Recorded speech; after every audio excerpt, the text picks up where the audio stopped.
on, nerds? Today I'm playing Klawf in the late night 229 tournament. Oh my gosh. The mirror match, round 1, playing Klawf. I'm fighting Klawf. Uh-oh. That's gonna be fun, because I certainly know how to play against Klawf. You know, considering it's my first time playing Klawf, I'm sure I'm great in the mirror. In the mirror? Wait. I don't know if you go first or second in the mirror. I think I go second, right? If I take the first prize in the mirror, don't I just win? Is that what happens?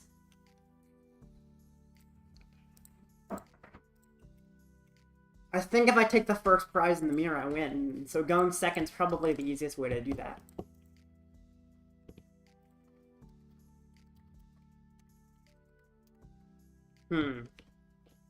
Not sure. Am I supposed to go first or second? Who knows? That's the big question mark for me. Yeah, not sure. That's gonna be kind of weird to figure out. But I'm accepting my request though, so I gotta get in the match. Any Klawf players hopefully can help me figure out how the heck to play this matchup. Mirror match is a really fun way to play on my first game. I don't think Klawf is like too hard to play, but it's certainly not easy. The good thing is I've played against it a good bit, although of course not with another Klawf. So yeah. Let's see how this goes.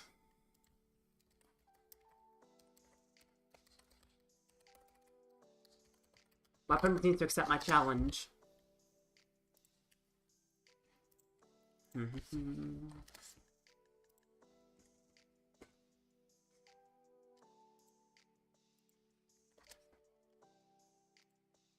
Maybe he sent his own challenge at the same time? Sometimes it won't work if he does that. There we go.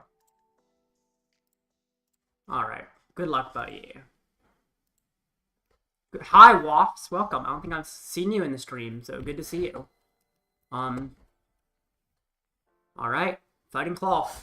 Mirror matches can be so weird. I think I go second, although maybe I'd actually be happy if my opponent wins the coin flip and gets to decide. Okay, I think second for the turn 1 Klawf attack seems correct. This is, certainly a deck I have to sequence a lot, which is not my strong suit. Start with Latias or start with Electrode? I don't want to... I think I start with Latias, right? Yeah, I start with Latias, I think. Yes. The thing is, I don't want to overbench. I need room for a lot of things. Otherwise, I have problems. Of course, he starts with Pecharunt. I mean, the good thing is, he can't just KO my Latias. My only Pokemon, he can't KO it because he's going first. So that's good. Still scary, but this should be good. Wait. Oh yeah, this is a promo Pecharunt. I kind of forgot this art of the Pecharunt exists. It's kind of nice with the waterfall. I never thought Pecharunt art would be nice, but I just like the background. It's pretty.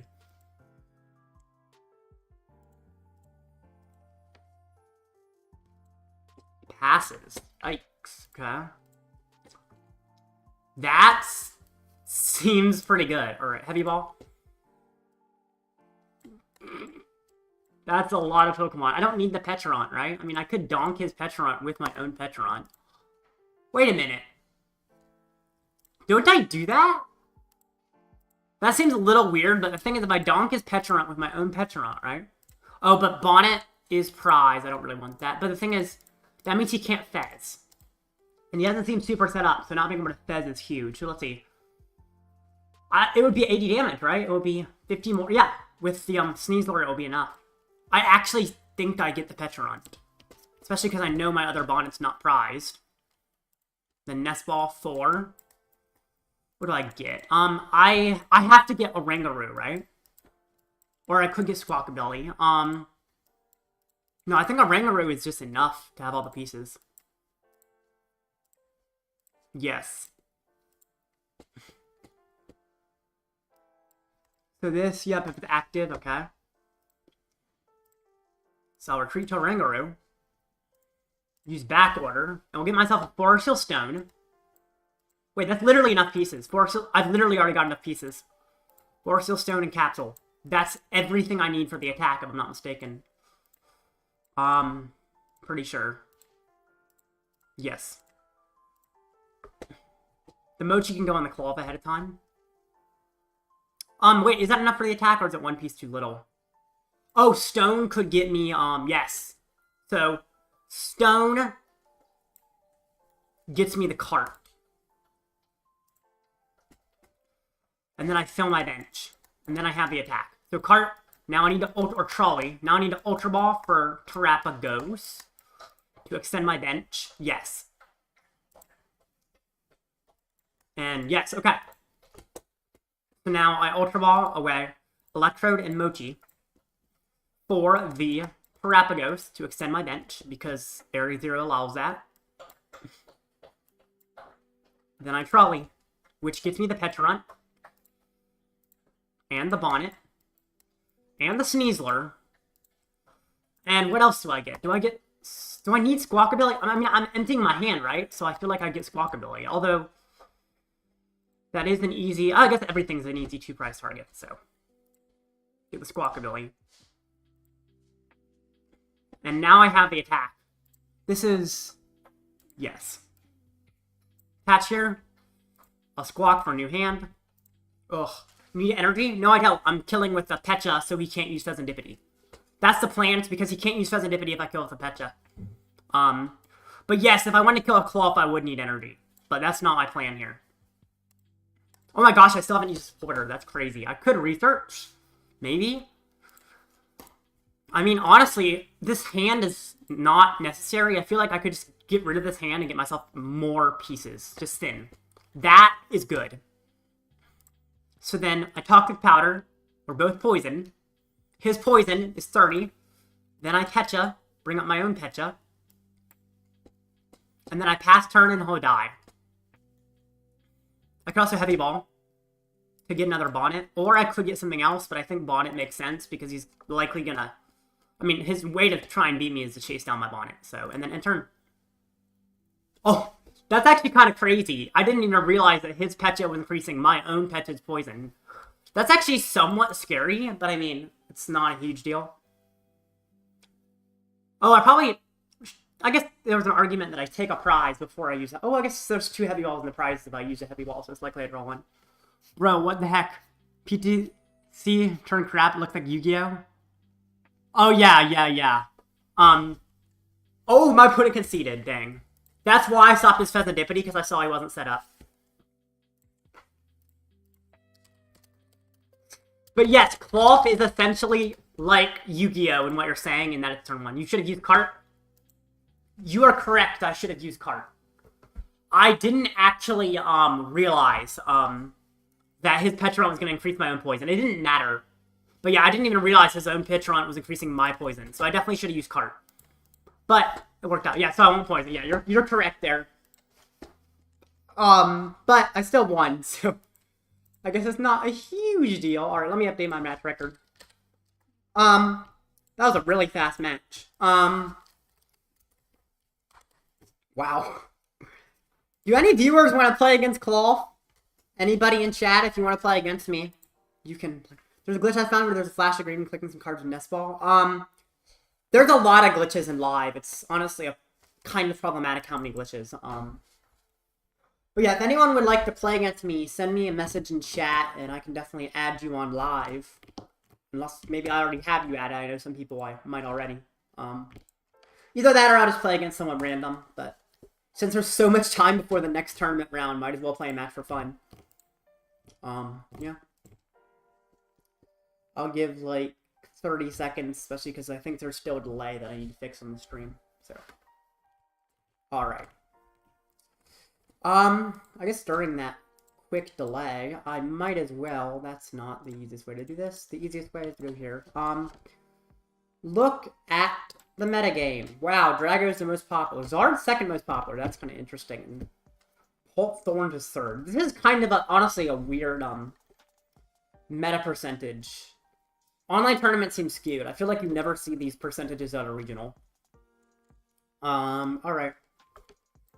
Seems like Nobody's replied to play against me, so I'll play against someone random, but... Yeah, those deck popularities are odd. But it seems like they're all right matchups for me. So.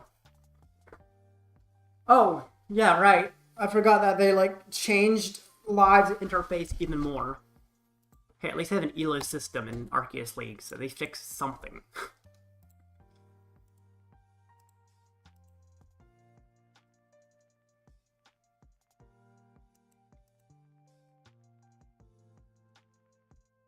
Alrighty.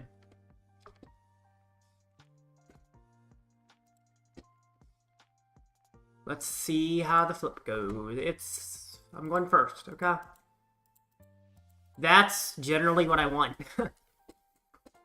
Although, to be fair, most decks that go second have really high HP in this format. I mean, I'm going first. I might as well just start with my free retreater, right? This is honestly not a great hand, though. Oh, man, I want to donk him, but I'm missing... No way! Oh, no! No! That's so stupid. That's actually so stupid. Oh, no!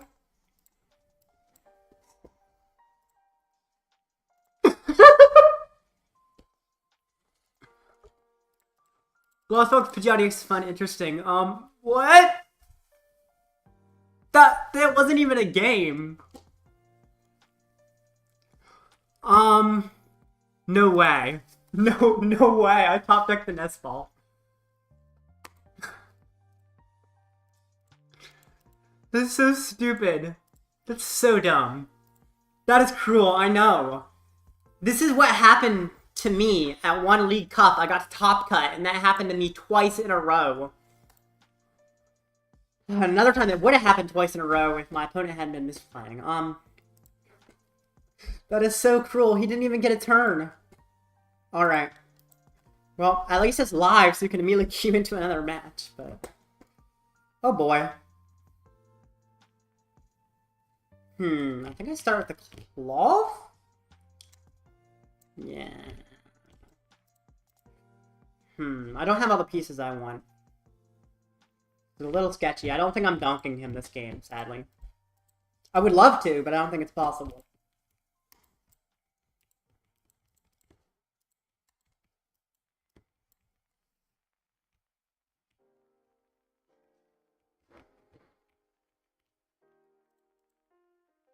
Okay, well that wasn't something I could donk him anyway. Dumb Pecha. Probably Nest Ball for Squawkabilly. Yeah, yes, Squawkabilly. Pecha can't switch up anything without Latias. That's Squawkabilly. He's not getting a turn 1 KO, so I might as well attach this. Lotto is useless, right? There's no reason to use it. I just Squawk. Okay. Mochi is kind of interesting, although he's weak to fighting. Let's see. What do I Nest Ball for? I have Colress, which is interesting. It does mean a pretty easy bench extension next turn, possibly. I don't know, I feel like I almost just want the immediate attack. I know he's not KOing me. So I almost feel like it just makes sense to go straight for Bonnet. I mean, it doesn't have me quite as set up if I do. I guess I have Ultra Ball to find Bonnet if I really need to, right? So I could honestly just Nest Ball for Oranguru because it's consistent. Or I could poison him, but I don't see any reason to poison him. Yeah, Oranguru is a good consistency option. I have Ultra Ball anyway, so I'm not too worried about missing much. Could attach Mochi. I mean, he's not knocking me out. He's not removing my tool. At the same time, he's weak to fighting, so... Alright. Interesting.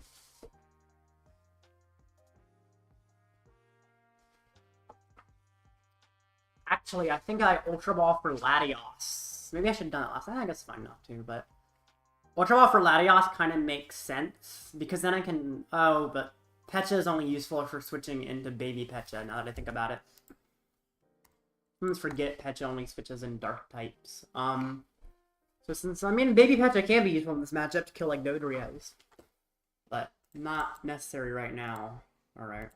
Well, Yeah, Latias switching into Oranguru. Oranguru can't get back out of the active without a Switch Cart, which is surprisingly difficult to find in this situation. Void Return. Expected that.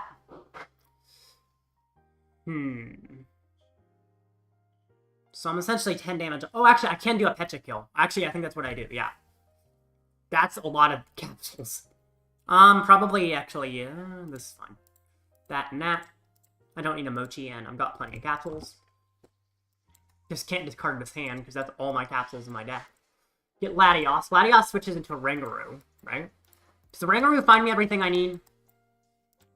I think it might actually not. I think I might have to find, like, a research off the stone, which is not completely ideal. And then, yeah, I have to get, like, a Terapagos bench extension. I mean, this is still kind of weird, actually. Because I can't bench extend with Terapagos in this situation. I guess there's technically a chance I'd even miss the attack, but... Yeah, Gape Jaw. I just... Killing him with poison does seem good. I could just hit him like this. Could have gone for that, but, Oh, actually, I'm realizing, wait. I can't research, because those are all my capsules. So I cannot safely research, can I? Oh.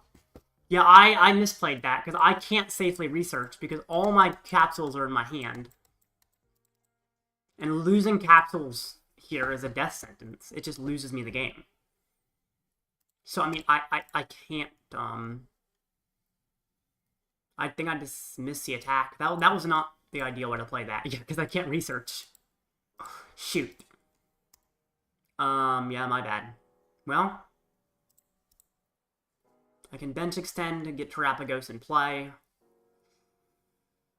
If I want, I do have the Terapagos attack with a double turbo, but just having Terapagos doesn't do much for me. That's good. Ugh. What do I do? I think I do have to get the Terapagos in play at this point. But, I mean, I messed that up. Well, darn. It's okay. Hopefully I find pieces soon. But yeah, since Terapagos is kind of the only option I have to attack at this point, I kind of have to put it in play, I think. Could replace his Stadium because he has a small hand. The worry is he replaces it back. But, I mean, I don't want him to be able to draw cards. I do that. Yeah, I should have just got Bonnet and, like, hit with Klawf. And I was like, even that, I mean, I guess I'm not that set up if I do it, but... Definitely wasn't optimal to get a Oranguru, but I might be okay. Heads, he's getting a Dogrio attack, that's fine. Very, odd situation, works. Why not just get Bonnet? Bench doesn't matter. Here, why not just get Bonnet? Because Terapagos is a good attacker. Also, bench, can help if I want to get a Pecharunt. Because I can't get Pecharunt plus Bonnet. Maybe Pech plus Bonnet with this bench size. And Pecharunt is kind of the attacker I want to use here if I can to kill him with poison. But of course, I can't always do that. So... Yeah, this is kind of weird, but definitely Terapagos is an easy attacker. This had a Bolt that played 4... Sorry, you mean 4 Pokemon Catcher? I don't think they played 4 Prime Catcher, considering that's an ace deck. 4 Pokemon Catcher, I'm assuming is what you meant. Real? Yeah, right. Or maybe you actually are just joking when you said 4 Prime Catcher. Or maybe they broke the rules and somehow managed to hack live and actually played 4 Prime Catcher. But yeah, I highly doubt they had 4 Prime Catcher. That would be funny. Also, I am realizing I do not know how to play this deck well, despite winning all my games at this point. Electrode's interesting. It's mid, but it's interesting. 130 does KO. Bada bing, bada boom. What's annoying is all my capsules being in hand, so I can never lose this hand. What do I pull? That's not bad, actually. Alright. I feel like I almost need to bench... I probably could have benched the Electrode, so if you remove my Area 0, I can just discard the Squawkabilly. Yeah, that would have been smarter. You remove my Area 0 and I can discard the Squawkabilly is actually kind of nice. But I can put down Fez now. And be okay. 4 Pokemon catcher, but it's effectively 4 Prime catcher. Oh, because they all hit heads. That makes sense.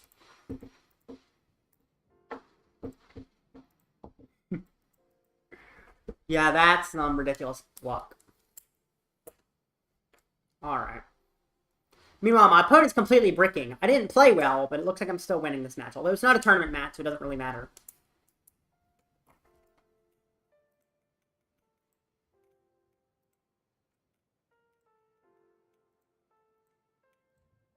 Okay. Jet up the Zoroark. If I can fill my bench, I can kill the Zoroark. But I don't know if I can actually fill my bench. Oh, we're just gonna switch into something he doesn't want. Bring up like mana. Okay. Now I can kill it if I fill my bench. I need one more Pokemon. Okay. Alrighty. Wait, I don't need Pecha, do I? Pecha's not necessary. I can get Drago. Apologies if you hear noise in the background. I don't think my mic should catch it, but there is a vacuum running. But in theory, my mic is good enough to not catch it. Do I have problem for another Terapagos to keep Area 0 active? I think I actually do. I don't want Area 0 to run out, right? Also, I don't even need to poison him, right? I can just hold the capsule. I don't see any reason. I feel like I just hold the capsule. I think it's smarter. I mean, I guess he probably doesn't play multiple vacuums, and he could Iono it to the bottom. So I guess maybe there's no reason to hold the capsule. Well, if he Ionos it to the bottom, I have a Oranguru, so I mean, I can just find it immediately anyway. So. Bro, it's catching a little. Not that bad there. Okay. Good. Let me see, is my mic on the right setting? It is. Bruh, was that another misplay I made? Oh no. Research. Does X3 make cut? No. X2. X3 could possibly bubble because it's top 16 cut. So, I mean, it's top 16 cut, so X3 could be on the bubble. So that could technically happen, yeah. Alright, sorry, I was getting distracted. He's done stuff in here. Better than XR's mic. It is a nice mic, for sure. Also, the vacuum's not super close. If the vacuum ever comes close, I'm definitely, gonna, probably don't want vacuuming in here. So. Oh, shit. Oh, XR, your stream last night was, a little tough, but at the same time, it wasn't, like, the same kind of mic at all. When you have the camera tilted down from them, it's kind of weird. Yours is more expensive. Also, some of those more expensive mics are really sensitive, which can actually cause problems. Alright, Aromas. Need to focus on the game again. He's done a lot this turn. Or it seems like he's done a lot, but it's really just a few things that are just getting things. I mean, like, it's just playing cards. Like, well, it's actually not even that many actions. It just seemed like it took a while. Zooming draw again. Doesn't cut out fans. Yeah, expensive mics are sometimes, like, really sensitive, which is actually weird. Like, they catch things they shouldn't. Mine's, I think, kind of mid-grade, but, it's nice. Anyway. Ultra Ball. Alright, we can stop making fun of XR's mic. Be nice, guys.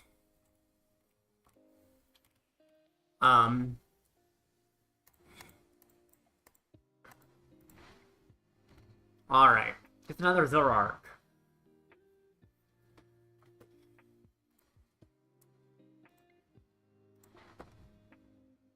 And is meant to line up.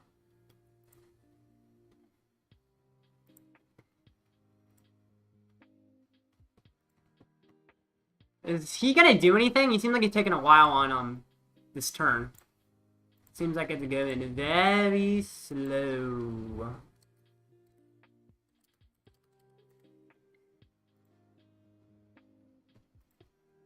Alright. Come on, man. Are you gonna play your turn any faster? I mean, I guess he's not, like, slow playing. It's just a lot of actions that have animations.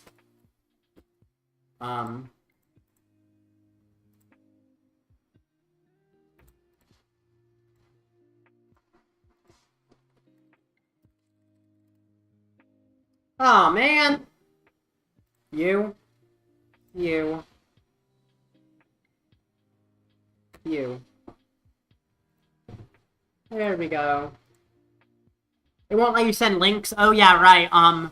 YouTube doesn't let you send any links in chat, or comment sections. Even the creator of the channel can't send a link in the comment section, it seems.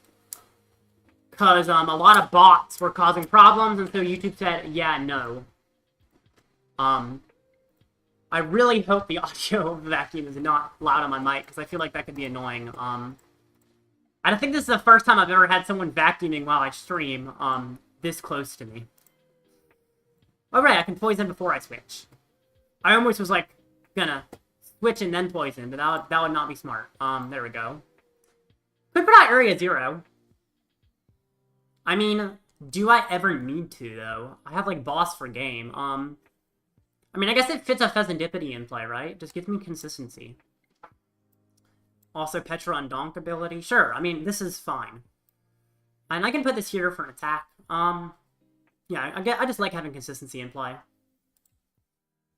Oh, shoot. I have to be poisoned, not my opponent.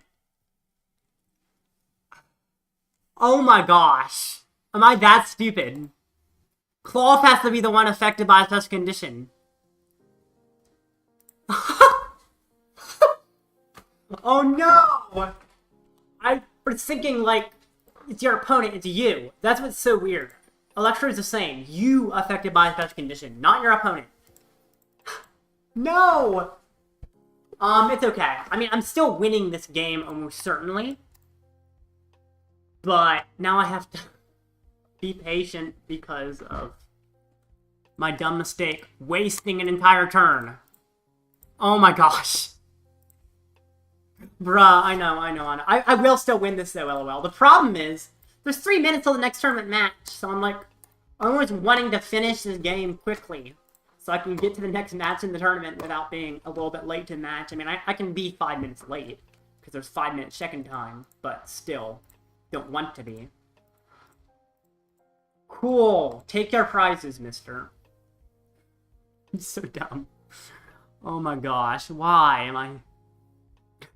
It's fine. It doesn't matter, but it just was not smart. Are you gonna play more cards, buddy?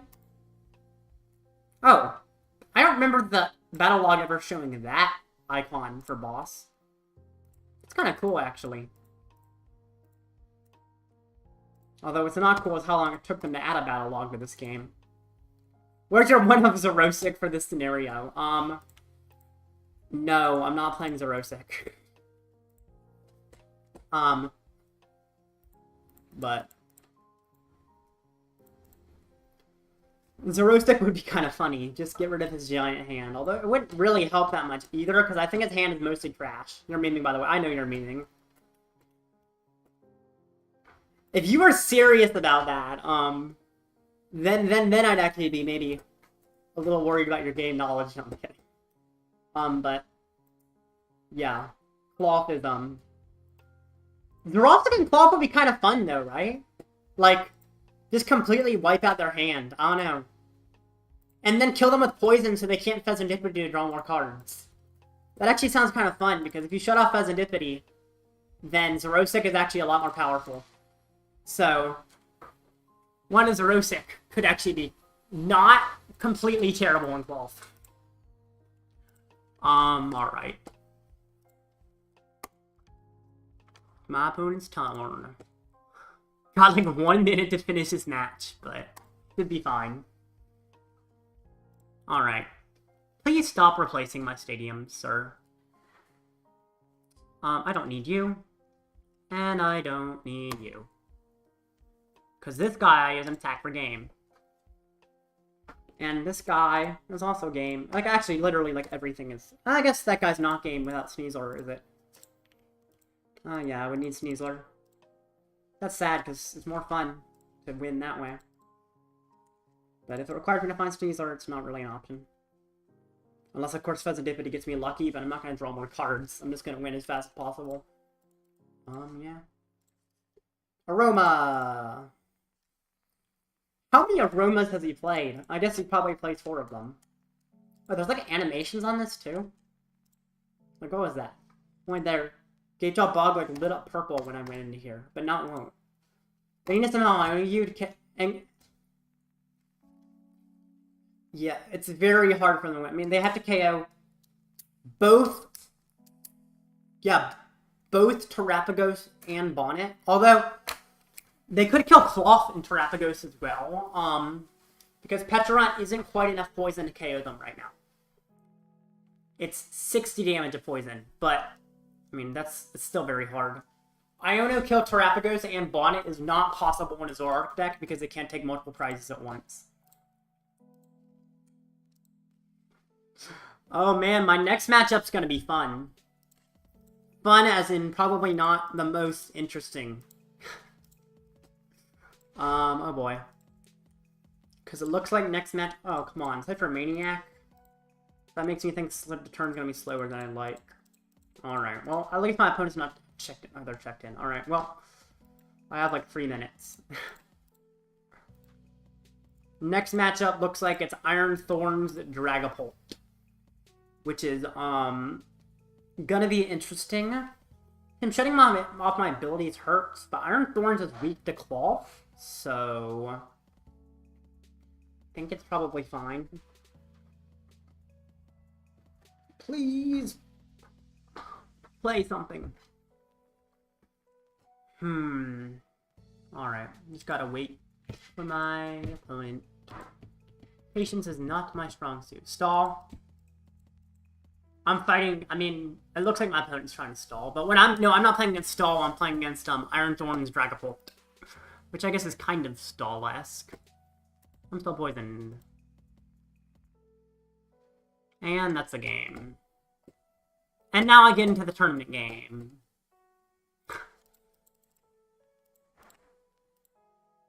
Trust, he starts Dreep. Oh my gosh, if he starts Dreepy and I donk, that would be nuts. There's no way that happens, right? Actually, I don't think it's that unlikely, is it? You know, I'd love that. Actually, how many vacuums does he fly? Because, I mean, like, other Thorns lists play a lot of vacuum, but I don't think Dragapult does. No vacuums in his list.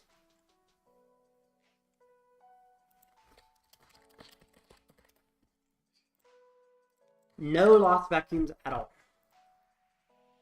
So that means my capsules should be staying on field pretty easily.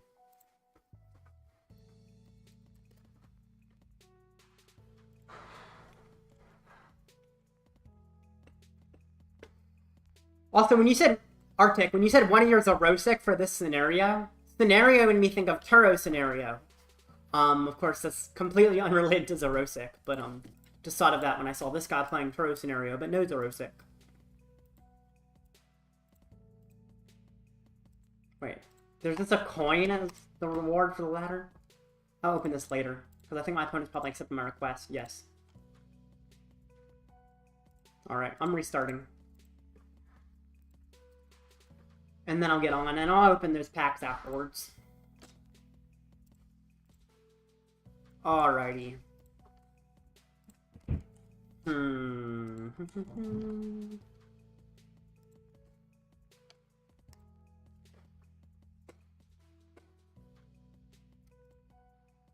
I'll get that after. Let's see, is he online? Where are you? The Ethereum. He said reconnecting, so I'll wait on him. I keep tapping the wrong windows, gosh. Still not there. Alright, I guess I actually do have time to open this. Collect all. I'm like, is the game freezing? Wouldn't surprise me with this game, but okay. Gamora. That's an interesting effect. Parabolic. Surgery Sparks has some really weird effects. Like, it has some cool effects. It kind of... Honestly, I feel like a lot of this era has some very unique effects that aren't good, but they're unique. Which I do like. Scarlet Violet era has a lot of fun rogues. They play 2 or 4 forms. He plays 4 Iron Thorns. Do some people play 2? Really? Why would people play 2? It seems like the point of having Thorns at that point is gone, because you always want to start with Thorns in every single matchup, and if you don't, that's a problem a lot of times, or at least it makes things more difficult. I'm going first, and he's starting Dreepy. He's starting Dreepy. I know it. Ooh! Card draw. Alright, buddy. Mulligan, cool. More card draw. Cool. Draw a card. Lotto's interesting. Oh man. And I can't use Rulebox abilities either. Oh, I can't use Rulebox ability. That's actually a little sketchy, isn't it? I mean, I think there's no reason not to put the Latias down, but its ability won't work right now. This cart is going to be vital. I think I Nest Ball for Klawf, right? Yes. Does he play any hammers? I do need Klawf and a Bonnet with a Capsule. He plays no hammers, which means he cannot get rid of energy with my Klawf unless he KOs my Klawf. Yes. This is because of the chance he Ionos me, which is pretty high. You are not Terra. Dragapult's Terra, you never need a big bench. I just think he might Iono me, and I see no reason not to put out Area 0. He played 1 Stadium. I play 4. I will end my turn. Next turn, I'm switch carding into Klawf and researching. Literally just need a Bonnet and a tool. Assume Love's playing 2 or 3. Gotcha. This hand is rough. Put out Area 0. Yeah, I did. Arven. Okay. This is a rough hand. The good thing is research could make it work. The worry is bringing Klawf into the active is scary. Oh, actually, he only plays basic energy. That's a Crispin, but he only plays basic energy. No double turbos, so...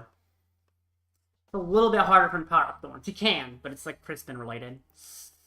Got his own trolley. Alright. I didn't even realize that was the ace deck this deck played, to be fair. Oh, wow, that's a lot of Dreepies. That is a lot of Dreepies. Goodness. Wait. If I Ultra Ball, I can Dragon Sword to at least draw a few more cards. I might as well. Because I need cards. I don't care if I lose resources, I just care that I dig deep enough to get the Klawf attack. So the 2 cards from Drago seem worthwhile for that. Even after 2 cards I don't want to discard. Okay. That's interesting. Okay. This is interesting for later, although I don't know if I need it now. Let's see. Second Klawf as a backup attacker seems good. What else do I want? Nothing Rulebox seems helpful, right? How many Gusts does he play? He plays 2 Boss. He could kill my Bonnet at some point. Although if he's doing that, it's with a Dragapult, so... Klawf and Terapagos for bench extension? Yeah, that actually makes sense. So whenever I draw off this, it's helpful. Switch into Klawf. Then research. Just find me a tool. That wasn't a tool, but I can use Sorcerer Stone. Also Heavy Ball.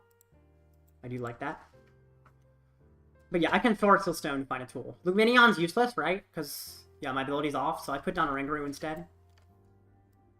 Catch Stone. Use Stone to find myself a tool. The Capsule. Catch Capsule to Bonnet. I might as well put down Bundle and Terap. I mean, I see no reason not to. Terap is so that Area 0 always stays in play. I guess he's never killing a Terap, though, so I guess Area 0 will always stay active. Since he's never actually killing a Terap. But I mean, there's nothing else I need on my bench right now, so... That's fine. But yeah, I didn't need to put down Terapagos, actually. Since he's not actually killing it with this deck. At least not for a long time. I mean, he'd have to, like, get damage on it with 30 and then attack it again. Which I guess he could do. I guess it's not that hard. Alright. If he gets Dragapult, what do I do? Oh, right! that's why I get down Terap, because Terapagos one hits Dragapult, actually. So, that's 220. Mochi is 260. Poison is 270. Wait. What math am I doing wrong? I thought there was a way to one-hit Terapagos. Let's see. Or, sorry, one-hit, Dragapult. So, 220. 220 with my full bench, right? Yeah, 220. Then Poison with the Sneasler is 250. Then Mochi's 2... Okay. So it dies going out of my turn. That's right, that's right. Right, it dies going out of my turn if I attack with Terapagos. Kind of similar to what my opponent did against my Incineroar. You can bundle then Lumineon for boss. I can do that as well. If that's what I decide is correct, I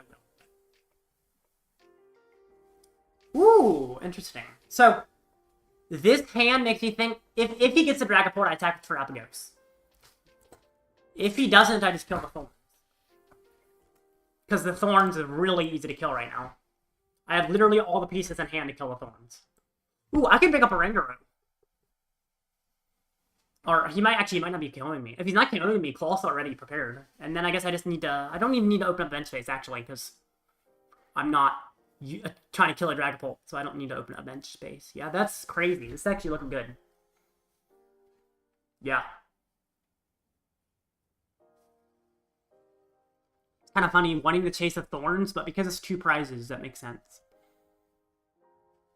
Alright, he evolves up to some Pulps. Fair enough. Seems like he's team evolving. He is. Which means I just kill Thorns. Like, I could technically kill a hidden Dragapult. And, like, start getting it poison damage and stuff. But I don't really like that idea. It just requires more work than I'd like. I think I do attach Terapagos, though, because it is my attacker that can kill the Dragapult very soon. But right now, just boss, Thorns, and just be unhinged with the scissors. Yeah, this is looking really good. I think I'm winning this, like, by far. If he doesn't have a Crispin, he misses an attack. I expect he has Crispin, but I don't actually know. Oh, I need a oh, wait. Oranguru finds me Mochi easily, actually. I don't need to worry about finding Mochi because of how easily I can find it with Oranguru. Oranguru just searches it right out. Yeah. I mean, if he wants to win, he has to set up another Dragapult the turn after setting up this Dragapult. And then hope I somehow don't find boss after he does that. I mean, to be fair, he has a lot of Dracloaks, so he does have a lot of draw.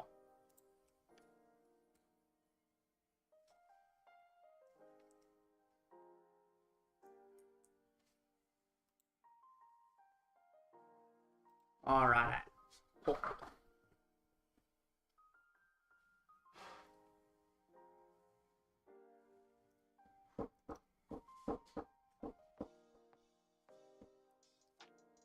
Which one are you selecting? Alright, she doesn't tell me which one he selects. It just... obviously.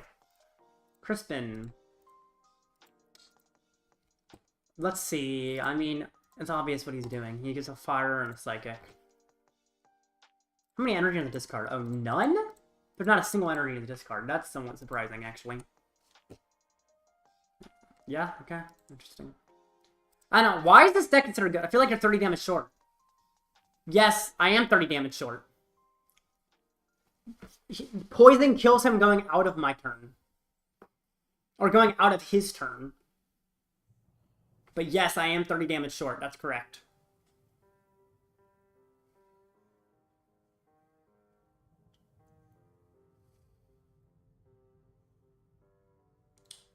Okay.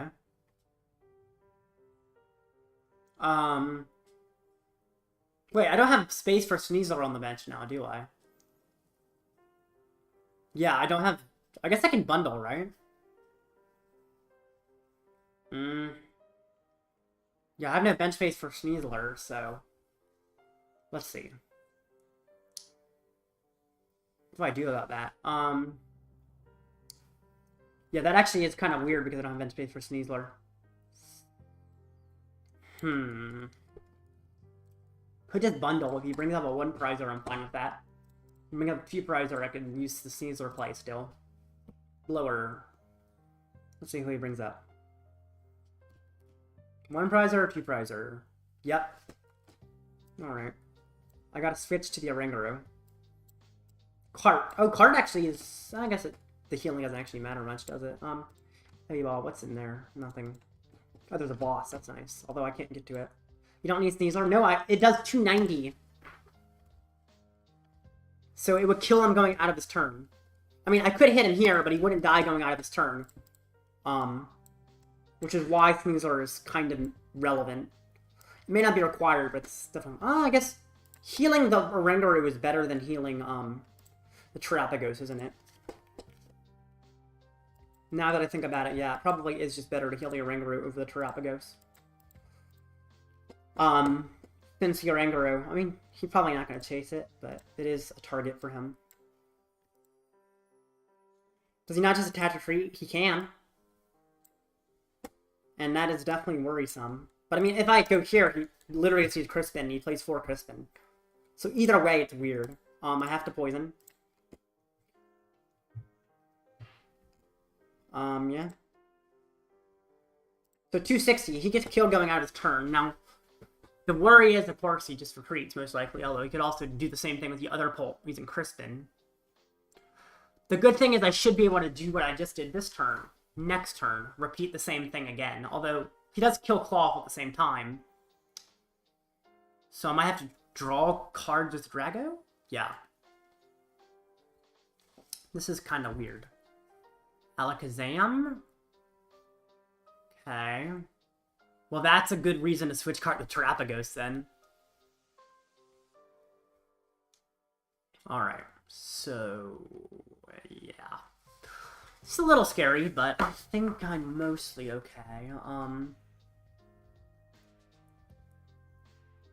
Yeah, having the bundle on the bench kind of messed me up a little bit, actually. Just because it took up a possibly useful bench space. Because if I didn't have the bundle, I can poison this Pult. Of course, I could retreat that one as well. But in theory, that's not quite as big of an issue for me. Okay. Wait, is he going to Crispin to power up the active, I'm assuming? If he attached it there, that means he must have Crispin in hand, right? I need just be a boss. How many boss do I play, actually? Do I play 2 or 3? Oh, man, I might actually... let me play 2, I can't recall. I'll play 3 boss. Okay. Yeah, just check my list. I'll play 3 boss. Which means I just need to find a boss. Which I guess is easier said than done. Messel, okay.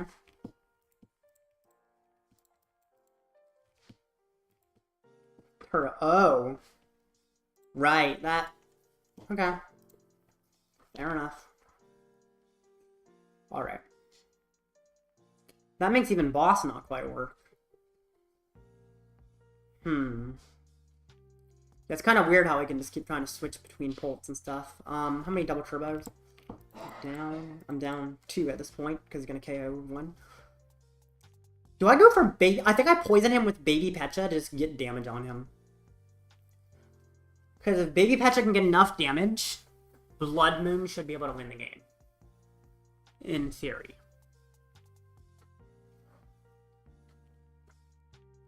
Yeah. I'm very glad to have the second Terapagos. Alright. I mean, you knew it? You knew he would Turo? I mean, it was not super likely. I mean, it was pretty likely at the Turo, I guess, but okay. Poisoning him is still weird. He can't Turo again. And it does nearly KO him. Or I could just punch a Klawf, which is a 1 Prizer. Oh, wait! Oh no, I'll need a Gust with that strategy. I mean, pretty much always I'm needing a Gust at some point. Attacking with Terapagos again seems kind of weird. I guess I put down Bloodmoon. It's not what I'm using right now, but, Mochi on Trap. I always feel like I go for Terapagos second. Yes, he'll retreat. Which I guess is the biggest problem, but it also puts him so close to KO that even just a Pecharunt can finish him off. Which is a good thing. How many Capsule am I down? I'm not down any, that's good, other than of course the one attached. So I feel like I can actually attach a Capsule, even if it's not being used. It's just safe to attach one, just because I need cards. But I feel like I keep the Squawk in hand. Well, if my plan is to attack with Terapagos, I might as well just draw as many cards, because I'm always needing boss next turn, essentially. Bloodmoon's a free attack next turn. So I just need boss next turn. Interesting. So yeah, I'm essentially just relying on finding boss. This is... Okay, it only matters my opponent's poison, not me. This is a little sketchy, but if I can just find boss, I win. So that's pretty much what I'm praying can happen. Oh shoot, I do have to be poisoned for Mochi to work. The good thing is Bloodmoon still works, but I am not playing this deck right, my goodness. Because yeah, I have to be poisoned for Mochi to work, but Pecha is doing enough damage to kill him. Bloodmoon is doing enough damage to kill him. Literally, I just have to find boss. Just have to find boss and I win. Doesn't matter what else happens as long as I find boss, because he can't win this turn. Now, I've got one prize, and I've got one in deck. Drawing it is the hardest thing, because I don't have Forest Stone to do it. I have Drago to draw some cards. Now, if I don't get it, Bloodmoon does survive a KO. And he has to heal off. Also, Switch Cart can heal... Oh, I'm down 3 Switch Carts, actually. I don't think I play 4. No Mochi, yeah. Alright, so literally this boss wins the game. But, if it doesn't win the game, then he goes ahead and he finishes off my Klawf on the bench, because that Klawf will not stay alive if he's putting 6 in the Klawf. Which is my expectation he does. If he Ionos me... Oh, I guess I maybe should have attached it to Mochi because he Ionos me. But if he Ionos me, that's actually probably helpful, because my hand's bad. Alright, he retreats, as expected. If I get really... Oh, actually, I can't. If I Gust, I win anyway, so yeah, okay. Gust wins because Bloodmoon attacks for free now, but... If I don't find it, maybe I'm in trouble. This started out good, but then I end up sort of falling apart. Lumineon, I have Lumineon, yes! I have to find Lumineon. Have to find Lumineon. If I find Lumineon, I just win. Actually, yeah, I literally just win if I find Lumineon. That's all I need. Probably should have thinned out the Mochi, though. Wait, he's about to cut my bench down, isn't he? Like, a bunch. Because losing Terapagos gets rid of Area 0, so I just lose a bunch of bench Pokemon, which is fine, but...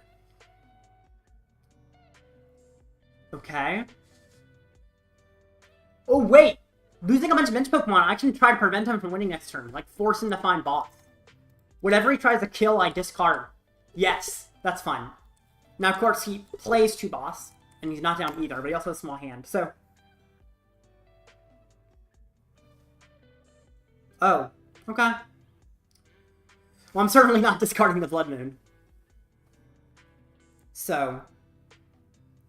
That's surprising that he targeted that to me, considering... If he targeted the Klawf, he could try to kill the Klawf off on the bench. Squawk? I need to get rid of, what, 3 things? Yes, the first one is Squawk. I don't need a Klawf. And I don't need a Sneasler, do I? Bloodmoon's free. Yeah. Then I bring up Drago. Then I draw my cards as Drago. Arven is not it. I don't think I play counter... Oh, I'm not even... I am behind. Do I play counter catcher? I don't think I do. I can check my list, because, I mean, I copied it, but,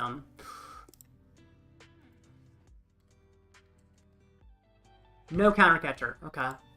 So I'm relying on card draws. Heavy Ball fails. The good thing... Oh, I could actually retreat to Electrode if I miss it. Because his Dragapult doesn't kill my Electrode in 1 hit. 2 cards. Yes! Yes! Lumineon. 4. Boss's orders. Free retreat. And he concedes. Oh.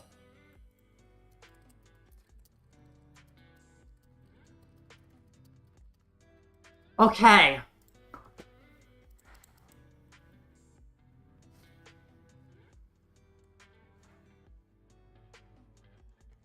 Bench Electrode? Why would I bench Electrode? Wait, why would I bench Electrode? It would lock my bench, so I can never find Lumineon if I bench Electrode. Okay, I got you. I'm like, why? Because, yeah, if I bench Electrode, Lumineon can never win the game. And Lumineon's, like, my best win condition there. Considering, like, I have 3 Ultra Ball, which also find the Lumineon. And, yeah, if I put anything down, my bench is full because Area 0 is not active. Well, 2-0 in the tournament. Cool. I mean, I think... The title saying, is this a BDIF? I think it's the second best deck in the format right now, honestly. I think Klawf is second best in the entire format. Draw M pre? What does that mean? Draw more? Oh, draw more. Oh, yeah, yeah. Yeah. I guess I see that, but definitely drawing one more is not worth it when my chances are way higher because of the amount of outs. I mean, I had multiple Ultra Balls in deck, and I had Lumineon. So instead of having to draw into 1 card, I draw 1 less card, but there's way more options that work. So yeah. That was very close. There's about 3.5 minutes till the next tournament match. I discussed the meta very lightly, but I'll talk about it more in detail. Drago's the most popular. I mean, this is the best deck in the format. So I'm not surprised the most popular. It is... I think Klawf second, but this is...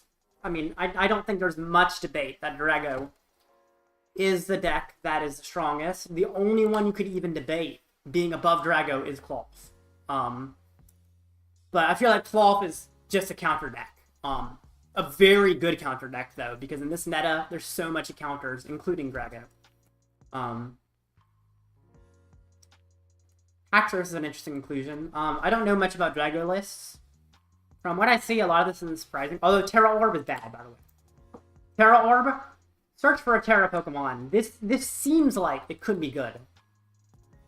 Because you guarantee your Ogerpon, you guarantee your Dragapult, you guarantee your Executor.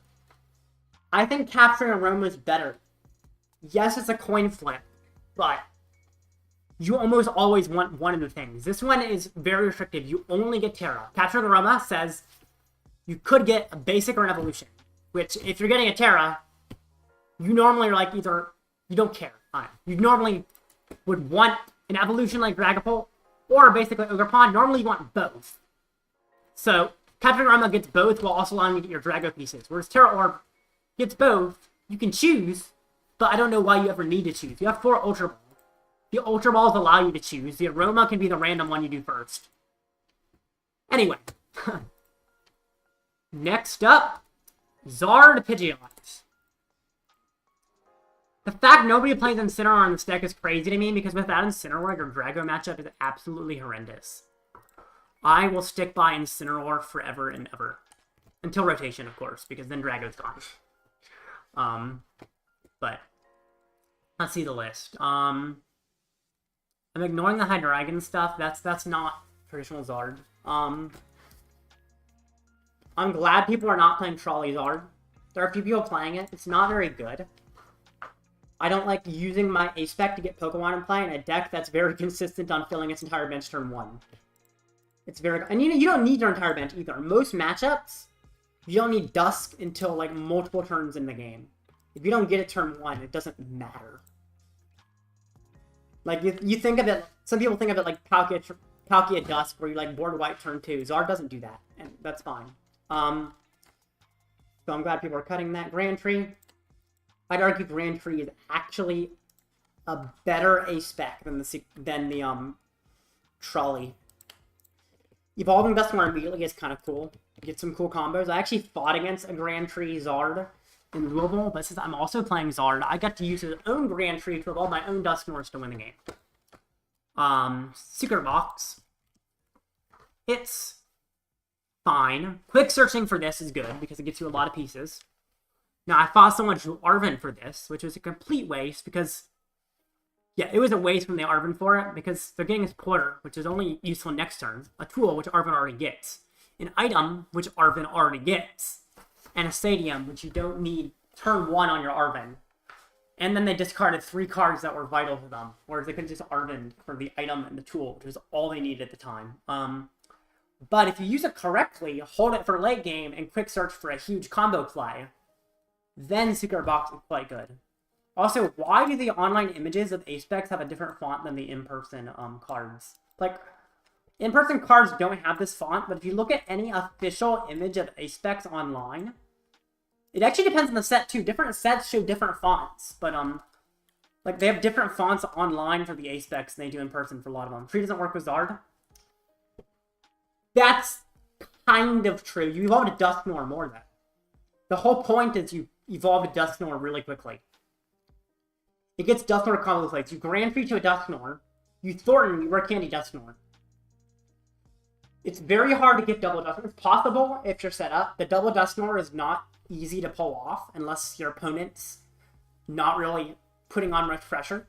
Grand Prix means getting double Dusknoir in 1 turn is actually quite easy, which is really helpful because then you can kill pretty much any basic 2-pricer and end a game a turn earlier, so your opponent really has no time to do anything to disrupt you. Because you just Dusknoir their board immediately. It makes Dusknoir plays more consistent. Also, you can't evolve Zard with it, technically. Because, well, evolving Zard doesn't trigger the ability. If you Infernal Rain 1 onto your bench Zard, or your bench Mander, then you tree it up, then you can manually attach. In fact, in the mirror match, I evolved my Zard using Grand Tree because I knew he played Tree. And so I decided to power up my Zard manually using energy from previous Infernal Rain and then attachment from hand. And then I got an easy Zard and could spend the rest of my Arvens and Candies setting up a different way. So it worked pretty well. Dragon. I honestly don't know if it's a good matchup. I think, considering Klawf is so good, I think it is a good matchup. But I never hear anyone really talk about Klawf in a Drago. So, we'll see.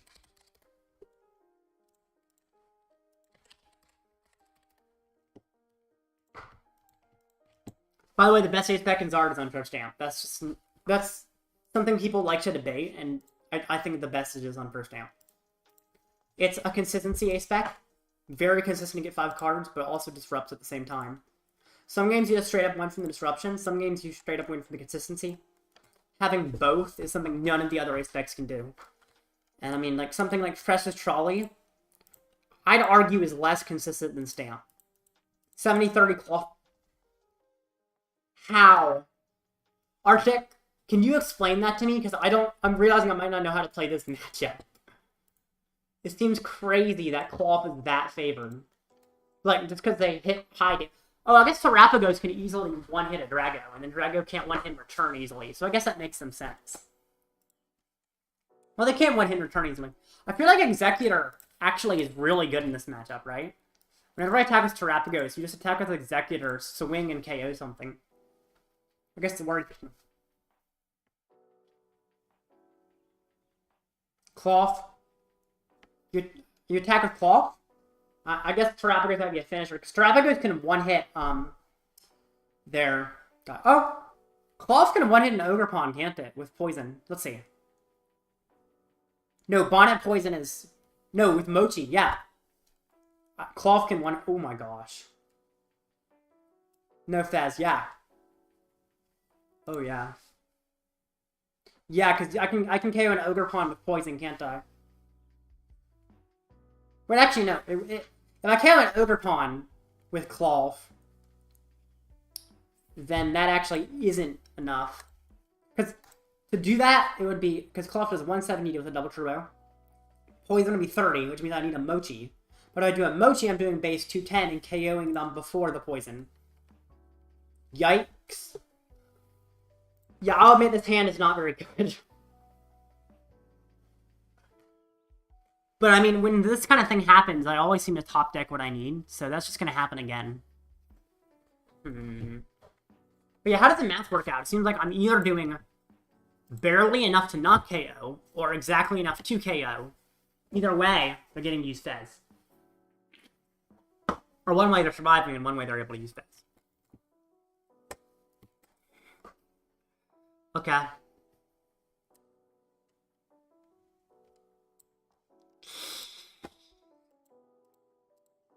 I don't know if I even attach another energy. I mean, it thins if I get an energy out of deck. But then if I have to discard it, that's a little bit weird. Although I guess I'm probably Arven. Alright. Fun times. Alright, yep. Well, I can go behind and still win.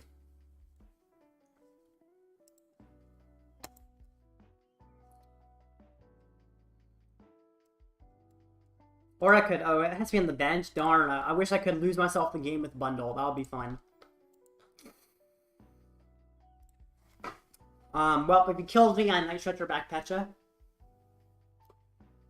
Wait. Didn't I have just, like, at least retreated or switched into Bundle? So that he couldn't just kill me with a Leaf Shower? Oh, he has Drago attack, never mind. Oh, thank you. Wait, is he getting a Kyurem? There's no way he gets Kyurem, right? Well, actually, it's not that hard. It's really not that hard.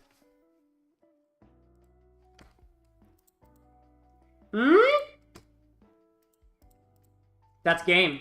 Double Ultra Ball guarantees Kyurem. No.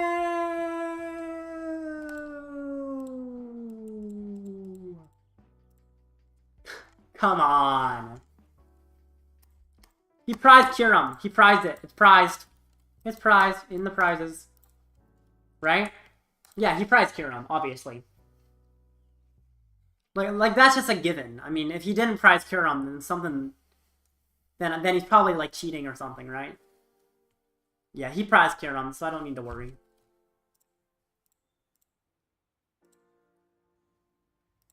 Ultra Ball Fire.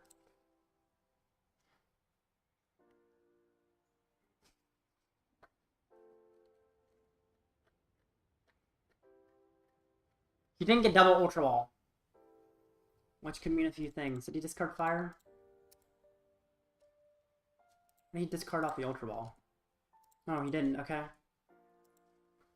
Wait, if he didn't get double Ultra Ball, that makes me consider that he doesn't have Kyurem available. Or that he already has an Ultra Ball in hand. Which one is it? There's no way!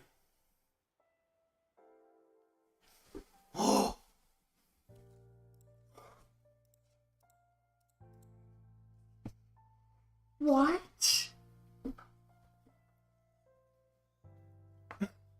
I'm alive somehow.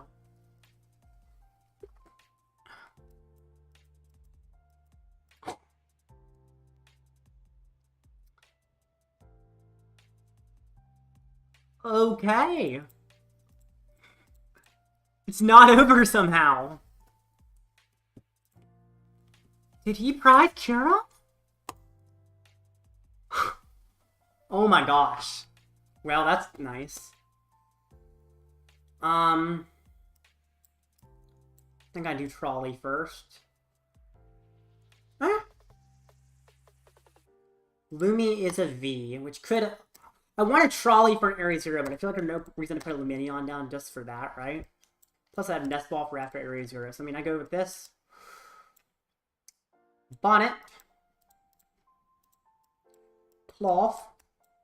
Terapagos. Oranguru. And...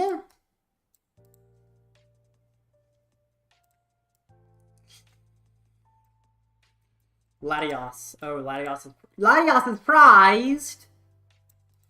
Oh no, okay. Guess Arven has to find me cart. Do I go for another trap? Oh, he KO'd me, I can Fez.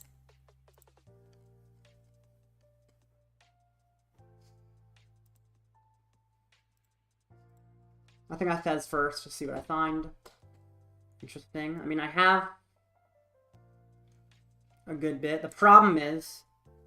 Can't... Oh, actually, Arven does work. I can KO him here. right? Because, yes, I came in with poison. 220 plus 30. Oh, yeah, plus Mochi. So, 260. Actually, I don't even... Oh, yeah, I do need the Sneasler, actually. Mochi. Capsule. Arven finds me Forest Seal. And Cart. I have to Cart to the Terapagos. I don't like losing Terapagos, but I think it's okay. Also, I like how the bundle heals here. Catch Stone. Stone finds me DTE. And now he dies. Right? Oh, wait! I don't have a bench space for the Sneasler. So actually, I think he'll be alive at 10 HP. Is that correct? Actually, I think he survives as 10 HP because I don't have room for the Sneasler. I could bundle. But if I was going to bundle, I would just be attacking with Klawf instead. So, I mean... I guess that's fine, right? He gets KO'd at the end of his turn, which is... I guess not what I was going for, but... Oh, wait, he... 170? Oh, right, my bench isn't as big as I thought it was. I thought my bench was larger, honestly. Yeah, my bench is a lot smaller than I thought it was. Shoot. I forgot I need, like, a whole extended bench to do the amount of done. There's some misplaced objective, yeah. I forgot I needed an entire extended bench for that to work. Yeah, that was a mistake. But, I mean, I can still kill the dragon when he's not killing my Terapagos yet. But, yeah. I don't know why I forgot I needed to extend my bench. Yeah, I think it's actually okay, though, most likely. It's not ideal, but could work out. I mean, the problem is getting set up. The good thing is he's, in theory, not taking a KO this turn, unless he gets Executor in the discard. Yeah, I wish I had played that a little better, but it should be okay. Yeah, I'm a first-time Klawf player, and yet somehow the deck is carrying me, despite me not playing it well, so... Guess it shows it's a good deck if I can misplay and somehow still be winning so well. The biggest worry is the egg. I don't want him to get the egg in the discard. He does play the egg. And if he gets the egg, he probably wins the prize trade. Even if he doesn't get the egg, it's possible he gets the prize trade, but it certainly will if he gets the egg. No, if he puts any damage on Bundle, I have to use Bundle. It's not a deal breaker, but it is true. That if he damages Bundle, I'm required to use it.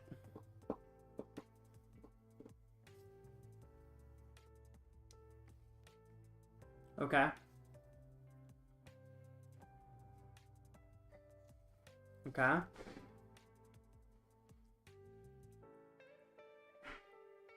I'm surprised he didn't try to force me to use Bundle. Oh, Poison's about to kill me. Oh boy. Let's see. Is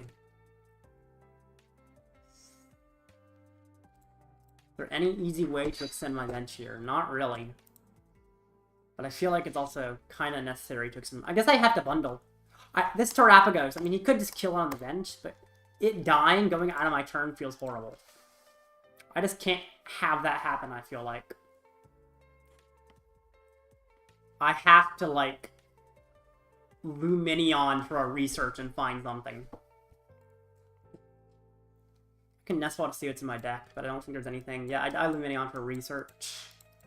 Research, yeah, research. Or, yeah, research, yeah. Since it's, like, the only way I can find the energy. Yeah. Because, I mean, I essentially have to attack with something else other than this Terapagos. He could finish it off with Pult, which is annoying, but dying with Poison is way worse than that, so. Research. Yay. Oh my gosh.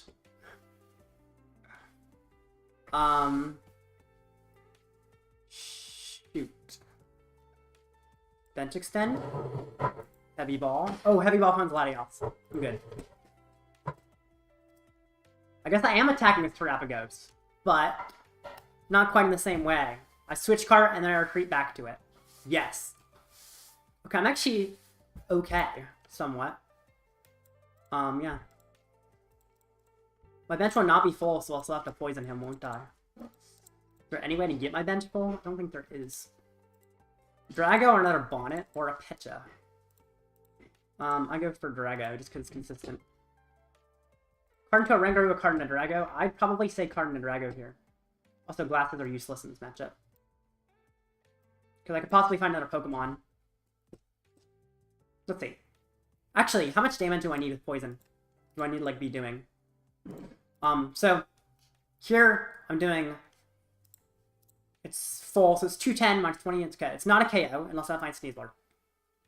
But yeah, I don't need to have the... Oh, the Terapagos Mochi is the reason why I might want to poison it. So that will determine, I guess. But I won't poison yet anyway. Attach... Doesn't matter, I just need cards. How many capsules am I down? I'm down none.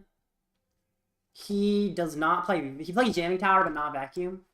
So I'm fine with losing one of these if it means I get cards. Because I need one more Pokemon. Preferably. Have you all? Got an Energy too, actually. I like the Energy. Wait, I can attack with Klawf now. Yeah, I can attack with Klawf. Attack with a 1 prize. Other than he finishes off Terapagos on the bench. So I guess if I do that, he's just taking multiple prizes unnecessarily. He's just wasting resources at that point. So no reason to attack with Klawf when I could attack with Terapagos, which is just KOing. Yeah. Do I attach ahead of time? He plays 3 Iono. He is down. 2 Iono. I feel like I don't attach ahead of time. I mean, well, if he KOs, I mean, I'm always attacking with Klawf next turn, right? Although I could Gust Klawf and KO both of these, and then I wasted the energy. So, just hit him. I am not playing this optimally, but it seems to be working out somewhat okay. Take 2 prizes. Okay, Ultra Ball and Energy Loto. Those are actually not bad. So he takes KO here, probably puts like 6 on Klawf or something. If he puts 6 on Klawf, Switch Cart actually does seem really good. To heal the Klawf a little bit. Just a little bit.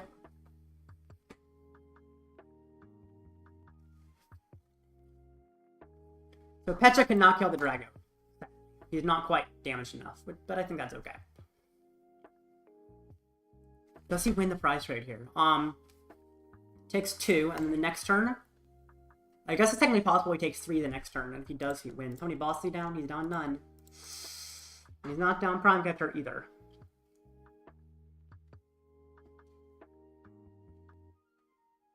Oh, I'm gonna have to discard my bench here, actually.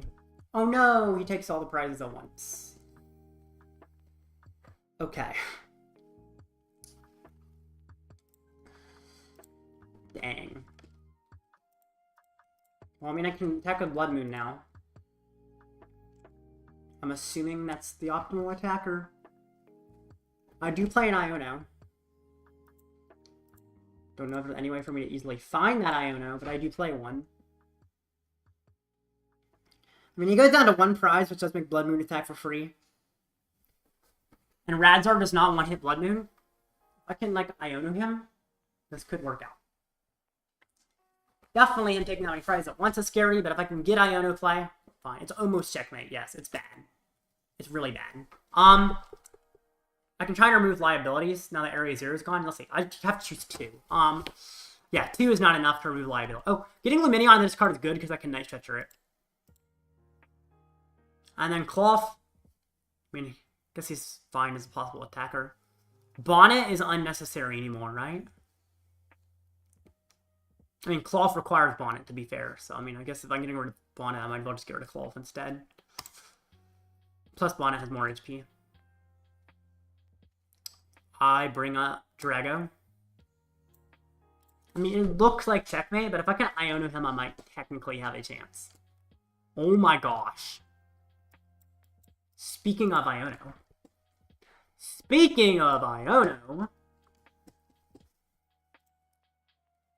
No, it's prized. It's literally prized. He only plays 2 fire. Gusting that does nothing, right? He's never gonna deck. Actually, how many switching options does he have? He still has Prime Catcher, so gusting that does nothing. I just have to kill his Drago. But I mean, that means he probably has game, but... Iono prized! No! Well... I think that's essentially game, then.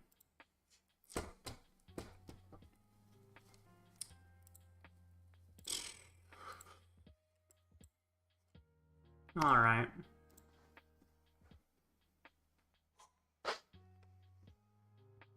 Well, tough. Iono being prized is a really big problem, because I could have probably won if it wasn't. Oh wait, Kyurem just kills the Drago. Probably should have gotten rid of the baby Drago so we at least couldn't Kyurem, but I mean, he most likely would win anyway. Would at least require a tiny bit more on his part. Now, literally, he just needs a V-Star. Oh, he's down 2 V-Star. He plays 3 V-Stars, so yeah, he almost certainly finds V-Star.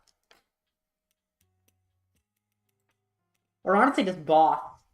He can attack with Drago V. Yeah, honestly, having my own Drago in play was not smart. And that should have been one of the things that I discarded. Because it's the easiest target for him to do anything to. Well, yes, he needs very little pieces for anything. That is technically the easiest win condition.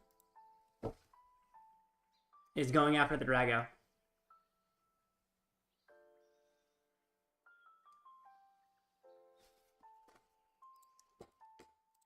Or Egg just wins every time.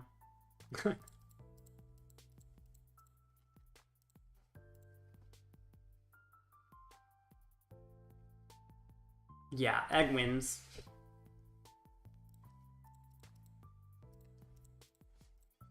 Egg.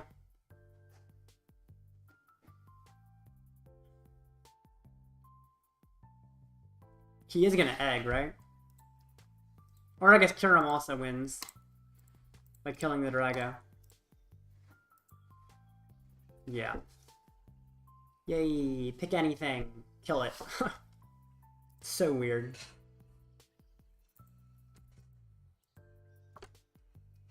Nah.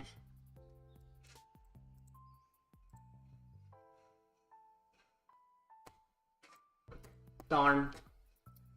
Lost that match. I did not play it optimally. I played it pretty poorly, and also I bricked really bad early game, but some of that was my fault for sure.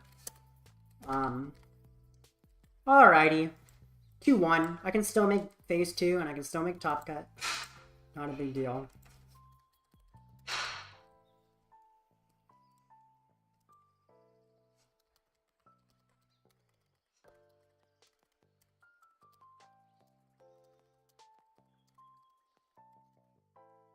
Okay.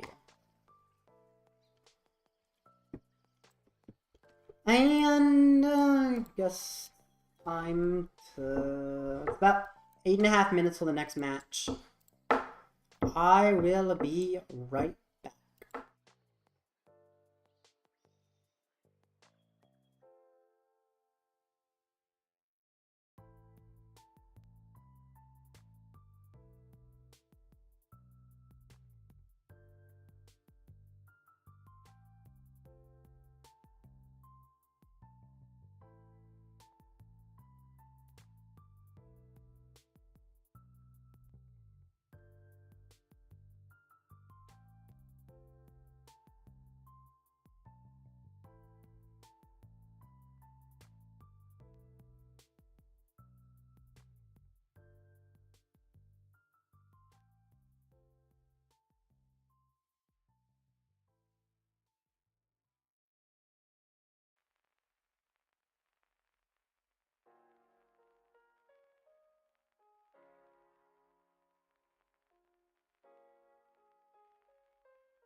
I'm back.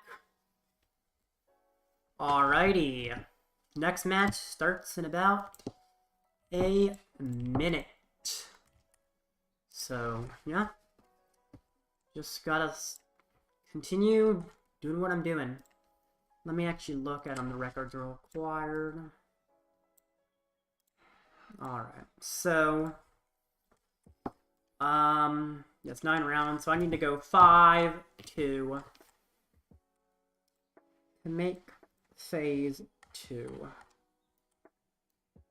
Shouldn't be too bad. I just have to win 3 out of my next 4 games.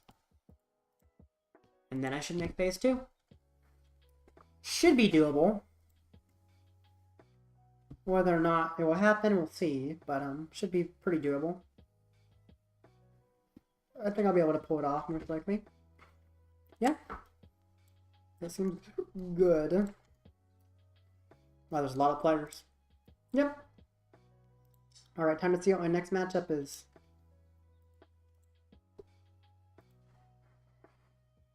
Or time to wait for the next match to start, because it looks like there might be some kind of judge call taking up the time.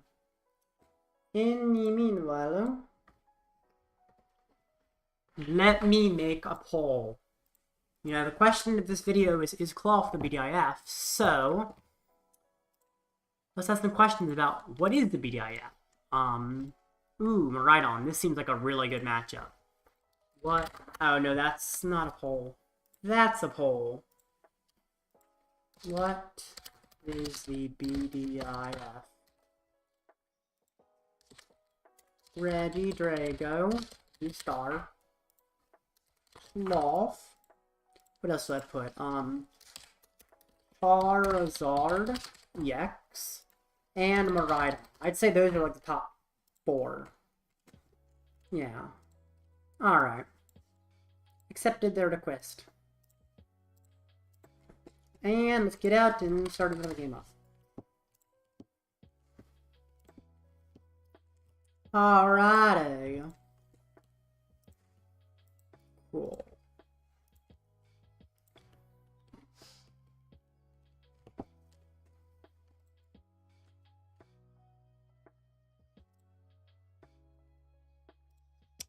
And has my opponent accepted a request? Hope he has. Oh shoot, which opponent was it? Like closed software. The opponent is... That's a weird name. And there... Oh, there it was. He was there a second ago. Looks like he got out of the game to restart, though. Oh, there he is. Good luck. Good luck. Alright. Let's win this and actually play it correctly. That would be ideal. I definitely think I win more if I play well. My opponent chose heads. Is it going to be heads? It is going to be heads. No wonder. My opponent going first or second. No, I don't wonder. He's going second. What? Why? I mean, I like it, but why?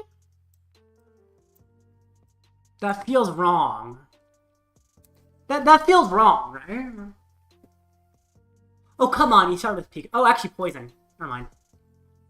Actually, I like him starting with Pikachu, because I can stop him from fezzing.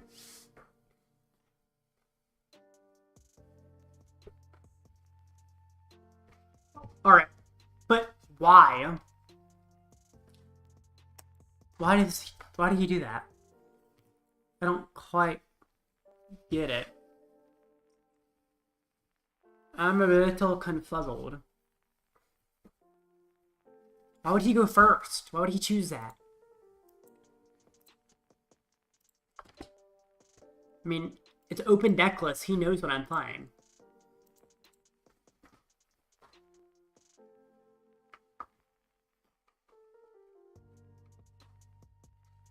I mean, it looks like most likely I'm countering the Pikachu immediately.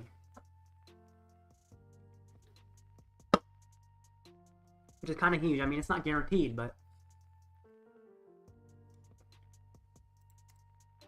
Let's see, what I need I actually don't need that many bench space.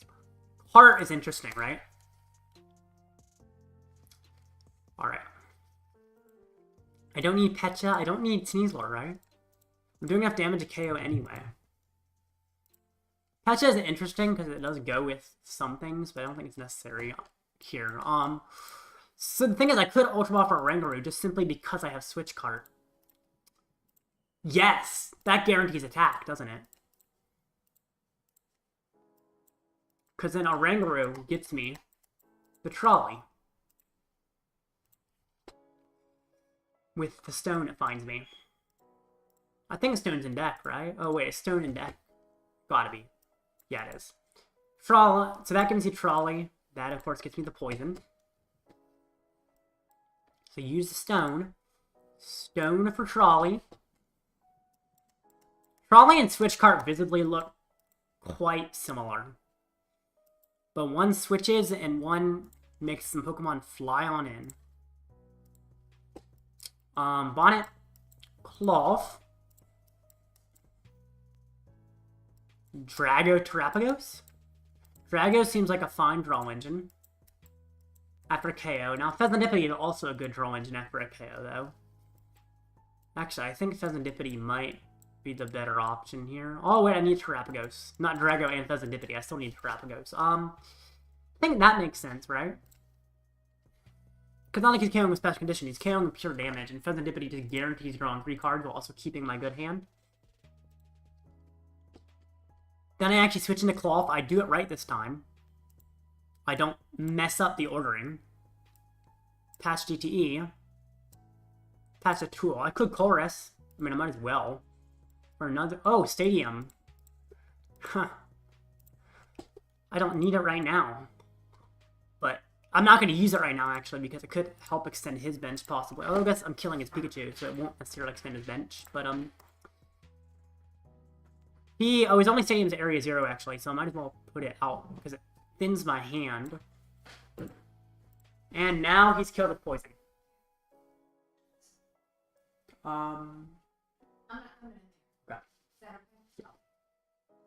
Alright. Hopefully my mic is working okay. If not, apologies. Vacuuming is somewhat close by, so... Let me know if the volume's too loud, chatters, of the vacuum, if it's distorting my audio or anything. If it is, I can cause it to stop. But yeah. Arven. I actually could try to listen to my own audio. I could probably figure out if the audio is causing problems by listening to my own self, my own stream, just to make sure. Alright, secret box.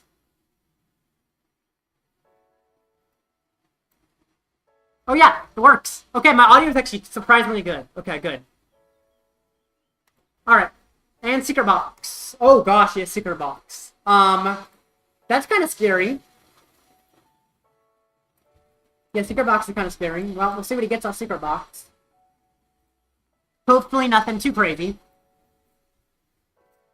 Actually, that doesn't look that crazy. Oh, Bird Return's annoying, but he is weak to fighting. So I guess because he's weak to fighting, I'm not as worried about it, but it is still annoying. Huh.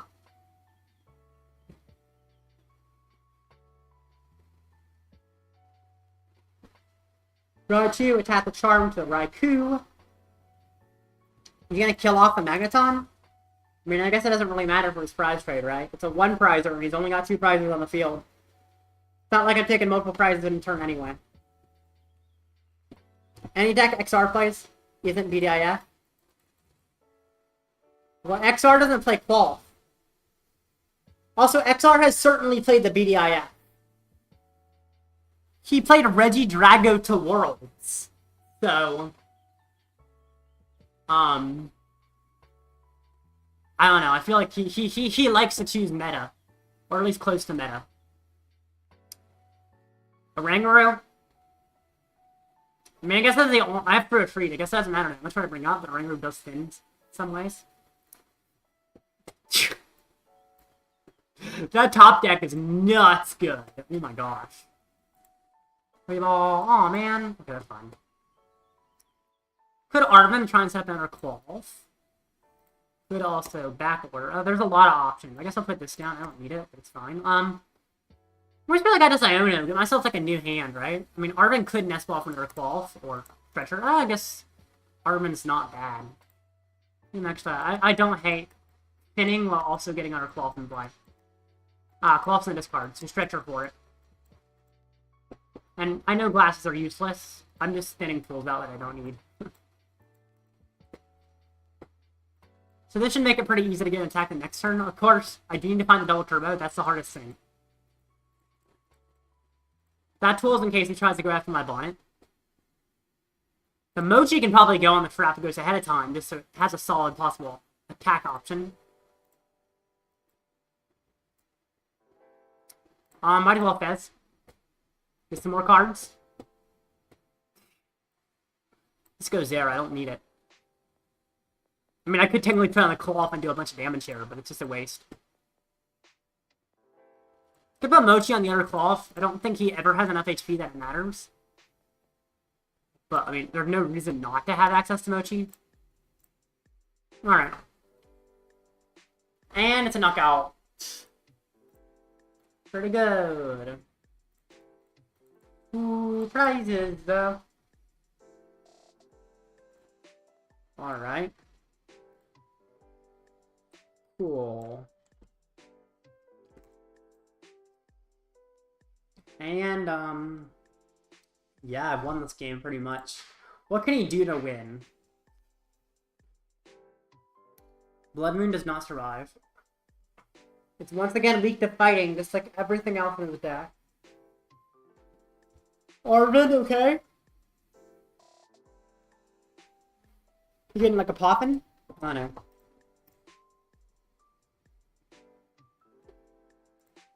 So why did he get a poppin'? Why did I say poppin'? I'm so used to Arven getting poppin', but his deck doesn't play poppin' because it's like all EXs except Magnemite.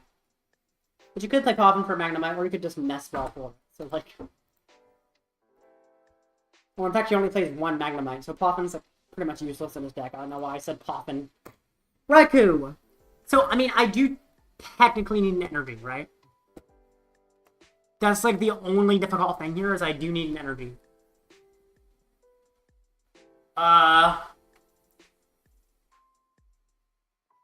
Alright, buddy.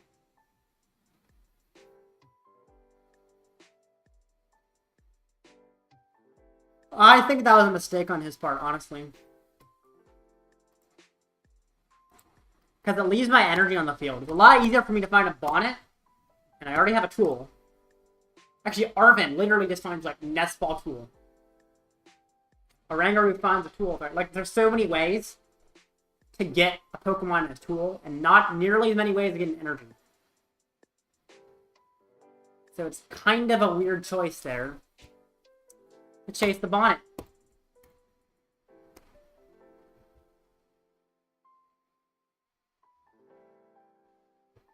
But I'm happy because it means I win.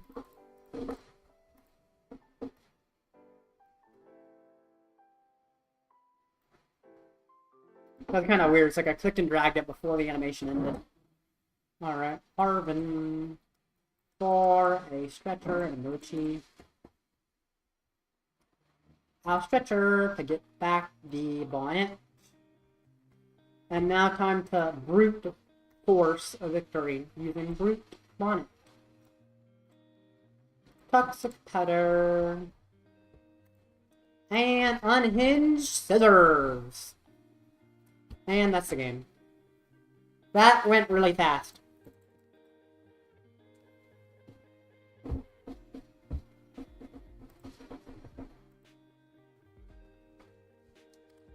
Good luck in the rest. Well, that was a, very easy matchup. Klawf seems to be a very good deck. Wow. I mean, I might as well just play a random match since I have the time.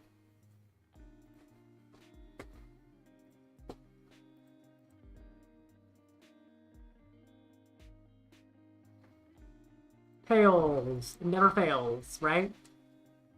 Exactly.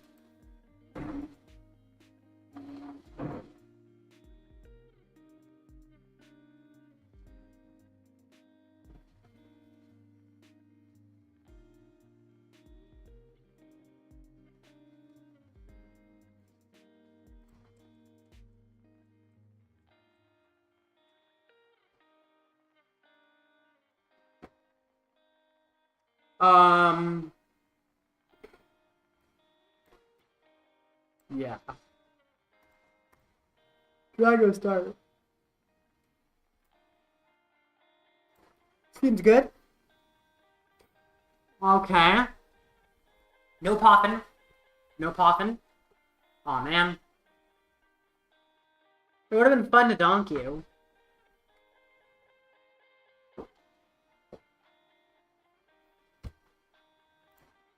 I'm sorry, what? Lucky helmet? Really, buddy? Alright.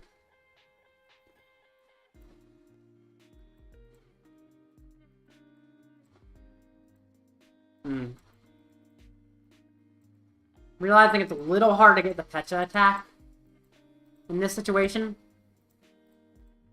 Because putting both of these down makes things a little more difficult, because I can't go for a Oranguru easily. However, at the same time, I don't need the Pecha attack, I just need an attack, so if it's not Pecha, I guess that's fine. I had Carmine before I Squawk, because that's always, like, the optimal one. Supporter here anyway.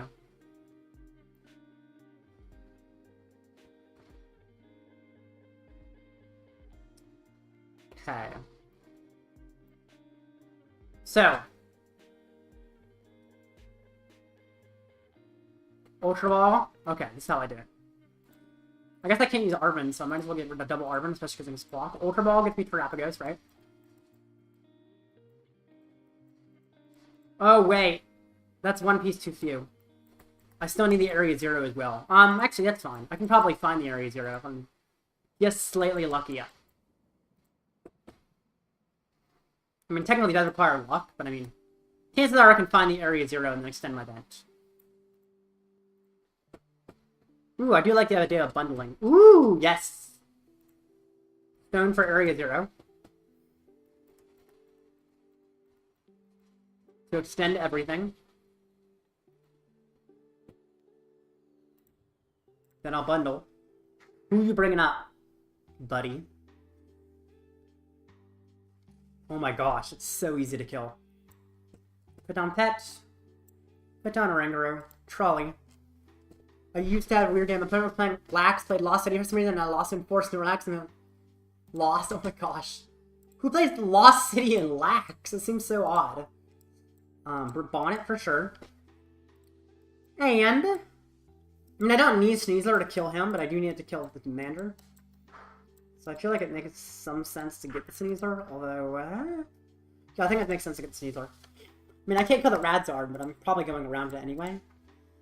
I guess the biggest thing is... Oh, I have Latias. Never mind. I was like, the biggest worry is how do I get out of the active? I have Latias. That's easy. Yeah, the Sneasler allows me to kill the Commander next turn if I so want to. Alright. This is crazy start. Oh, I do need the tool, actually, don't I? Oh, I have the tool because I have Switch. Okay, good. Okay, so I retreat to the Oranguru. Oranguru finds me the tool. Don't need two of them. I think I'll leave the other in deck, just in case I need to research or something. I can always find it later. I attach the bonnet. This requires... on your opponent's poison, which means my opponent can be poisoned and I don't have to be. Shoop-doo. Yeah, I definitely should have gotten on Pecha, because Pecha would have at least guaranteed I got it. Not putting on Pecha was technically a mistake, since it meant there was a chance I miss it. Oh no! Stone's on Electrode, so I can't attach glasses to it. That is actually somewhat problematic. That Stone's on Electrode, which stops me from attaching glasses to it, because it means a little bit harder to kill Zard, although I can just go two-hit it, so. But that does make things somewhat more difficult. Okay, let's see. It's not fine for next turn. Do I just, like, poison his Radzard? He's gonna evoke? Yeah, okay, sure. This is a weird Zard list, although I feel like live, 90% of Zard lists you see on the ladder are weird.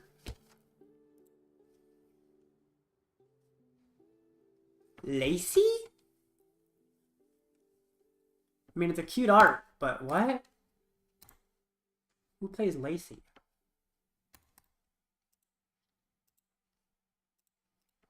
Attach his glasses so you can see. Yeah, if only I could attach a tool to the Electrode that already has a tool. I guess they went all the lax and lost it, I don't know. Yeah, why would you play Lost City and lax? You're not taking KOs. Wait a minute, is it a Dusknoir tech? Arctic, it's a Dusknoir tech, I think. Now they, because, I mean, well, if you were playing like Zard or something, then they definitely put it out. Because the thing is, whenever you Dusknoir, you lost on your own Dusknoir. That's the point of it in laps, is to force you to lost on your own Dusknoir. So I think that is actually a solid reason for it. I feel like I just poison and then pass, right? I mean, he's not dying immediately, but he's dying coming out of his turn. Which might actually be better, right? So now, when his turn ends, his Radzard dies. Now, if he evolves his Zard, you could get 2 energy there, 1 there, and attached from hand. These weird lists often play a whole bunch of energy. So technically, if he has an energy in hand... Deluxe Bomb? What? Yeah, it doesn't matter. What in the...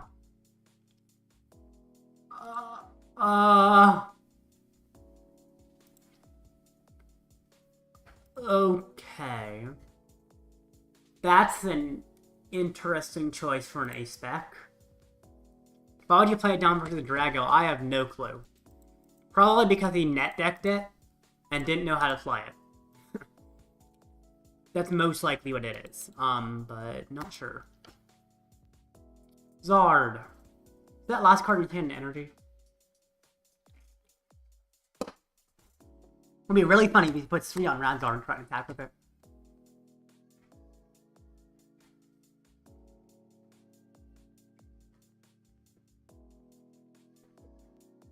Nope. He's just gonna let the Radzard die. Good. Bye-bye, Radzard. Yeah, this is a good start. Does he bring up the regular Zard? He shouldn't, but okay, he brings up Moltres?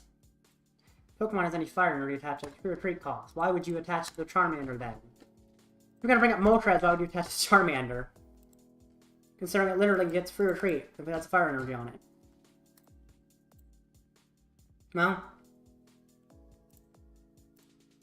I almost forgot to do that. Okay. I mean, I'm just sitting here while it gets slowly damaged by poison. So confused as to why he attached a fire here.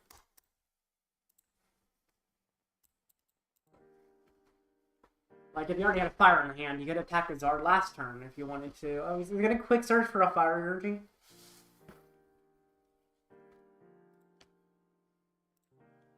Wait, if you quick... Wait, how many energy does he play? Oh my gosh, this is where I get to see how jank his deck is based on how many fire energy he plays. You what? 1, 2, 3, 4, 5, 6, 7, 8 fire energy? No. Can you give that Zard 60? I don't think Live has that functionality. The thing is, this isn't a tournament match. This is just a, like, regular match. What? He killed my Electrode. That's actually really helpful. I don't think he realizes it, but killing my Electrode is huge. Because if I can get it back, that's, like, insanely good. Now, getting it back isn't the easiest thing, but it's definitely possible. I'm gonna bring up. I guess I can bring up this guy, but I really have to thin my hand to make him useful. I want to Fez, but Fezzing... I mean, I guess I'm not getting Electrode attack this turn because I have no way to get it back. I don't have the Stretcher, or any way to find the Stretcher. This doesn't KO Zard. This KOs Pidgeot. Terapagos can kill the Pidgeot. If I can set up enough. I need energy and a boss. Which is... not easy. But also certainly possible. Probably should have thinned that Nest Ball. It's okay. Okay. Fezandipiti, give me some cards. Or I could try to thin my hand out. Oh, but if I thin my hand out, it's too much. Dang. Okay. Well. Let's see. How much is this doing? It's not killing him going out. That's interesting. Wait, this works. I think this works. So what I do here, this is going to look real weird, but it should work. So, no, maybe I don't even tell you the plan, because I think it would be more fun to show you how it's going to work. So first I Toxic Powder. I'm curious, what are the chances he retreats here? I'm really hoping he doesn't. This is going to be really fun. Alright, so. Yes! I think this is how it works. Now, live could be broken, or I could be misunderstanding the rules. But in theory, I don't know if I want to, I don't know. I guess it's better to tell my viewers about playing, but at the same time, I think it would be fun to just show it work.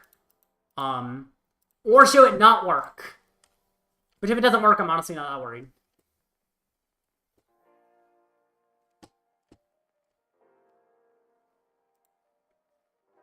Yo! Okay, so.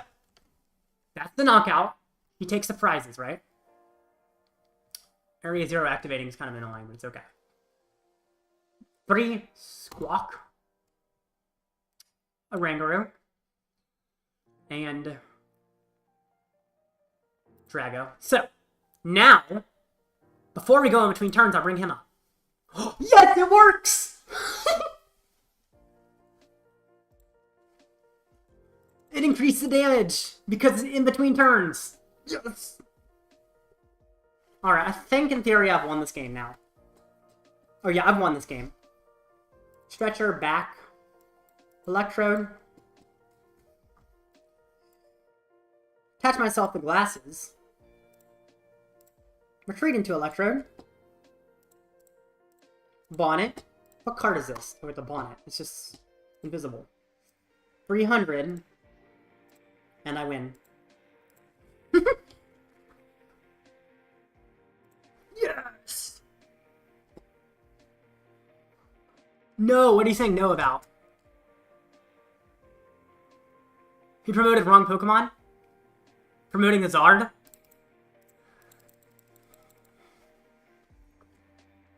Yeah, he probably should not have promoted the Zard. But it won me the game. That was so fun. Just bring up the Pecharunt and finish the Zard off.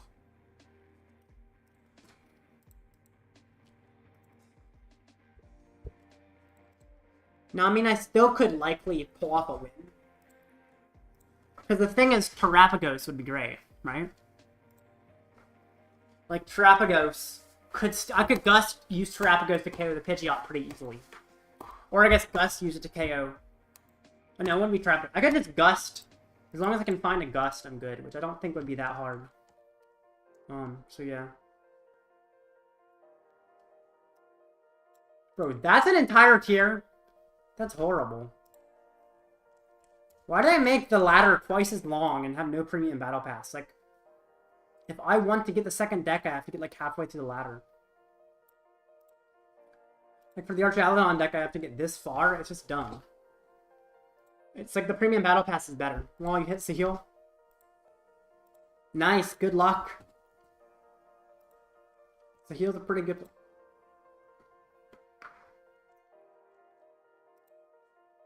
So I hit a deck.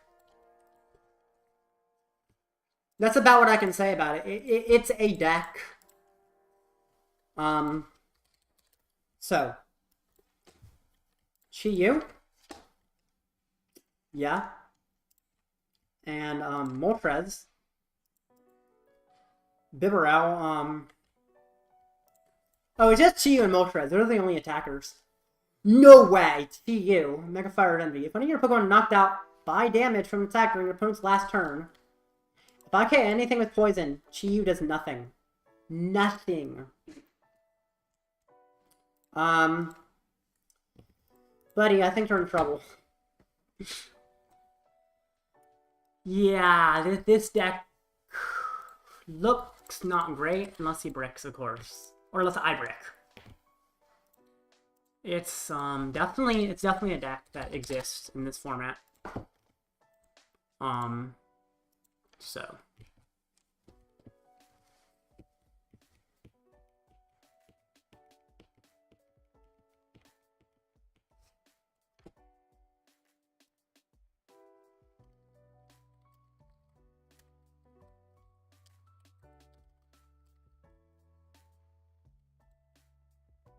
you about to do nothing tonight. I'm probably, if there's a league challenge tonight, I might still want to come. I don't know. I mean, I'm already making the invitational for this event, so I don't really care that much.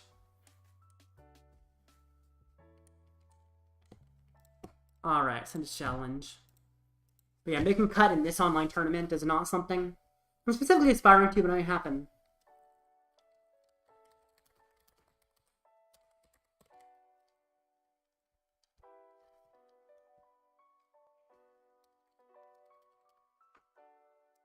Tails.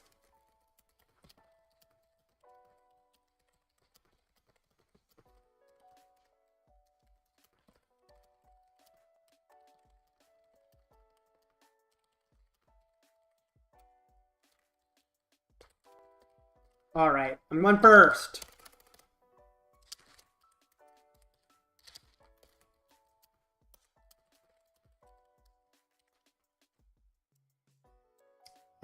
First, Klawf. I almost feel like I start with Squawk because it's one retreat. I can manually retreat it.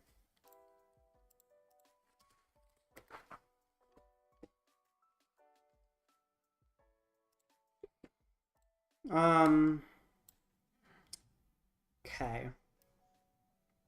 That's good. That's good. Lumineon can't find me Carmine. Rihanna XR's about to cheat and get first. I mean, he does always get the round 1 bye for some reason. Wait, was that wrong? No, Pecha.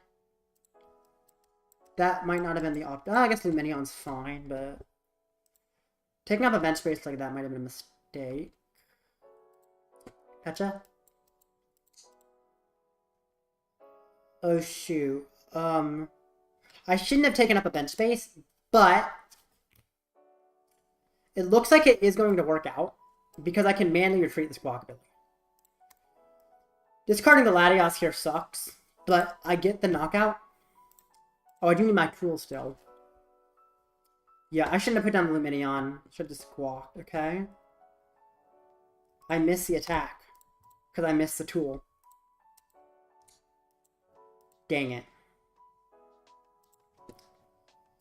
End turn. Alright, that was a tough turn 1. I definitely bench locked myself.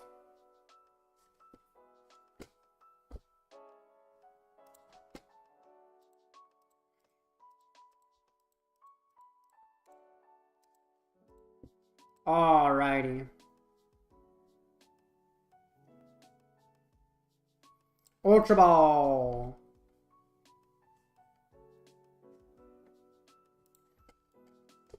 Cool. What does he get? He has, like, so, I guess he gets a Bidoof. Like, his Pokemon line is really weird. It's very, it's a very Pokemon-less Pokemon line. I mean, 10 Pokemon is pretty thin for today's decks. And they're, like, all one-offs, too. He's got 2 Chi-Yu, 2 Moltres, like a 1-1 Bibarel, 1 Manaphy, 1 Bundle, 1 Cleffa, 1 Radzard. It's a little crazy. Okay. Pros is gonna kill him with poison. Which means he can't really deal with me in return very easily. I guess the Moltres can, actually. Never mind. He can't cheat you. The Moltres still kills the Pecharunt, so. Devo, sure. Thin it out, you might as well. You don't need a Devo. I feel like that's the only way he even gets close to beating Zard. But I mean, the highest damage attack other than Radzard is 140 damage. I mean, he can use Radzard 2 times in game, possibly 3, but unlikely. Oh, there's a Bidoof. Alright. Well, at least I have the attack. Bro! Top decked it. Thanks, game. Arven, I mean, I have Area 0, right? So I could get Trolley. Stone, does he play back? He does not play back. But yeah, I feel like this makes sense because I have Area 0 in hand. I can Nest Ball Terapagos and then, like, fill up. Because there are multiple things I'm wanting to get in play. Although, to be fair, the things I'm wanting to get in play aren't all in deck. They're in hand. So actually, that makes Trolley a little bit weaker. I need to get Stretcher instead because I care more about Latias. I'm going to catch this without fear of losing it. At least not losing it for a long while. Oh, I should have poisoned first. I mean, it probably won't matter. Either way, it's just as hard for him to kill me. And let's get some Toxic Powder. And my turn.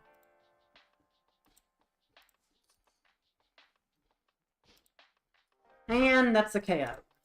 Taking the first prize seems like pretty good. I mean, he can take 2 prizes late game with, like, Radzard or something. So, Big Sword gonna bundle. I don't think he's gonna bundle. Gets back Klawf. He's gonna Klawf again? Yeah. He has to Klawf again. That's worrisome. That is a bad sign for him.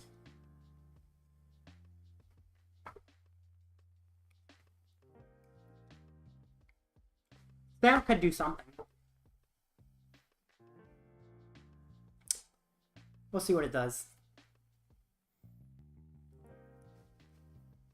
Gets him a new hand and could possibly cause me some kind of issue. Or it could do nothing. I'm willing to bet Stamp isn't a huge issue, just because I have a pretty set up board. If he's really lucky, it could be. Oh, right, I don't have Free Retreat set up.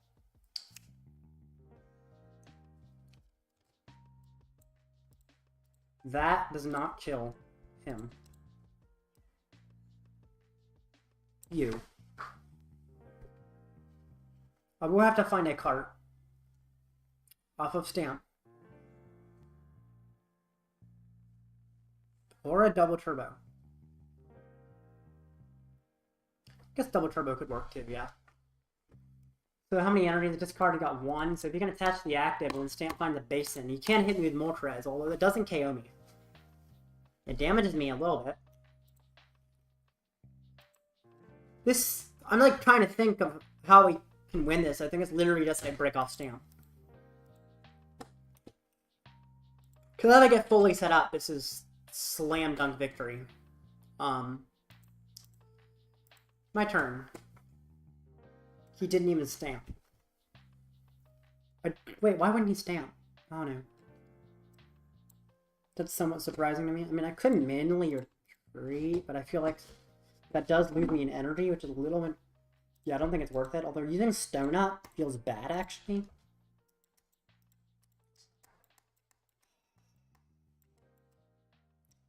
Bloodmoon's free late game. You know what? Manly retreating is fine here. I really like to keep my Force Ursaluna available. Oh, right, he couldn't Stamp. I remember, right. He was KO'd with poison, so he couldn't Stamp. Oh, I also should have poisoned before switching. But yeah, I forgot. You can't use Stamp if he was killed with poison. That's why I don't know how I forgot that. So yeah, that's actually really relevant. That's huge. So they could use Stamp to be a problem. Ooh, cart. Nice. I'm glad to find that. If it tries to bundle me again, I'll be able to cart.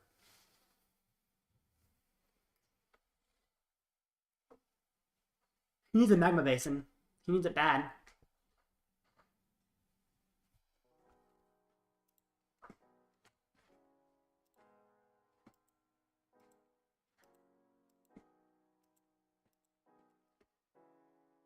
Alright.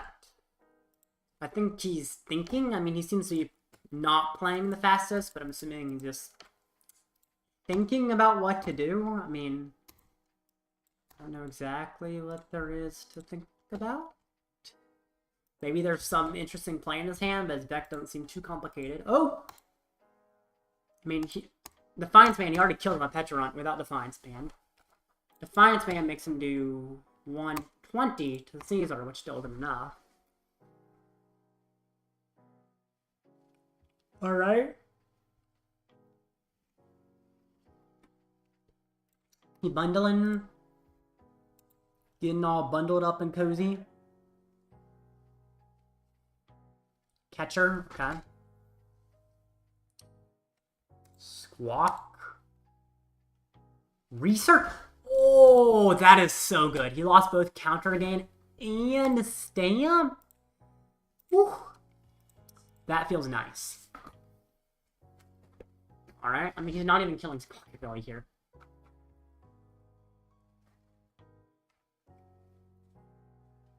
How many counter catchers does he play? He plays 4 counter catcher. My goodness. 120. Alright. Now I cart.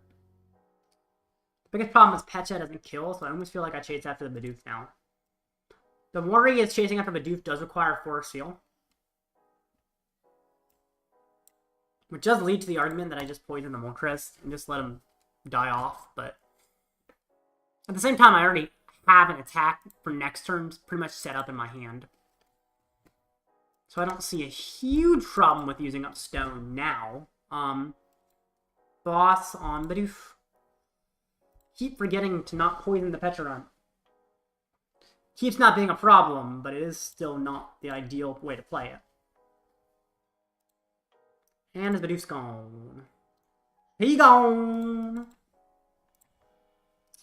And that's a very good pull.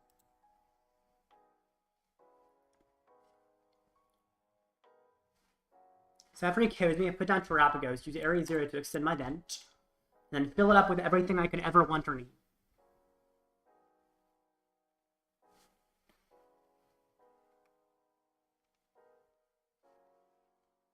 Catcher. There goes Squawk. Should be fine with me.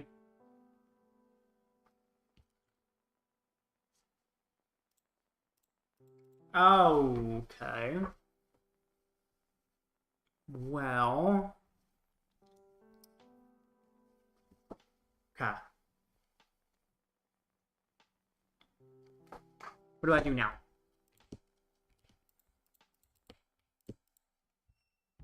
Arven could give me Energy Loto. And that could give me an attack. If I'm lucky enough. Or I could just poison with Pecharunt, which is kind of weak. Could Nest Ball for Fezandipiti, draw some cards, although that fills my bench. Then I have no options. I could... It's a Nest Ball. I already used Stone. Yeah, I think I'll Arven for Lotto. And Pray. Lotto and Pray. I mean, if I don't get everything I need, it's like, it's whatever. It's not a huge problem. It's not ideal, but it's fine. Terapagos seems like an alright attacker, actually, considering it's... I guess it's kind of hard for him to kill both Terapagos and Klawf, but Terapagos is certainly harder for him to kill, although, take a KO, he can start using Radzard, so not Terapagos, definitely Klawf. Electrode's free. It's also weak to fire. Yep. Lotto. Dang. Okay. Well, he does get killed going out of his turn, although he's most likely retreating. Alright.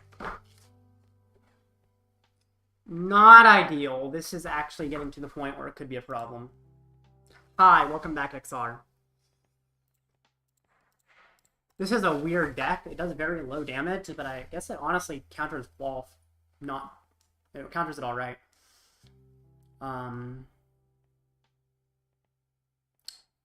What do I do in this situation? I lose my Pecha. I mean, that Iono was really harmful for me. I don't know why I didn't really see it coming, but it made things a lot more difficult. I mean, he's probably retreating to the other Moltres just to turn off poison. So then, like, what do I do? I mean, I guess if I haven't KO'd, he can't do much. And normal attack is weak. So I just bring up something bulky, and he has, like, no easy way to kill it. Although Radzard actually can, can't it?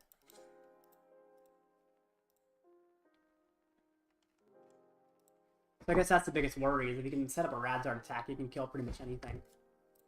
I guess the good thing is this Moltres can only be powered up manually.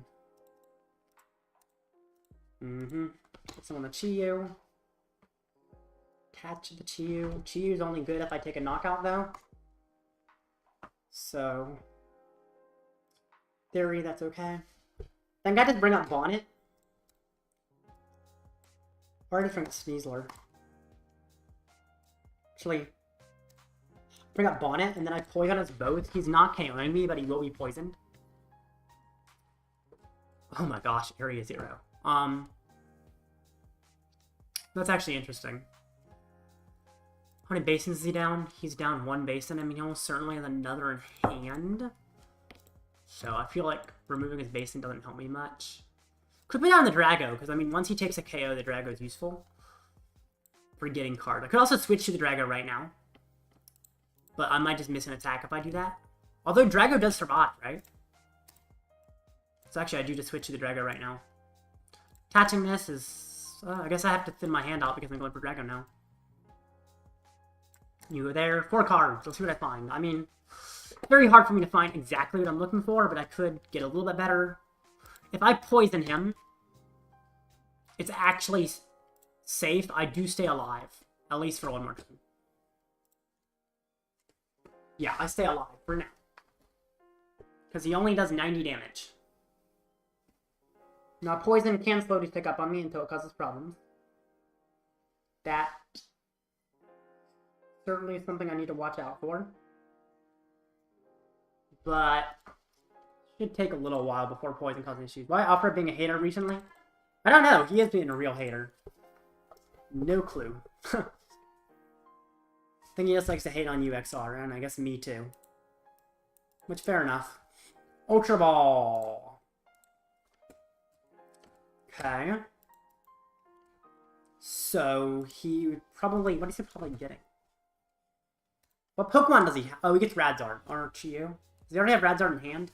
Maybe Ultra Ball's just sinning. It's probably just sinning in case of Iono. He's like, I don't need these pieces anymore. Which is fair enough. He probably doesn't need whatever those pieces are. How do I thin my hand out for another Drago draw? I mean, if I top like an Ultra Ball or something, I could.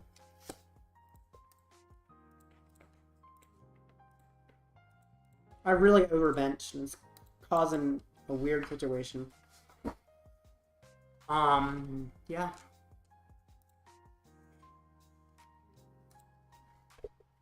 Yeah, he gets ping 3, I get ping 1. Okay. Top deck. I can attach some cards from my hand that I don't need. Just to draw 1 more. Hope it's something useful.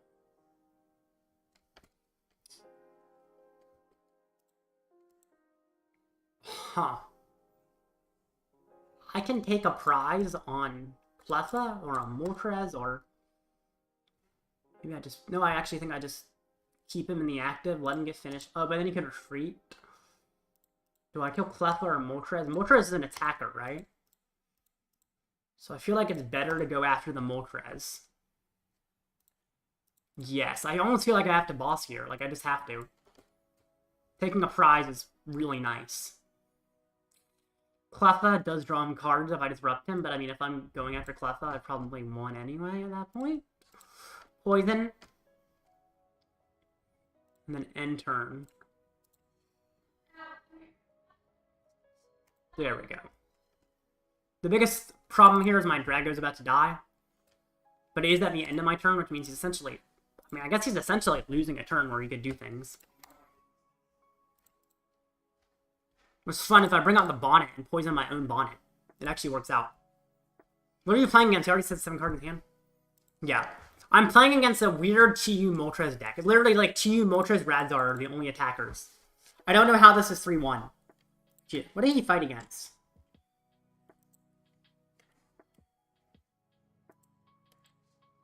I know. I'll check later. Okay, he kills me. So.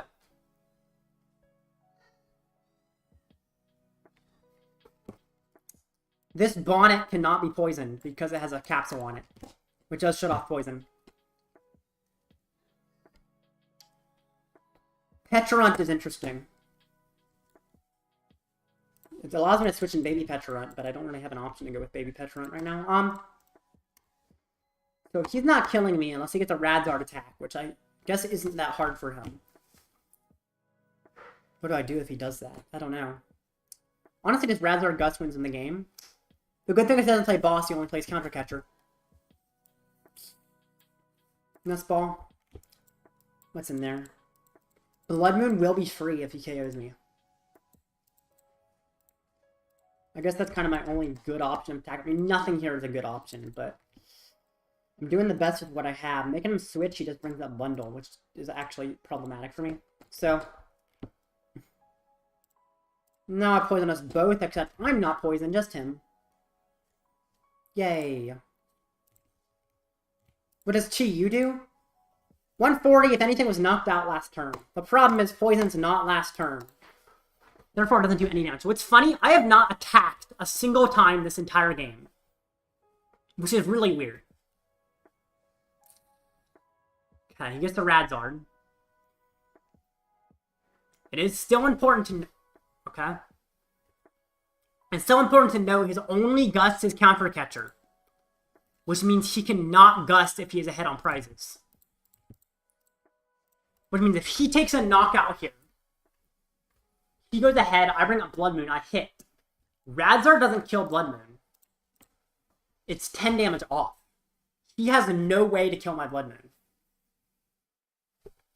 If he attacks with Radzar because only Gust is Counter Catcher, he loses. Right?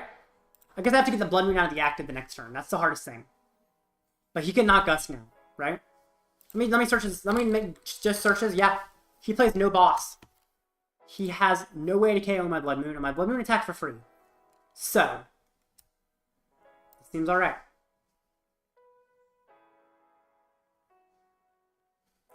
Okay. Pecharunt to switch in a second could also be interesting, although I don't need it yet. I think I replace his basin. How many basins is he on? He's on 2 basins. Yeah, mine is, I guess... Does replacing his basin actually help me, though? I feel like I just hold on to this. I just hold on to my whole hand. Because if I'd, like, get a Terapagos off prizes or something, I don't know what's in prizes. I think there is a Terapagos in prizes. Let's see. Arven. Do I win? Arven? Oh, I'm so close. Oh, Hyper Blower. Oh, shoot, Hyper Blower. Oh, shoot.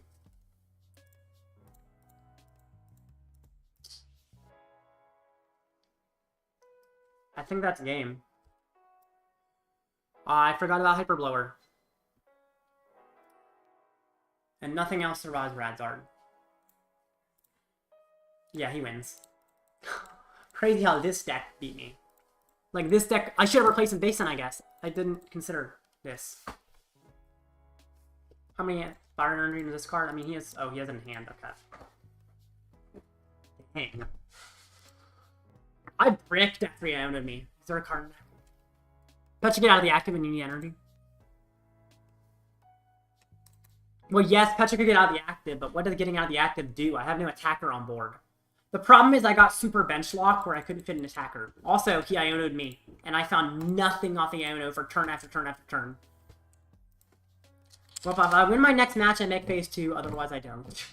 Losing to that deck is kind of crazy. So I guess it's kind of a weird matchup, just being like all one prizers and stuff. And also the fact that he Iono'd me. And just completely ruined me somehow. Okay. So... 4 minutes till the next match, and actually, no, there's 2 more matches. I have to win the next 2. Never mind. I'm 3-2. That's gonna be hard to do, but I might be able to do it. Yeah, if I win the next 2, I make phase 2. Who knows if I can pull it off.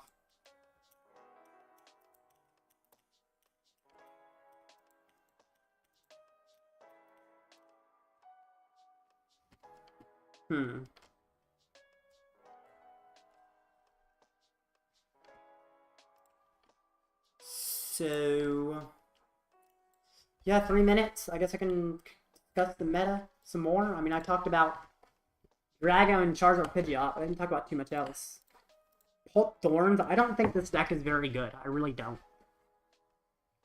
I don't understand why people play this deck. Like, Thorns, we're in the same bracket. Oh, interesting. We could fight each other. Yeah, Pulp Thorns is weird, because Thorns, the whole point is you shut off your ability, but if you can gust around with Thorns and turn your abilities back on, Thorns doesn't work anymore. Like, I don't understand how Pulp Thorns is good. So, Pulse... Tap. I don't see the synergy with Thorns. It seems like I guess Dracloak should draw into it or something. But, like... It seems like you're trying 2 completely different decks in one. That don't really have any specific synergy with each other. It's very odd to me. What happened versus that deck you just hit? He Iono'd me to 2 and I fell apart, pretty much. His Iono'd completely ruined my setup and I found nothing at all. Oh, also I missed a turn 1 donk somehow. Like, by, like, 1 card. No, I didn't... Or I wasn't a donk, but... Actually, I wasn't a donk, but it was a turn 1 KO that would have made everything a lot better. I mean, I was 1 KO away from winning the game in the end, so... Also, turn 1 going second. Or no, actually, I think I had to go first. Anyway. Yeah, it was a very, weird situation.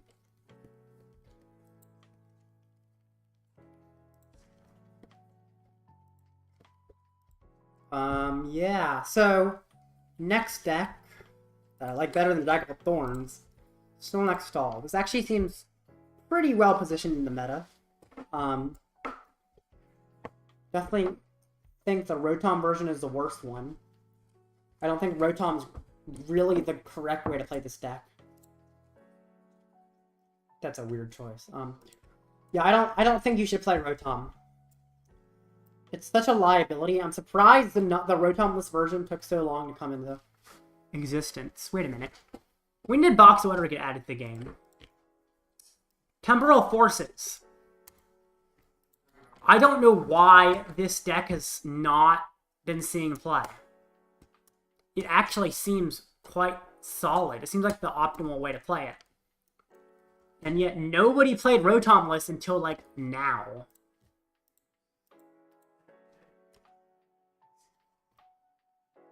Which was very interesting. I don't know, it was just strange. Good luck, I have to go for a while. Alright, see you, XR. I feel like I'm rambling, probably because I'm filling the time, because the next match is about to begin. Hopefully I can win it. Gotta win the next 2, and then I make phase 2. If I don't win the next 2, that's not ideal. So, it's just not gonna happen though, so it doesn't matter.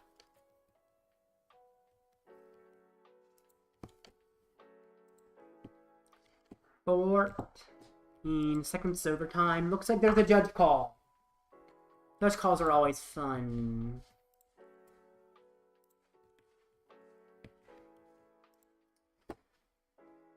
It seems like most rounds start late because someone's... I'm assuming it's because someone's called the judge. I mean, normally that seems like what it is. It's just some complaint.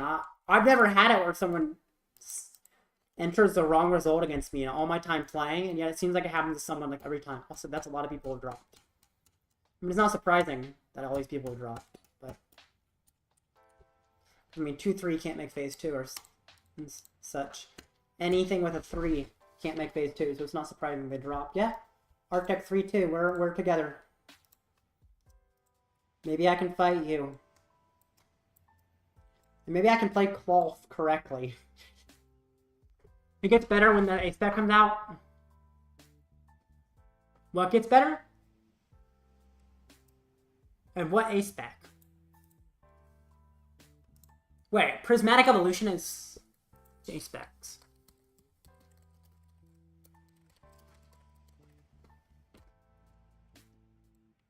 Does Prismatic Evolution have A-Specs? Oh, Max... Wait, which A-Spec?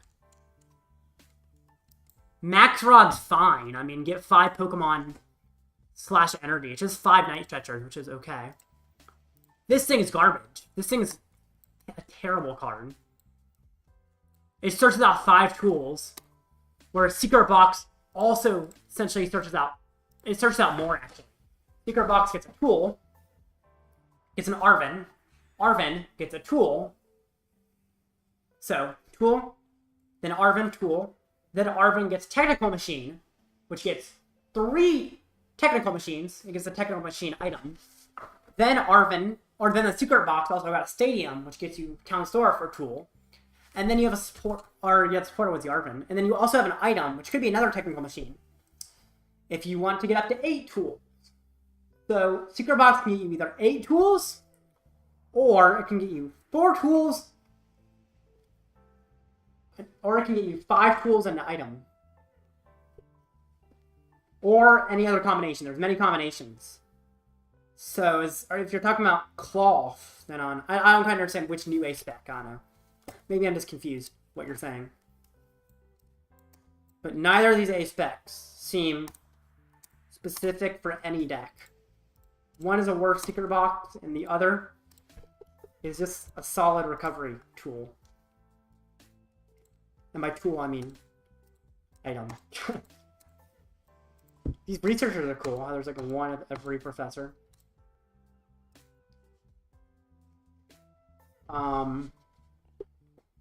They chose Sada over Turo, it looks like, though. Not sure why.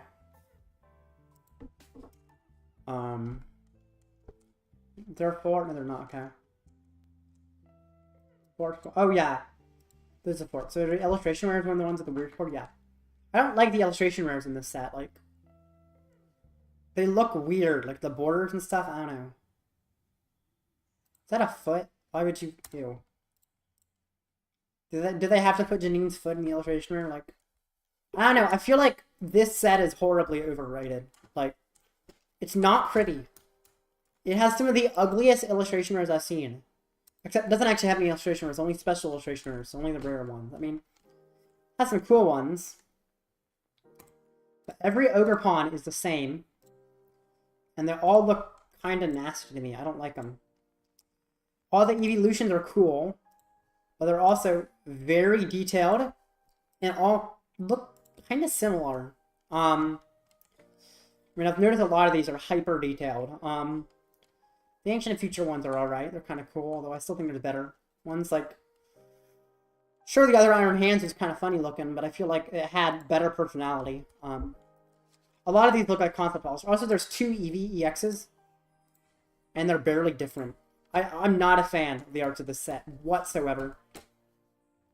Also, they have a theme where they take all of the evil team leaders, and they put them in regular, everyday outfits, which seems like a cool idea, but the whole point of them is that they're cool. The spec that gets tool is good for... But now you spend Secret Box, it is better. Yeah. Because Secret Box is getting Arven, a tool, a town store, and a TM machine. Technical machine. It's weird being called TM machine, because essentially technical machine. But yeah. That's also in this set, I'm pretty sure. Unless they didn't add... Wait, are we not getting... Wait, was TM machine in... Was technical machine inserting sparks? Wait, is this not being released? This. Is this not inserting sparks? Is it? Wait. Are they not printing that? Maybe Secret Box doesn't work because I don't see it. I thought it was going to be here. Or Surging Sparks. Is it inserting sparks? It's not. Oh. Never mind, TM Machine is not going to be released in English for some reason, despite the fact that Japan has had it for a while. That's honestly really weird that they didn't put it in the set.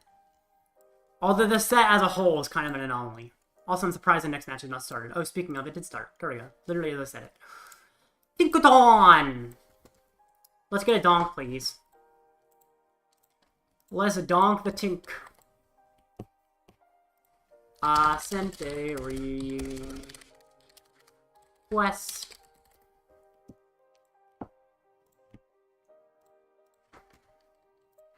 Alright, let's get back into the game. Hoop-a-doop-a-doop-a-doo.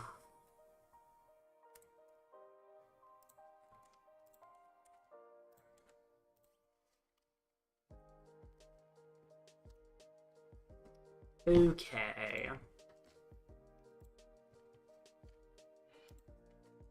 So, has he accepted? Yes. Good luck. Let's do this. Why did they not print this technical machine? It's weird. They need to print it.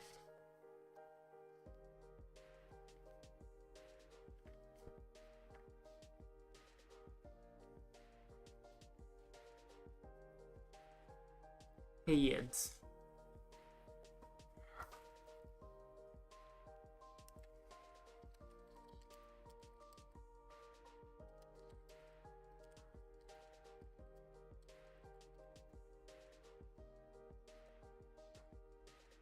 Latias. Okay.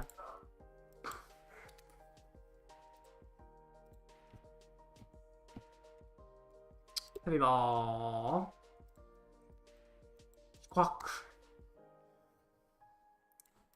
Interesting. Wait! Do I get the donk? Okay, what do I need? I don't need much. I really don't need much. Okay. So.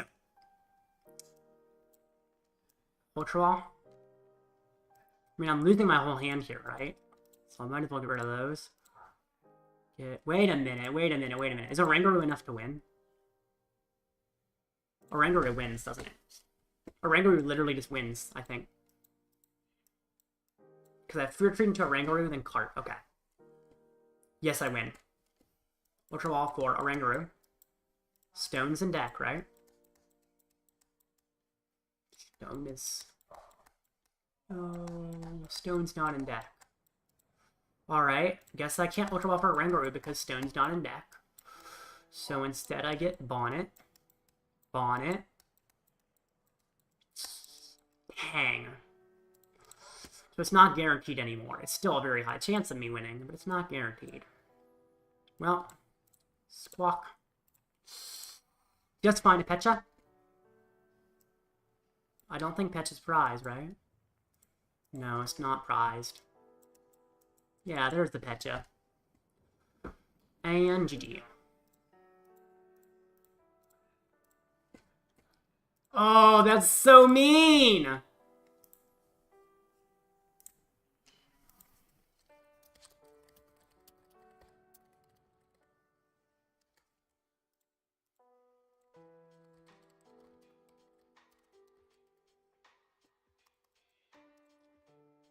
My opponent said he messed up.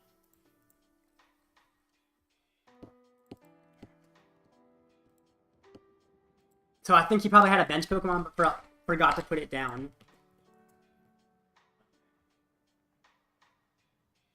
Well, I donked again.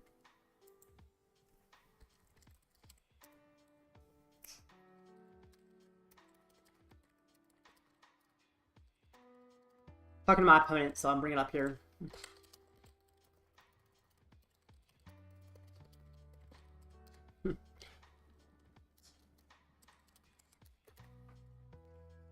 I'm glad my opponent's chill.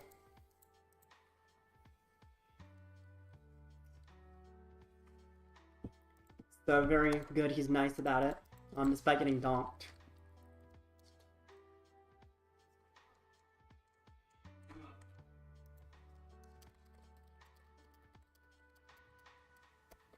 I remember top cut of lead cup, I forgot to bench.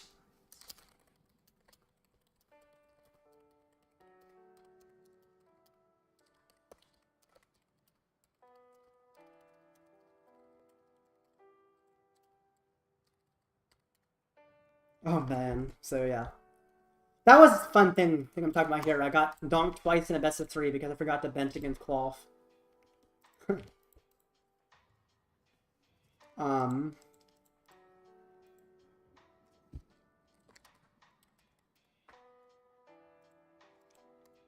So Klawf is so weird. It really is. It's good, but really it seems weird sometimes. Just, if you hit the donk, it's great. If you don't, sometimes it's not great. I mean, it has an okay tempo, but certainly its early game is better than its late game, which is very unusual in this format, I feel like. I feel like most decks are winning by doing a bunch at the end of the game, whereas Klawf gets early game tempo, which is the complete opposite. It's like every deck in the format is a comeback deck except Klawf, which is honestly odd to me. Like, even turbo decks, like, I'd say Bolt.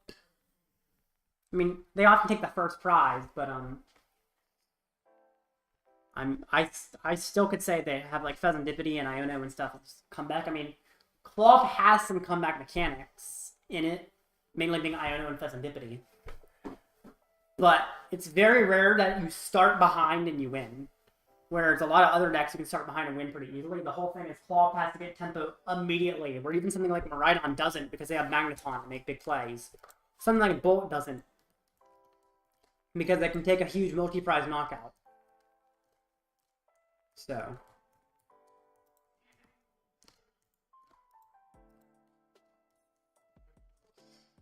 yeah, definitely interesting. Well, that match finished so quickly, I guess I gotta get into another one since I have time to play a match for fun. Since that went so fast. I'm definitely not taking a 20-minute break, and I'll be done. So, Tails. Tails never fails until it does. Again.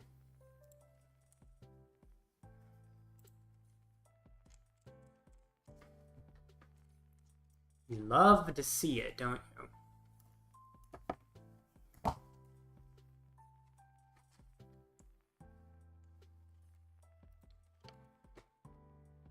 But won the coin flip, and it's deciding who goes first. Don't really know why it seems like such a hard decision, but guess it is.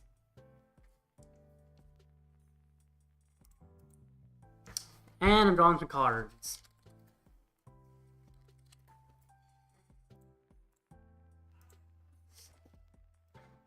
Bonnet. That's not a great start, but it's not terrible either. I can just switch in many ways. Okay, actually, I said it's not a great start, but I mean, I have double Heavy Ball. I have Nest Ball I always have Squawkabilly here. And I likely have some other things too. So, maybe it's okay. Oh no. That's mean.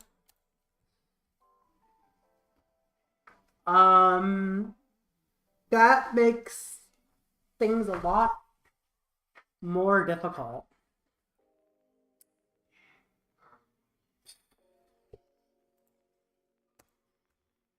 Why does he have to start with Klawf keys? Okay.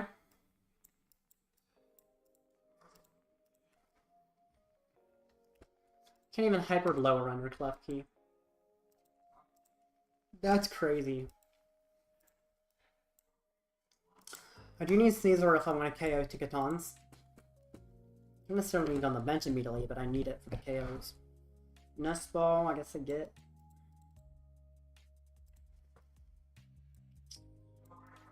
Nothing works, it's all abilities!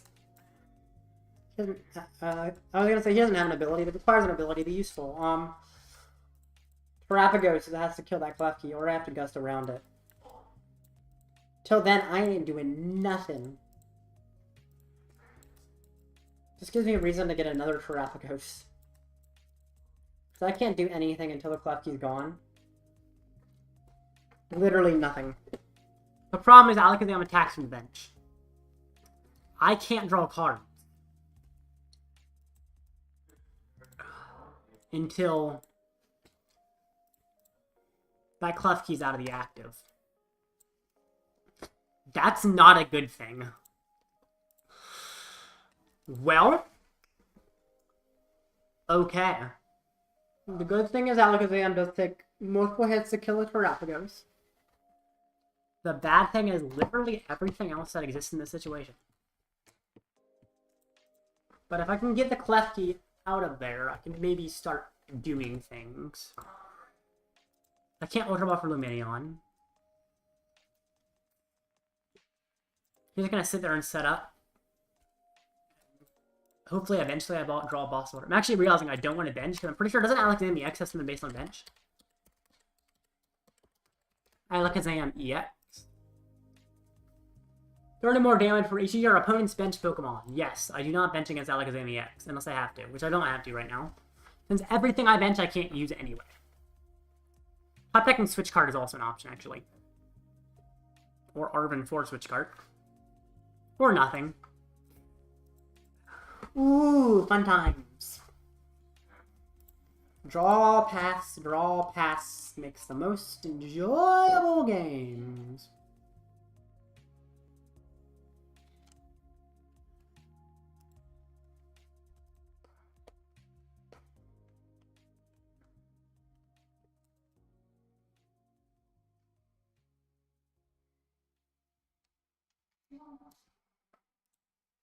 Switch to coughing? Why would you switch? I mean, I'm happy you switched, but why? And you give me a Mesagosa? Thank you, okay. Why in the world did you switch out the Klawf key?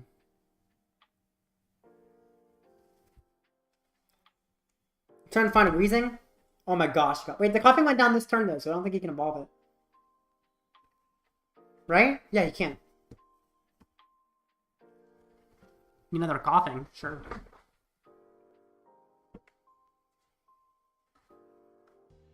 Okay. That's the first KO. Now it's time for Pecha attack. Because I can get that bonnet right on back. Might as well Mesagosa. Find me like a Latias. Hey!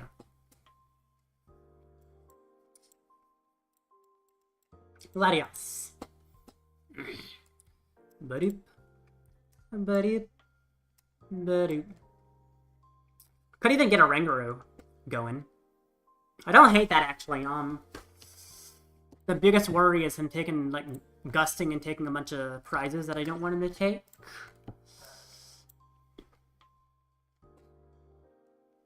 But Oranguru does really set up my board.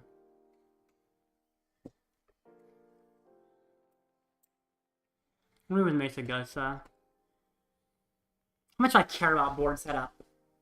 I guess I do care about it a good bit. Nest Ball to get a Oranguru. I'm realizing I'm one card off. I would have to Ultra Ball my whole hand if I want to utilize a Oranguru properly. Because essentially a Oranguru needs to be utilized along with the Pecharunt, because the Pecharunt allows me to switch. And doing that... Oh, I could get two useless tools and Ultra Ball them away. So I guess that actually kind of works. And then get Pecharunt. Glasses.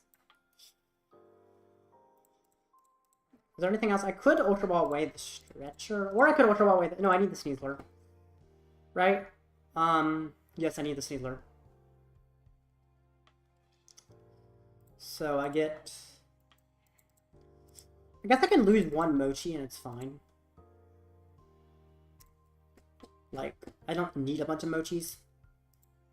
Just need one if I ever go and attack, like, one Alakazam. And the Ultra Ball, you can see Pecharunt. This just allowed me to have the entire combo of Oranguru set up. Of course, I'm not using the Seal Stone of Oranguru or anything, but the entire Oranguru combo is now set up because of this. Which is really what matters.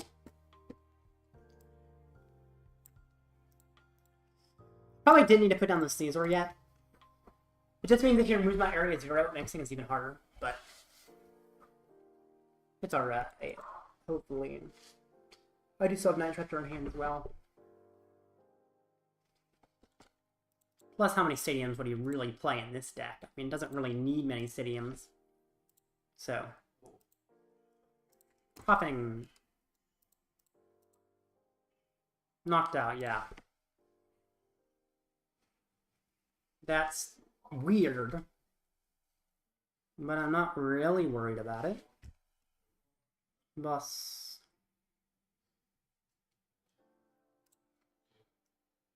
Everybody has free or treat. It literally does not matter who you bring up. Everybody is free. That's why I shouldn't have put Sneasler in play.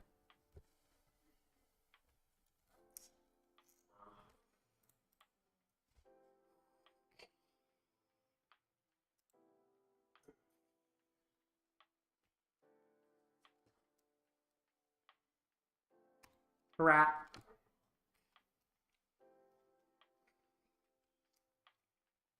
Pecha. Yeah, that's why I don't put Sneasler in play. Dang it. Okay. Yeah, that's annoying. Well, I guess I'm likely just poisoning him. Doing damage. The good thing is, Alakazam only does 120, which does not kill my Sneasler. So, I'm alive. Barely. But I am gonna be alive. But I guess being alive is important. That's probably the most important thing. Tails! Yay!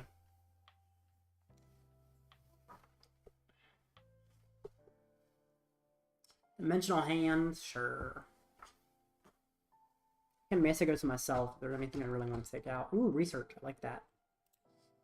I don't like how I lose Stretcher if I use research, but I do like using research. I'll probably cut a Teleball first. No, maybe not. Bench extension's good.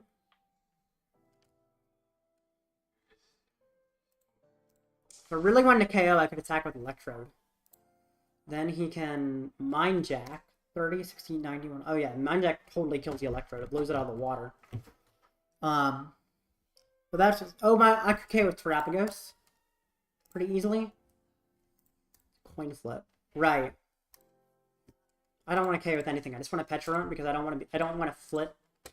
I don't want to lose because I flipped wrong. So let's go here. I mean, I don't think his Weezing's getting out of the active anyway. That's what I'm willing to bet, is that his Weezing is just going to be stuck.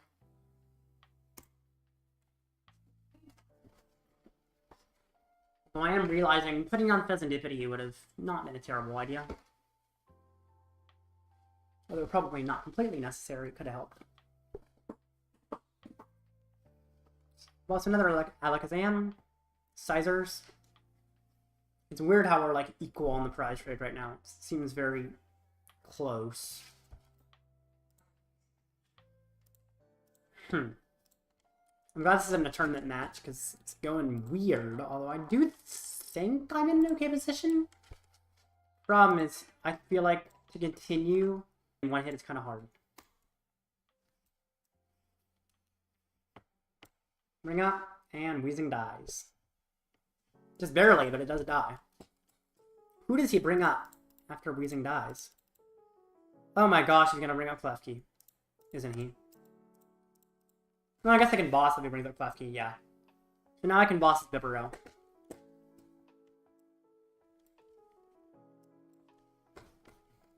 There we go. I almost feel like I want to keep my bench low enough. Let's see. 30 for each opponent's bench Pokemon. 30, 60, 90, 120. So he'd be doing 240, which is enough to KO Terapagos. So that's annoying. Makes me want to attack with Klawf instead. Which will require... I mean, I won't require setting up things, but... Oh yeah, I got a Klawf attack. Good. Ultra Ball away Electrode. And... Bonnet. No, I don't think he's chasing my Bonnet very easily. We're a Klawf. Gotta remember, Klawf himself has to be the one poisoned. Nobody else but Klawf himself. And I will Fruit Creep.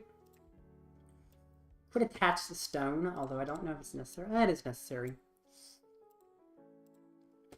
Poison us both.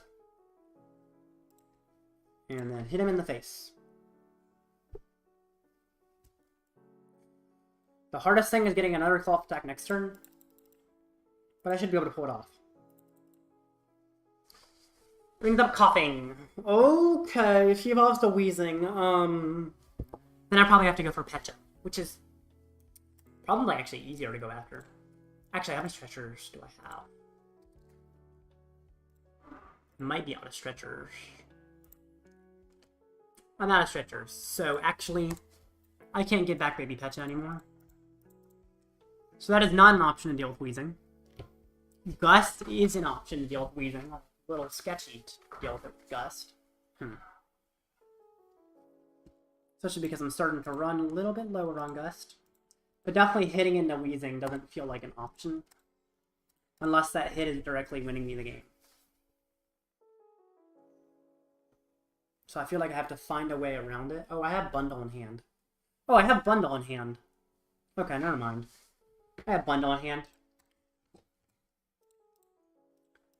So I can force him to bring up anything, and then KO said thing. With Klawf. Although if he brings out Alakazam, of course I can't kill Klawf, I can boss him and finish it off later. The biggest problem is I have stones, so I probably can set up Klawf pretty easily with that. Arven? Just to get the Klawf rid. Oh, I get Trolley, actually. Duh.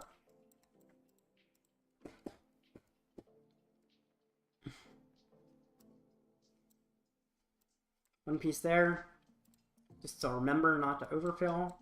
Trolley gets me Klawf, and Bloodmoon's not a bad finisher, especially because it has high HP. And then I will Fez. And after Fez, I see if I have to Forest. I don't have to Forest, yay. Boss is an interesting draw. I can't use it, but that's okay. Bundle, who you bring up? If I bring up Alakazam, do I just, like, attack with Terapagos and Mochi? Probably they could just retreat the Alakazam. So I probably can't do that. Even, like, let's see. It does barely not enough to KO him. But it is true that it's not enough to KO him, even if that's barely true. It's still true. Therefore, I have to attack Klawf, which is whatever, it's fine. It doesn't finish him off, but it gets close. Actually, attack with Terapagos, the argument for that is that it allows me to cut my bench completely down after Area 0 triggers. And then attack with Bloodmoon, right? Yes, I actually think it's correct to attack with Terapagos. It means, I have to switch. But the reason is, it's my only Terra, and I want to cut down as many of these bench Pokemon as I can immediately. So, I'm essentially changing my play. Whatever, I didn't need that card too bad anyway.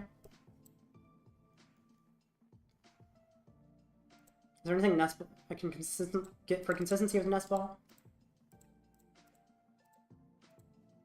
Let's see. Either way, I'm discarding the same amount of cards, right? I might as well get thing. And then it's 260. 30 poison damage puts him up to 290.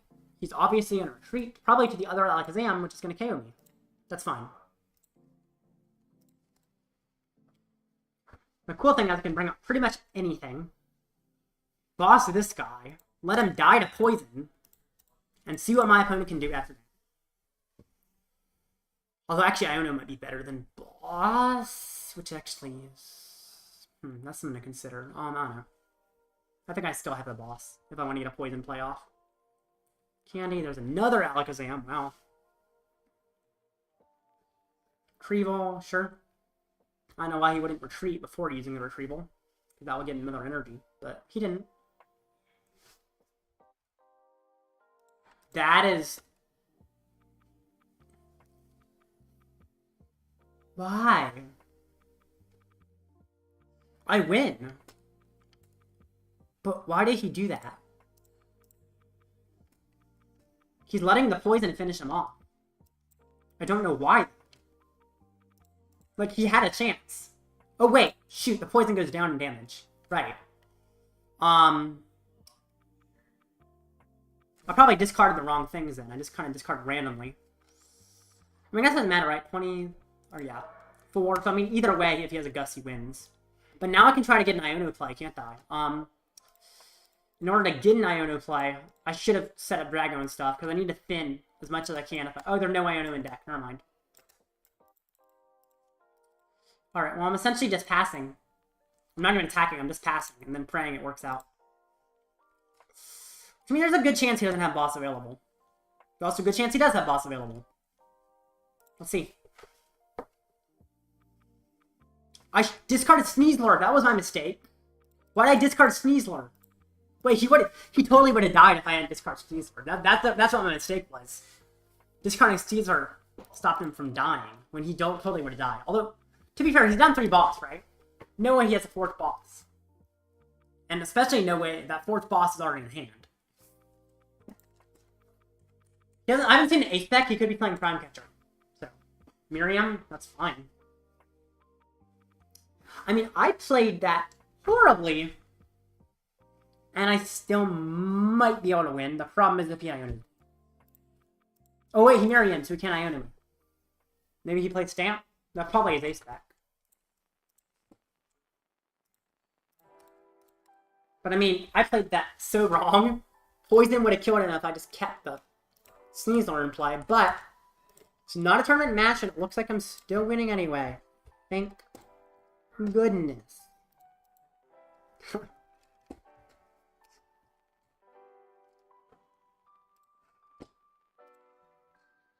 I win.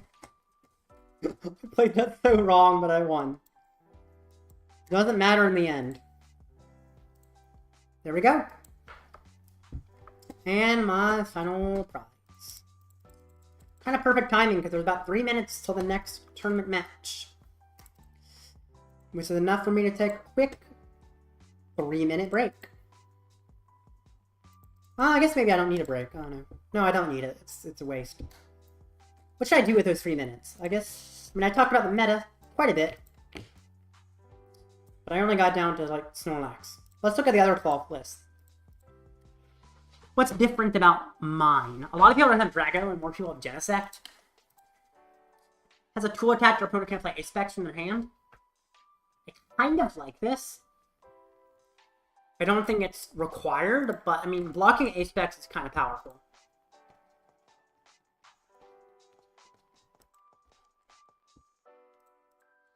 But I don't know, I like the Dragon. It's consistent. I think it's better. So. Yeah, sure.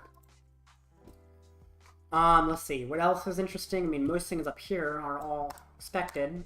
It's interesting how this is like the only deck in the format that plays 2 Heavy Ball. Probably 2 Drago V and almost 1 would have top 2 more Drago. Darn. That's tough. I donked my opponent. They didn't even get a turn, so... I think they accidentally forgot to bench things. Because they said they messed up. So... How come do I have Lotto? I really like being able to Arven for Lotto. Even if the Lotto fails, which it sometimes does, it's still really nice to at least be able to Arven for that chance at an energy. Well, Arctic, you can still make top 64 if that's something you care about. Are you on the leaderboard versus Lugia too? Isn't that, like, kind of close for Drago?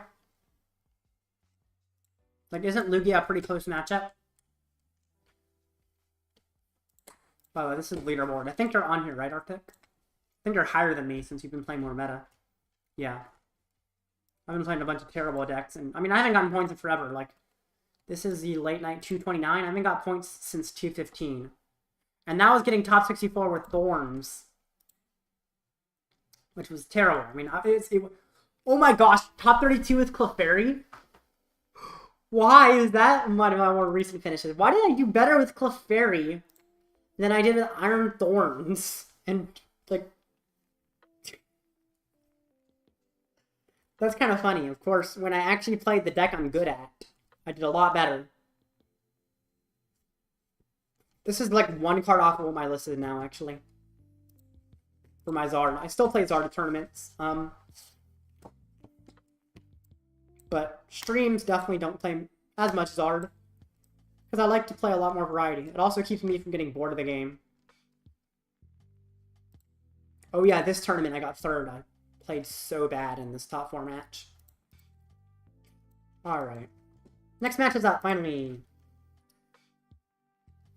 How much HP does Dipplin have? So. Good news. Dipplin has really low HP. Bad news. Dipplin takes multiple KOs. Kudos on 3rd place. Thank you, Control Players. Is that the official Control Players Unite channel? Like, I think... Interesting. Thank you for the congrats on the 3rd place. It was a while ago, but I guess I haven't played Zard to a tournament online in a while. Thank you. I think it was actually the last time I streamed Zard. It was like practicing for Louisville. So it was a while ago. Yeah, Surging Sparks wasn't even out. Yeah, so it was a while ago. Now the Incineroar in that list is even better. Incineroar is so fun in Zard. I think people completely underrate it. Just not being weak to Ogerpon. Being able to KO Drago immediately is very powerful. So, definitely a fun list. Other people need to play that Incineroar, but they just don't. Some people will play it to Worlds, I think. But after that, for some reason people dropped it. Tails. First, I'm fighting Dipplin. So of course I'm going to want to go for Donk. If I can get Donk, that'll be great.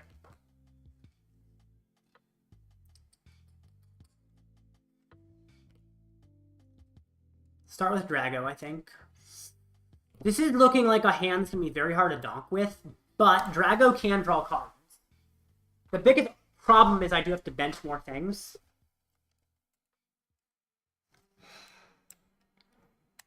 Hate this, but I need cards. Urgently. At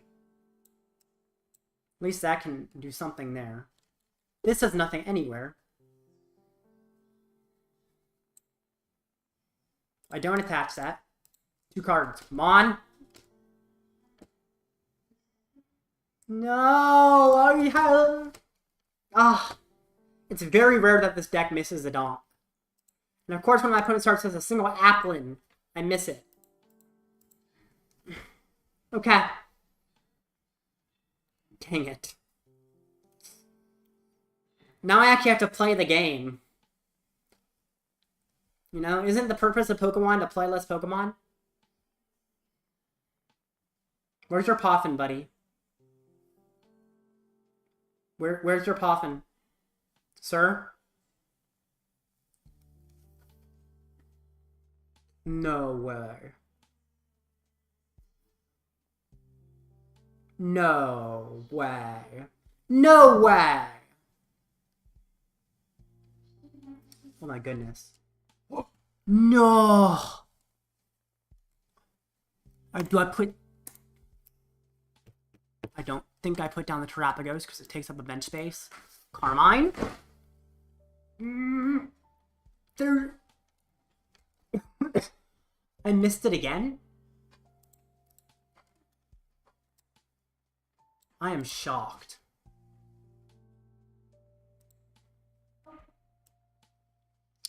I can Nest Ball for Latias, which switches me into Drago, but that doesn't do much.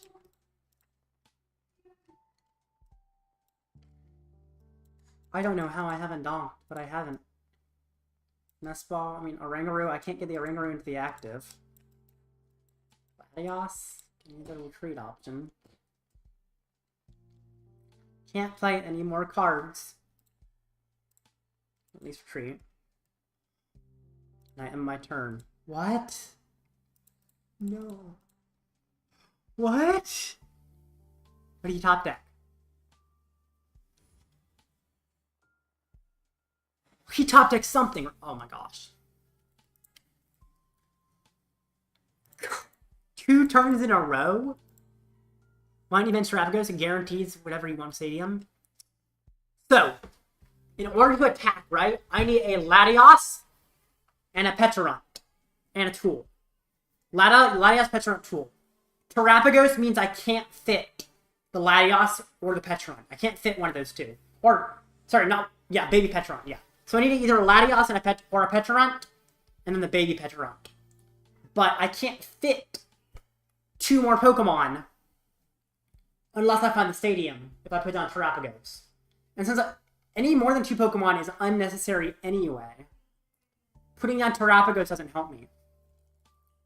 It actually makes it more likely that I continue to be bench locked. Because I have to find a stadium to do anything if I put down Terapagos. Does that make sense, maybe? I don't know. I mean, I have a KO now. Because Arven gets Tool and Nest Ball. But the fact that I missed it for that long is kind of crazy. And worrisome. What tool did he get? Oh, I think he got Teamiibo, right? Yeah. Okay. Balls up. Sounds great. I mean, I should still be in an alright position in this match, but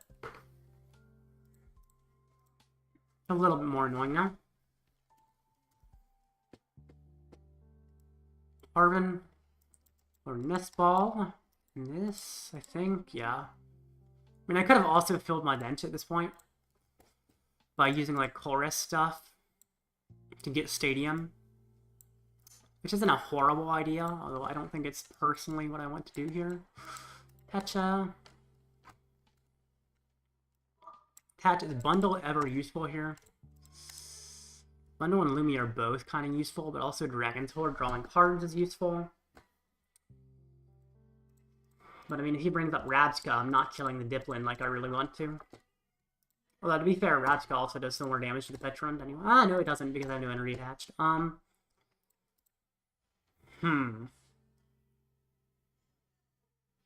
feel like I don't draw cards. I can poison myself first. I don't need the Pecharunt to be poisoned. Then I end the turn. I have the Lumineon and Bundle for next turn. Because if he misses the attack, he brings up Rabska. If he gets the attack, he brings up Diplin.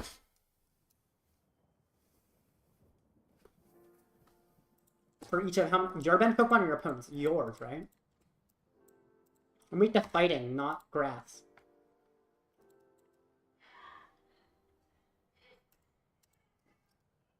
$20 for each of your bench Pokemon. He needs 3 more bench Pokemon. If he cannot find 3 more bench Pokemon, I'm golden. Even if he can, I'm still in quite a good situation. Yep. That's annoying. Now he needs 1 more bench Pokemon and energy. Who knows though, his setup seemed terrible. Maybe he doesn't have it. Arven. That gets at least one of those 2 things he was looking for. I like how Colress can allow me to replace his Festival round really easily.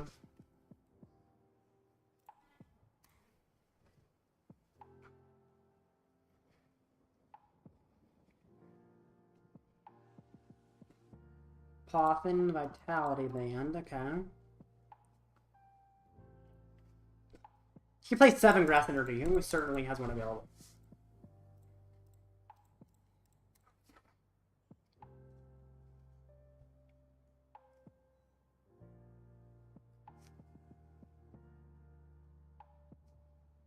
Yes, I attack with Klawf. Colress gets me the energy and removes his Festival rounds, and then I attack with Klawf.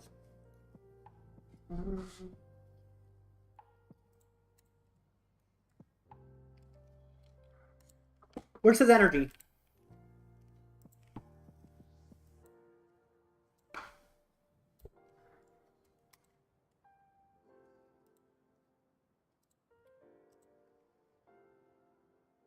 Catcher? Bonnet is weak to grass. I'm assuming he's chasing Bonnet? Yeah, because weak to grass. That's actually smart.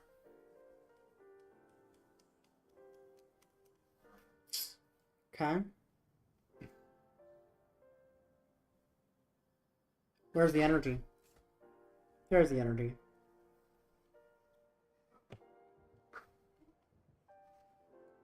Well, I'm weak to grass. You don't need the band.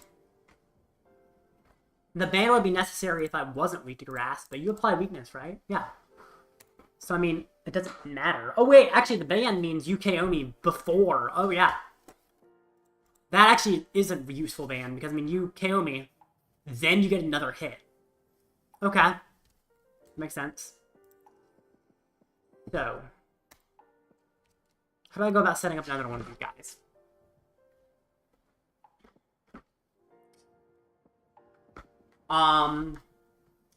Yeah, what's the best way to do that?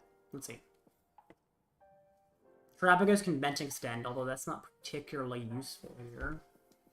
Or maybe it is.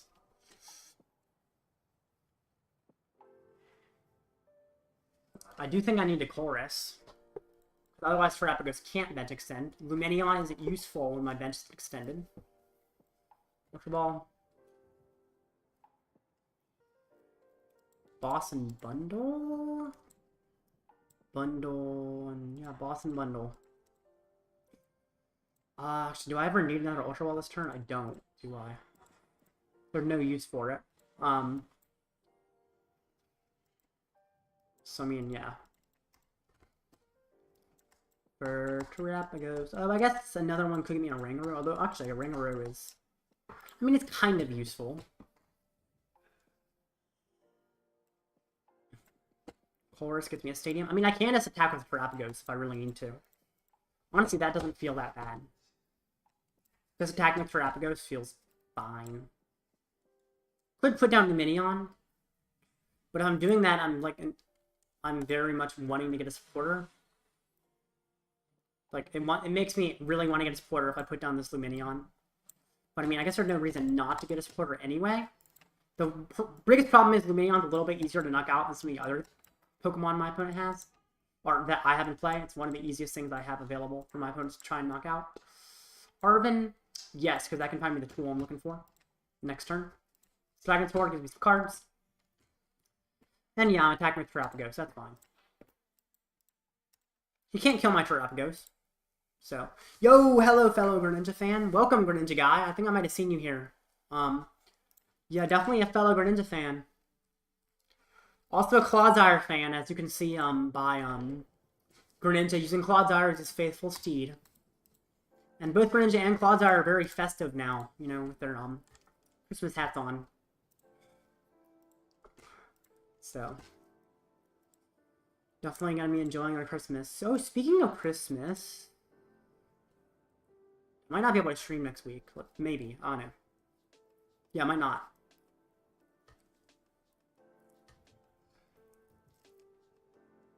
Alrighty. Yiplin.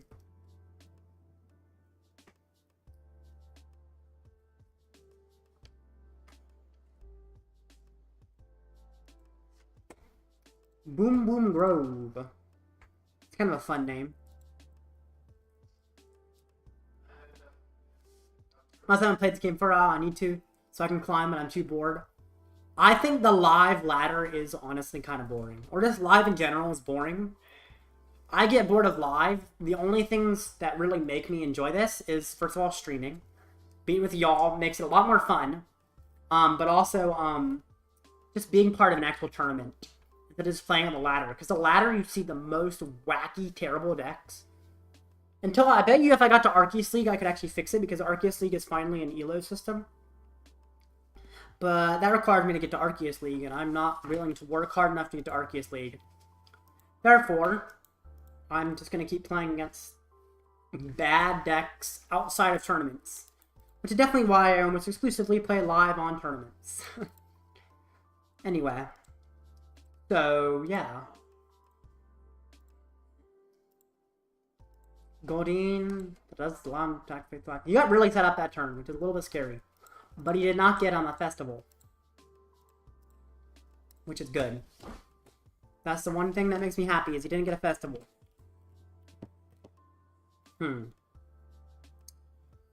Top decking Trolley is interesting.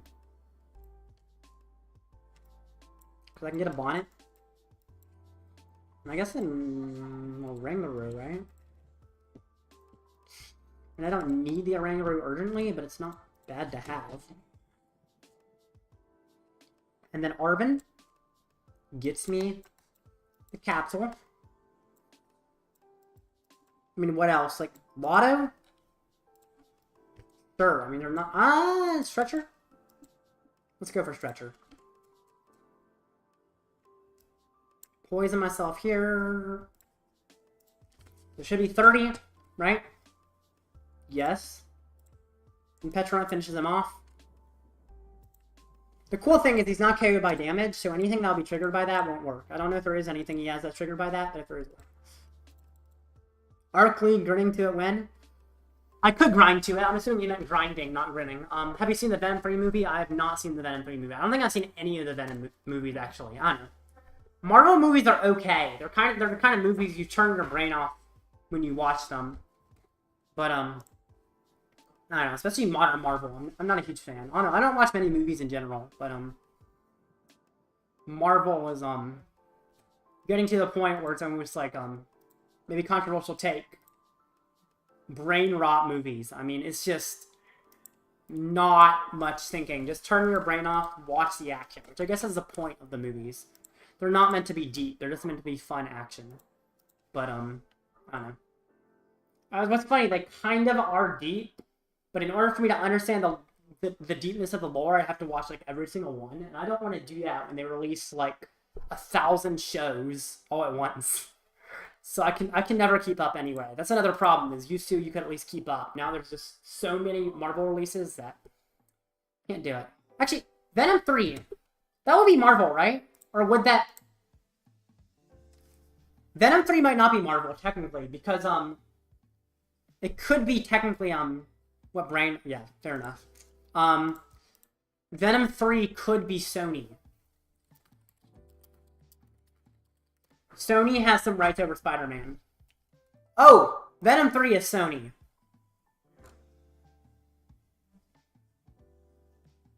Looks like. Okay.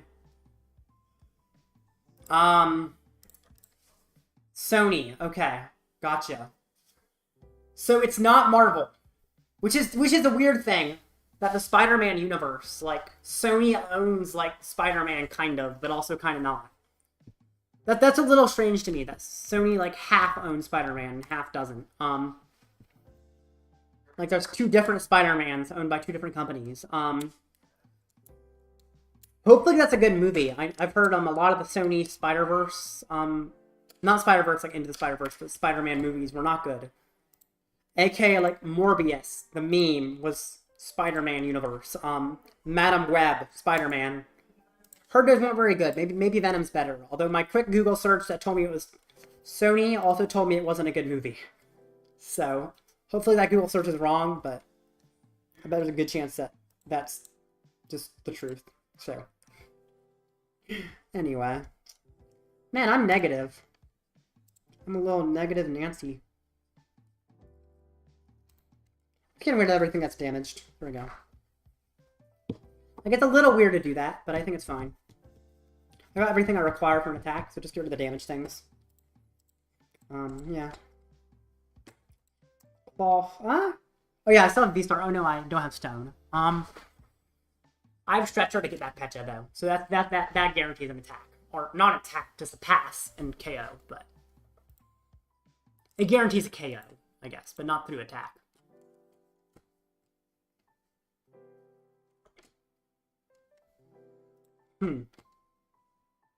Alright. Those Thwackies are getting in a lot of decisions. Seems like he's taking quite a while on the Thwackies, though, which is a little worrisome. I like this Arven art. It's cool.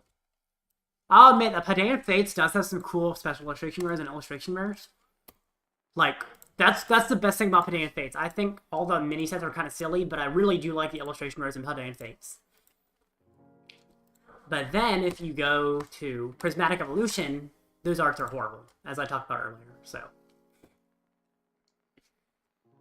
Oh, yeah, he has a little chill mask on his head. Oh, no. Oh, that... Why does it let me do that? Why is it going up and down? Why can't I do that? That is really weird. I probably should actually not do this, though, because it's, not showing my opponent's turn. Although, they're not doing anything interesting on the turn anyway. They're just, like, searching out invisible pieces I can never see. So. He didn't even attack. What the heck? Okay. I don't know why he didn't attack, but... I guess I'm not complaining. I don't need you. Alright, cool. Just sub? Thank you, All Out Timmy. All Out Timmy? Wait, are you the real All Out Timmy? People are always talking about All Out Timmy when I was on a server. No way, All Out Timmy is actually real. Thank you for subbing, All Out Timmy. He's real! Yeah, that's a great name. Yeah, All Out Blitzel's definitely, a chill guy. Although he calls himself All Out Timmy. I don't know why he calls himself that sometimes, when obviously you're All Out Timmy. But yeah, thank you. My opponent, I'm almost like getting bored of this game because I'm just not doing anything. I'm so ahead. I'm a paid actor. Oh, yeah. Yeah, there's a lot of paid actors on his live streams. Like, he wins matches he never should, but it's really just paid actors. You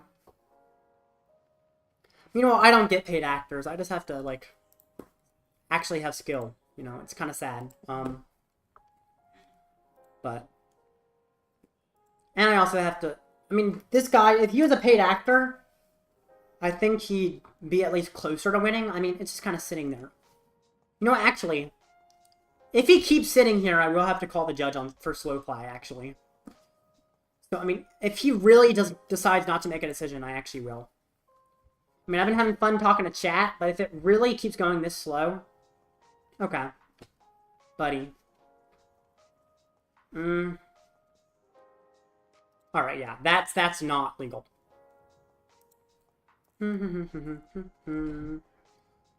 I think at this point, it's like judge call worthy.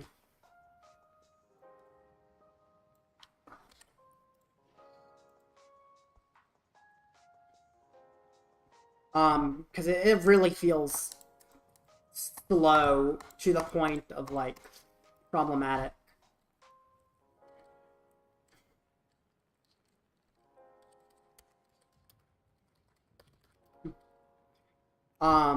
Like, it should not logically be this slow.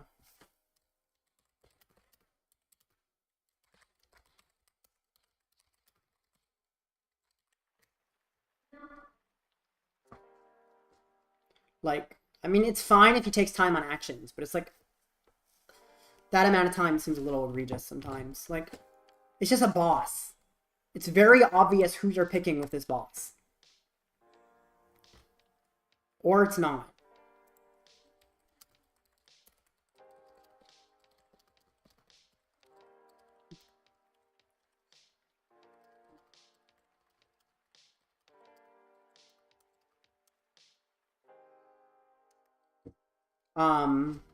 Like, also like this, I don't know. I'm calling the judge. I think I can finish in time, but I'm certainly worried.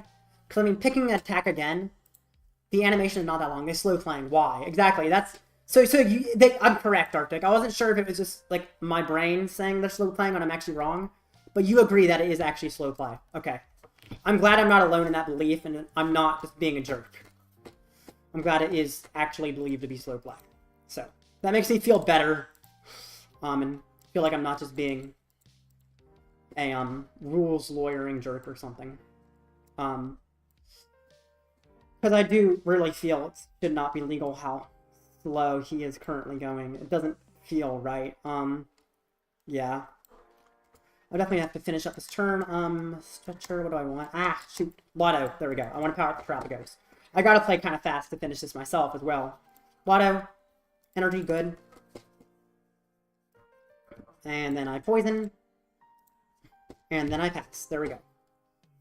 And there we go. I mean, I pretty much win this game, but yeah, I'm a little worried that he's going to try and take 5 minutes on his last turn. Because I win next turn, unless somehow he takes a 5-minute turn. That's just the biggest worry. Which it shouldn't happen, ever. But, I mean, it might. Since it's this card, I mean, he does... Essentially, it's win con his time running out.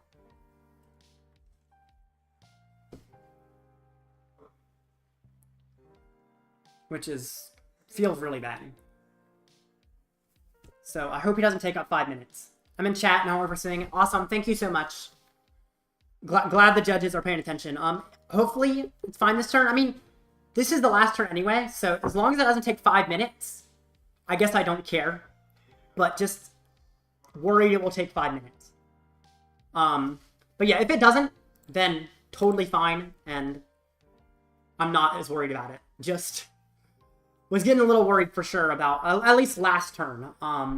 But seems like he is actually playing a little bit faster this turn, hopefully, which is good. I don't need you. Oh, actually, Bloodmoon would have been the best one to keep, probably. I have Terapagos and Attacker anyway, so I'm fine. He can't KO both the Pecharunt and the Terapagos. No, he can't. Right? He's already down max belt. He does not have Silene or anything, so no, I don't think he can. And even max belt actually couldn't take out the Terapagos, so yeah, I'm good. Great, that is 3 factors. Oh yeah, now he's sitting here doing nothing. Wait, it's ticking on my timer? No way. No way, is that a freeze? Wait, did the game freeze? Okay, I'm like, what? Why was that ticking on my timer until his next action? That was weird. So it wasn't a freeze, it was just ticked on my timer. That was interesting. I think that's just a glitch with how the timers work. That after I discard and that might need to be reported, because it's like after I discard, it's still my turn until his next action. Which his next action does not need to take this long. Which is crazy. There's like 3 minutes left in the match and also like 3 minutes left on his timer. But he has slightly more time on his timer than there is in the match. You know? Okay.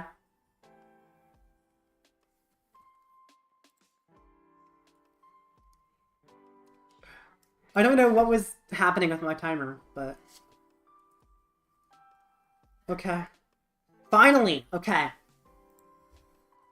Okay, now I can end the game. Hopefully I wasn't sounding too annoyed, but I was definitely not happy. Go ahead, hit me again. I kind of forgot he could do that, but it's fine. There we go. Finally. Finally! I'm sorry, I'm just newer to Pokemon. Okay. Alright, my point, I apologize saying it's newer to Pokemon. I was, getting annoyed, but maybe it wasn't right. But... Okay.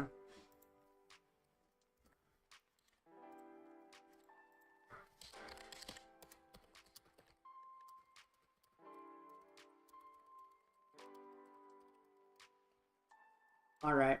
Well, we finished in time anyway, so it's good. Okay. Ah, okay. I get riled up over nothing.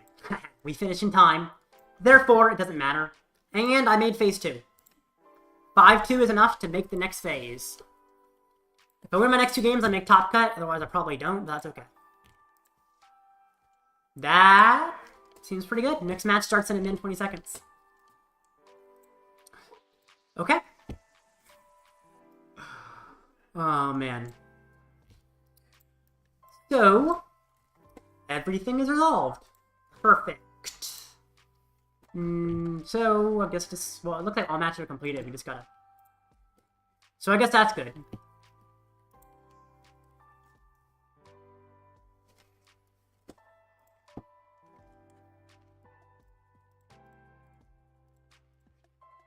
$45 seconds.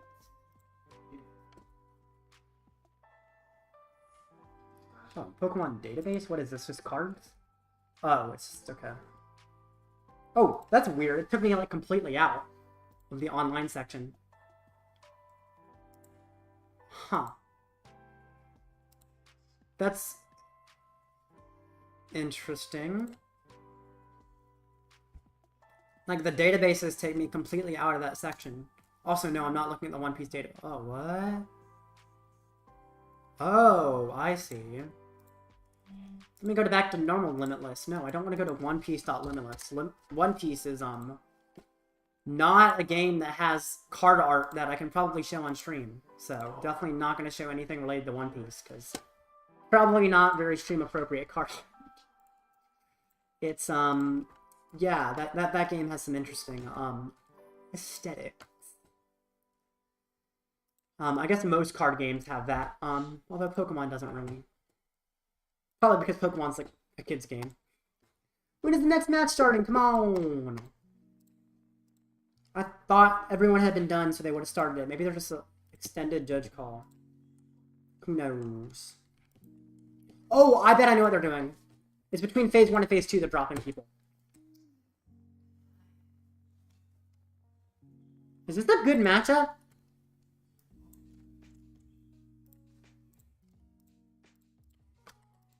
I don't know, I'm fighting Palkia. We'll see. I don't know if it's a good matchup, or a bad one, or an okay one. I just know I'm playing against it. You know, I've realized Klawf is not as fun as I imagined. I thought Klawf would be like a super fun deck. But my goodness, is it boring. Like, it feels... I don't know. It's fun when you donk. Otherwise, it feels very slow. I guess I just don't like one-prize decks in general. I like fast games, and Klawf does not give me that. Which, I guess a lot of people are complaining that the format is too fast, but... I know, I like it. It's my thing.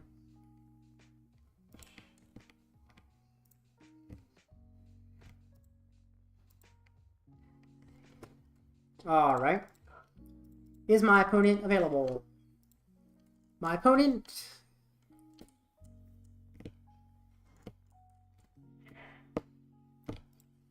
Bro. Already friends, okay. Oh, there he is. Good luck!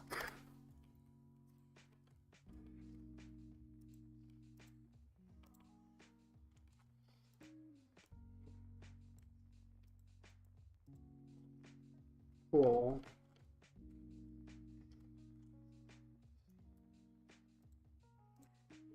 Tails.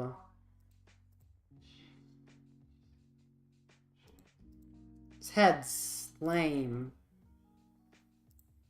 Well, that's alright. Not what I wanted, but I'm not worried about it. What is he choosing? Would he choose first or second? Wait. I can get the first KO pretty easily, actually. Starting with Klawf is interesting. This hand is terrible depending on my prizes. I prize Squawkabilly, I'm fine. I don't, the game's probably over very quickly. You passed? What? No, Bonnet! Nothing's prized! Nothing at all! That's so sad that nothing's prized, because I just win if anything useful was prized there. But absolutely nothing useful was prized. Ah. That's nuts. I keep missing the dong. I can't stop missing it. Oh my goodness. Oh. Okay. Fun.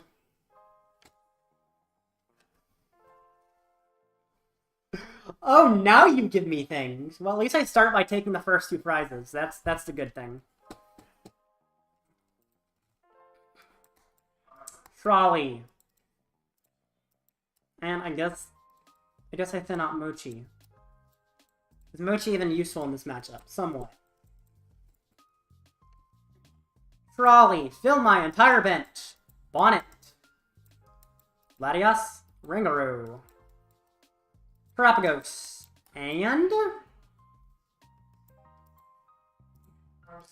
Drago or another Klawf? I'm gonna go for my backup Klawf, I'd say.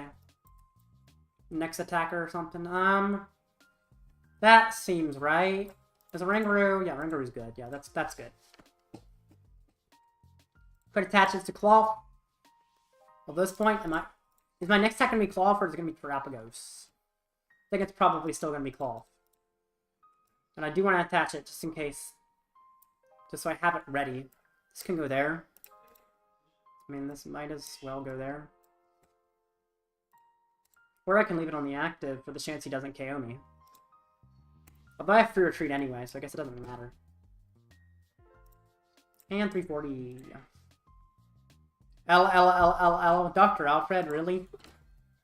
I mean, it's not ideal, but I feel like I'm fine now. He also didn't set up. Even if I'm not set up, my opponent's not set up either, so I'm fine. This deck is funny. It's got like so many different random types of Pokemon all on the bench at once. Iono, okay. Sure. Ooh. Kinda like that. That seems actually quite good. Wait. I can get a lot of damage on that Greninja. Like, a lot of damage on that Greninja.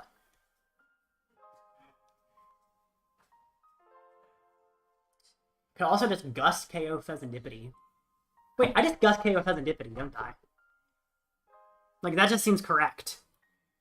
It's not hard to do. Oranguru pretty much guarantees it. Yeah. Yay. The biggest worry is him killing both Klawf and Terapagos at the same time. But, I mean, he probably just got a card for that play. Which is annoying. But I don't think I'm super worried about it. Just obnoxious. Yes. Get the 3 cards. I could get the tools first. Probably should have done the tools first, actually. Oh. There's the boss. That's huge. I can get the stone ready. Do I attach the stone? If I attach a stone, he can go after Oranguru, but if he goes after Oranguru, who's leaving Terapagos. And if he's leaving Terapagos, that does seem quite good for me. I feel like I just pre-attach the glasses. They're not necessary anywhere. Fezandipiti's weak to fighting, yep. Yeah, I feel like I can just attach a stone to Oranguru with no bad repercussions. Because if he kills the Oranguru, he leaves Terapagos. Although I could miss in it. If I can't find a Gust. So I guess that's the biggest problem, is that I have to find a Gust. Oh, it's fine that I didn't poison the Fezandipiti, actually, because I'm KOing it anyway. Yeah, it's fine. Could hold it. Then he could Iono me and cause me a problem. Well, if he Ionos me, actually, I can just use Oranguru's ability to find the stone again. Oh yeah, that's why I don't need to attach a stone, because Oranguru's ability finds it immediately.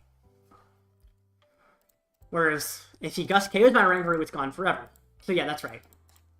I don't know why it took so hard. I don't know why it's so hard for me to think of that decision. It should not have been a hard decision. Okay. Terapagos should be able to kill the Palkia, as long as I can fill my bench, which I shouldn't have too much trouble filling my bench. Vessel, okay. Discard the water, get a water. Catch the water. Assuming he has boss. Or counter catcher, yep. Yep. Okay. Yeah. Hey, there's the energy for the Terapagos. And I have Fezandipiti still. Oh, Pokestop. I could utilize that Pokestop. Yeah, I actually do like the idea of utilizing that Pokestop for my own game. Could also discard important resources. Or it could give me everything I need. You never know. What's he gonna dusk? I mean, he can dusk whatever. I guess Dusking gives me a prize, actually. I mean, I guess actually giving me a prize doesn't change anything, does it? Well, actually, it just gets me another card. That's what's good about Dusk. Wait. Oh, no. Even if he carries... Oh, he's probably carrying a Oranguru plus Fez here? Is that right? Yeah, that's probably what he's doing. He's carrying a Oranguru and Fezandipiti.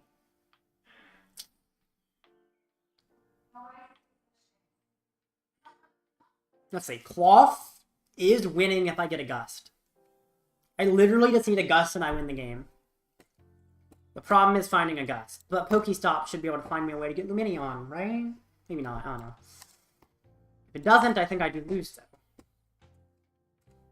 Squawk is not useful. Arven isn't useful. I don't think, no.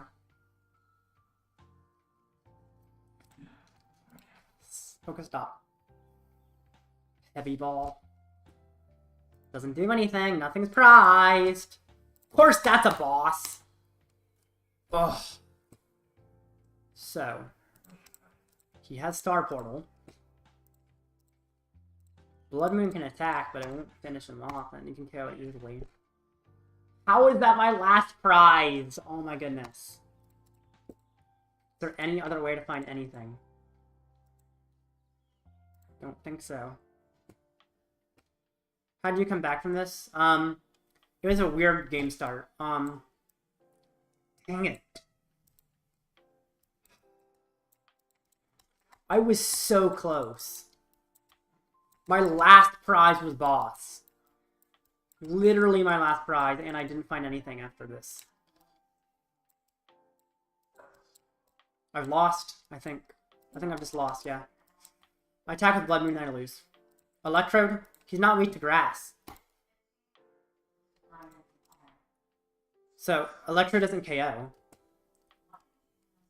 He has Star Portal. Then he kills my Klawf. That's the problem. I mean, I can try it, but I mean, he has Star Portal. He still hasn't used his V-Star. So he can always Mirage Barrage. You know? He just Mirage Barrages the Klawf. I mean, I'll do it, but I don't see how it helps in any way. Electro doesn't die? Yes, but Klawf dies. 120 to 2 of your opponent's Pokemon. 120 to the Klawf. Star Portal. 2 energy on. Oh, man.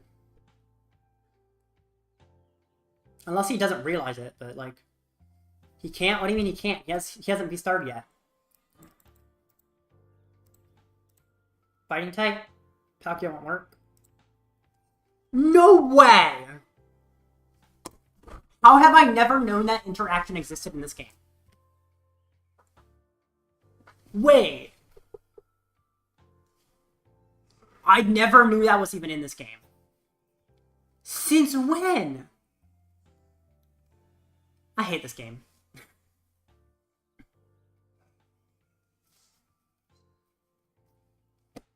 He found Prime Catcher anyway. It didn't matter, but Palkia can't attach to Greninja. I swear I've seen players use Palkia attached to Greninja in real life before. I swear it's happened before.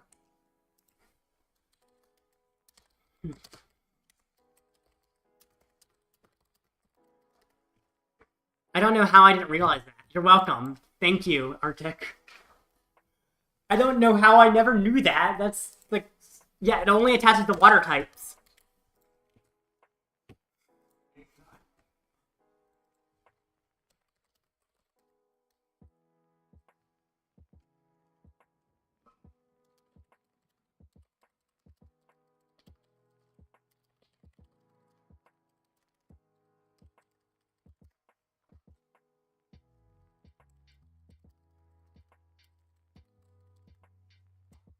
Oh, wow. Bring him up being select. Average Iono 1, yeah, right? Although, to be fair, I already had a Klawf set up, so I just win with that attack anyway, but...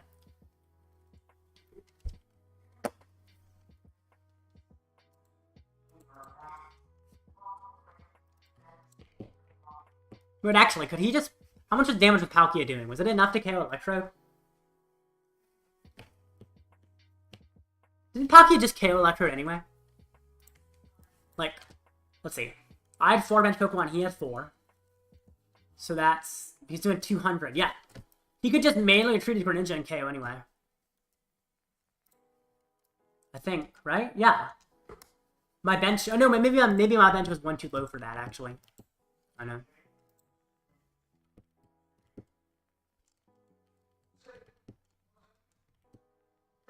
My opponent also forgot Palkia can't attach Ninja.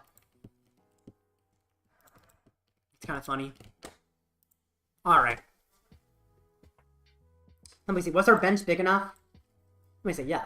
I need to check. Was the bench large enough?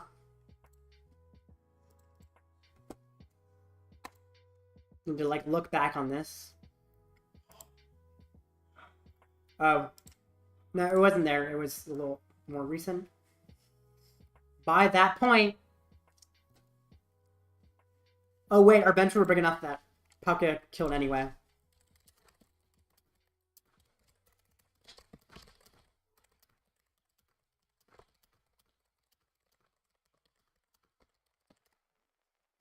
Yeah.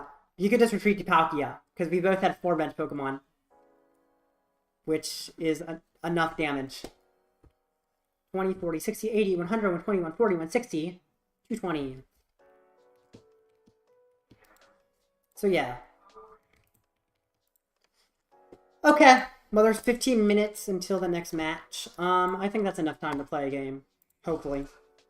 It might not be. We'll see. It better be.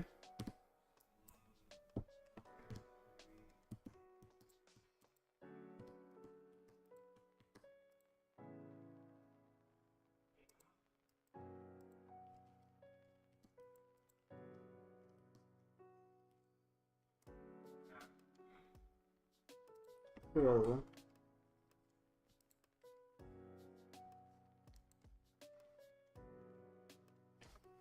Alrighty.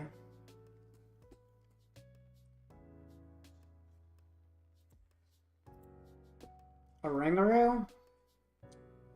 Yeah, let's start with Oranguru here. This seems like a donk hand. We can start with hands. Oh, he's going second though.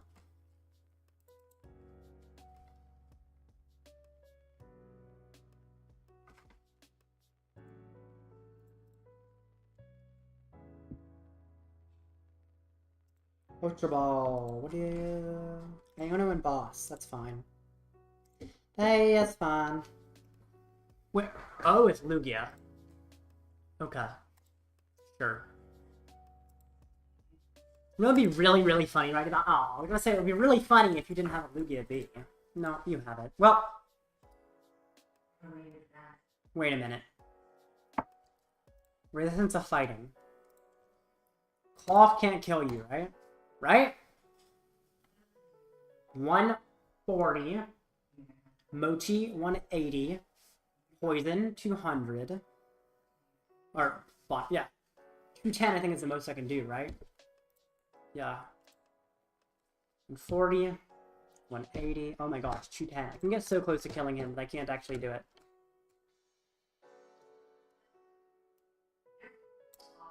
Could do this, try and set up immediately. Or I could just trolley, yeah. Doop. I almost feel like I immediately go for Bundle, although... Then oh wait, I could kill the Lugia with Terapagos, couldn't I? Right, I forgot about that. I can just kill the Lugia with Terapagos. That's actually really easy to pull off, too. Guess I just want as much consistency as possible. Actually, Terapagos, just a Mochi is enough. Literally just a Mochi is enough.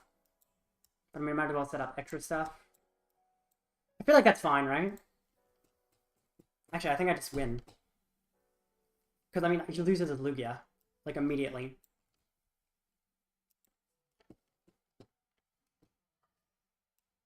I already have KO. That's nuts.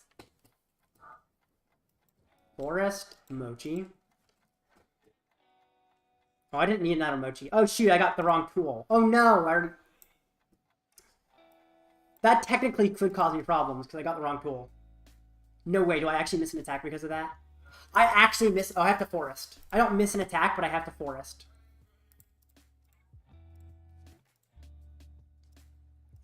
Is there a Squawk?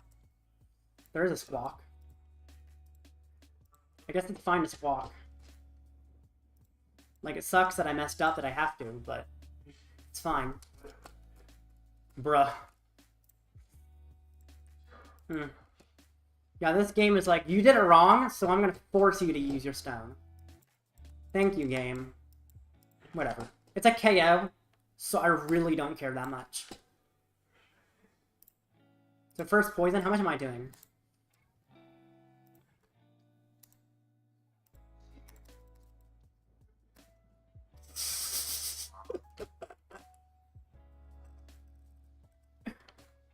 I am the smartest person alive. I think that's the first time I've ever done that.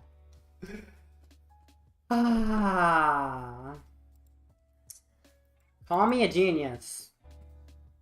Please don't, because I'm not anything like a genius. Oh my gosh. That was intelligent. Dang it, I hate myself. Oh man. What is it with me today? Yeah. If you go second, you can't use this attack during your first turn. Reading the card explains the card. But the problem is, I don't know how to read the card.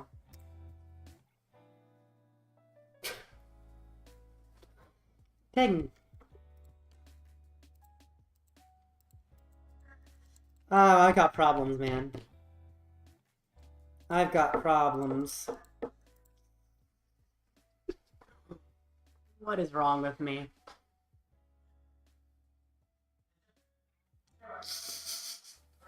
Literally the one restriction on Terapagos' attack. Oh man.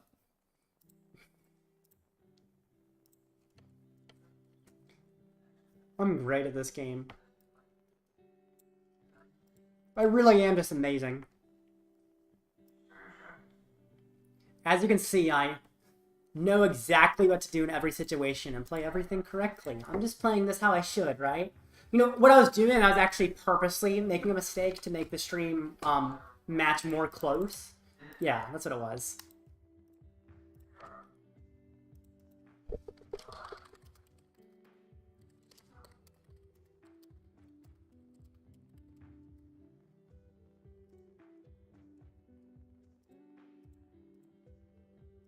Why?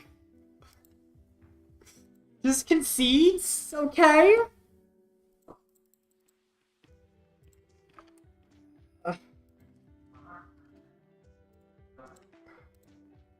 Oh, man. Okay, we get to open this. That's terrible rewards. Oh my gosh, it's so bad.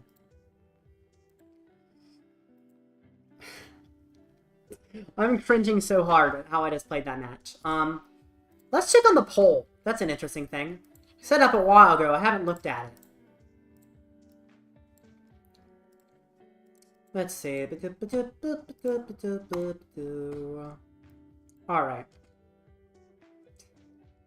Okay. Wow. Okay. Nobody, is debating this, it looks like. Wow. I mean, you're not wrong. I thought someone would say something other than Drago. Everyone's just like, oh yeah, Drago's the best.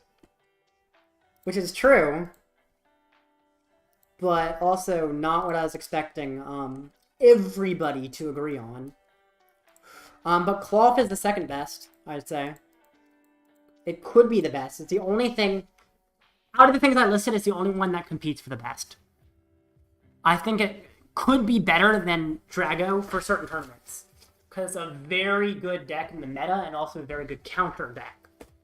So if the percentages of things change around very slightly, it could be the best deck. Yeah. 7 minutes till the next match. Ugh.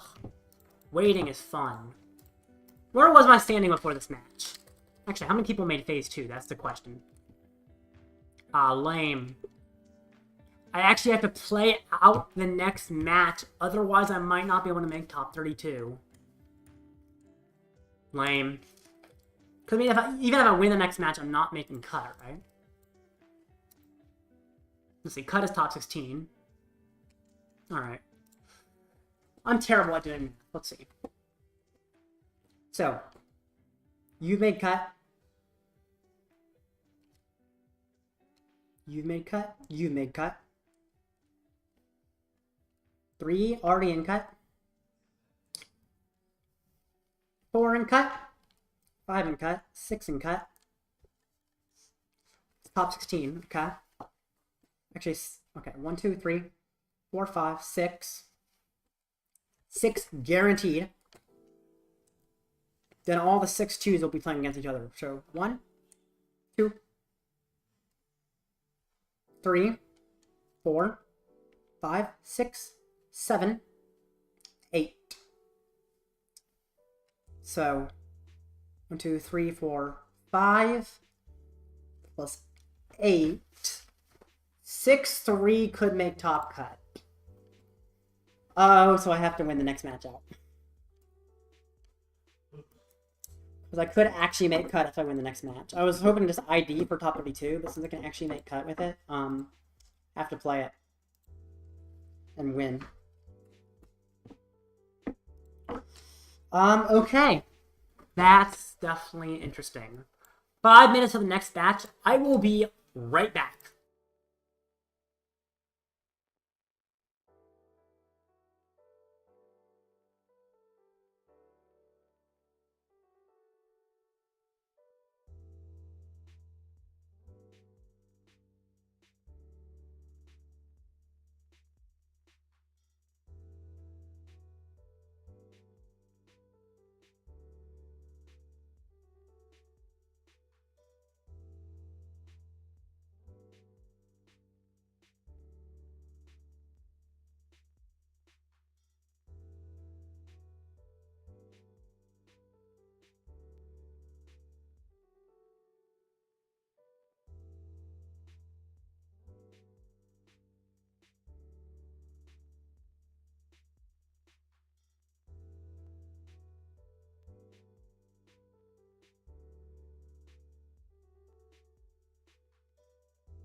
I'm back. Hopefully this goes well. What's it against? Yikes.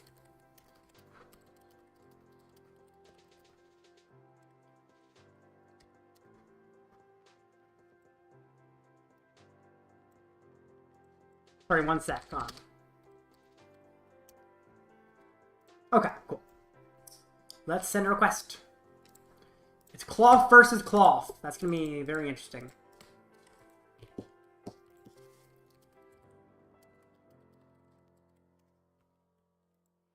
We'll see how it goes.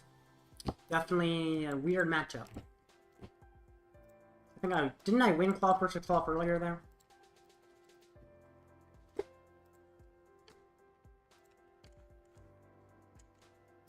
Isn't that like my round 1? Oh right, I won Klawf versus Klawf really quickly, didn't I?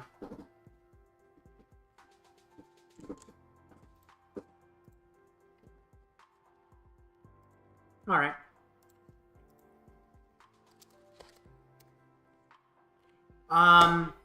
Alright. Gotta send a challenge. My dog needs to be fed. Shoot.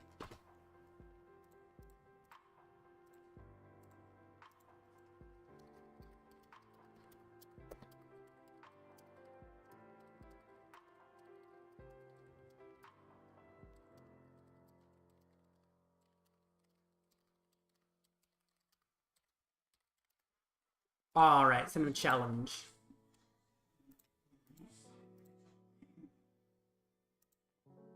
If he'll accept. Maybe he sent me a challenge at the same time. Sometimes that happens. Or maybe he doesn't see it at all. Simple challenge. Good luck. Good luck, my good sir.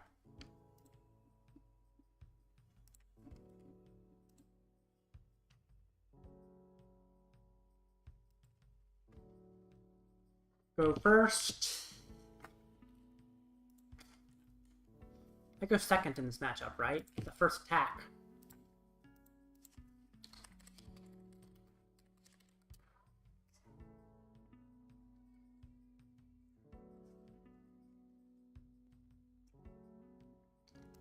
Bonnet I start with. Kind of weird, but...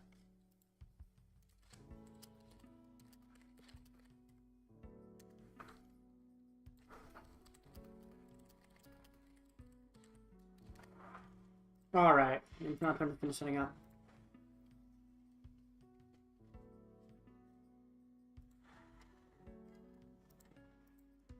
Klawf, yep.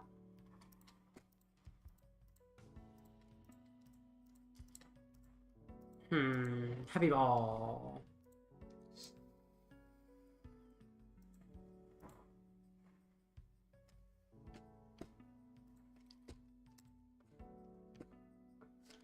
Nest ball.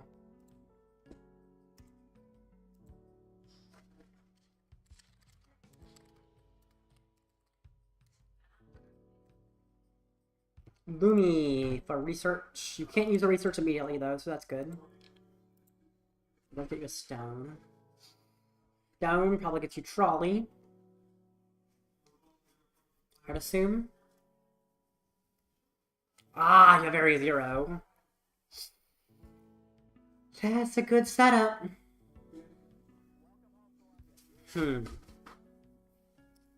Realizing, what if I don't care about... Depending on what he gets, I might actually want to bundle. Like, bundle seems good, depending on what he puts down. If I bundle, he just brings up Sneasler, right? Yeah. So... Bundle isn't that helpful. Or just bring up another Klawf. Let's see. I have a guaranteed attack. Not really. I mean, I kind of do. Nest Ball for Squawkabilly. And I can Nest Ball for Klawf. This is really weird, right? I could Switch Cart into Oranguru.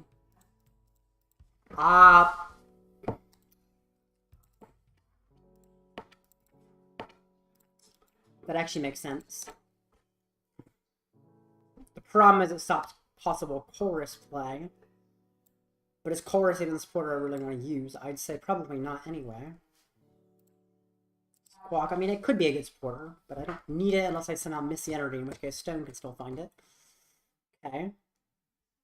Nest Ball. For the Klawf? Yes, I'd say so. Or the Terapagos, and I can bench extend. Actually, Terapagos bench extension seems good. Then I think Arven can find me Trolley. Or I can research and probably find Trolley anyway. But also likely find the double turbo. Okay. Box. Back order. For Stone. And Capsules. Trolley and deck. Trolley's prized. Okay, I'm glad I didn't Arven then.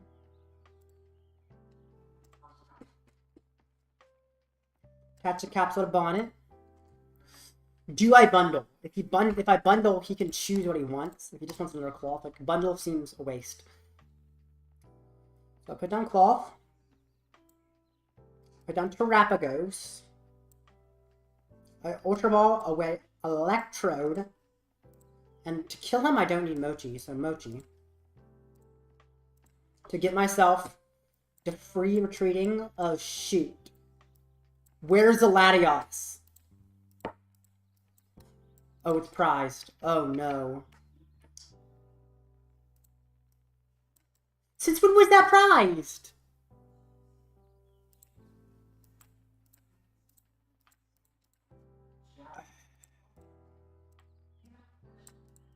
Well, what can I do now? Since when was the Latias prized as well? Prize Trolley and Latias? Oh no. I miss an attack. That means he gets the first attack, and that's a huge problem. I guess I could try to switch myself into Drago somehow. That'd be like a cart, probably. Or I could bring up Bonnet with Pecha. And I think I have to Stone and bring up something. Probably the Drago, so it'll be a Switch Cart.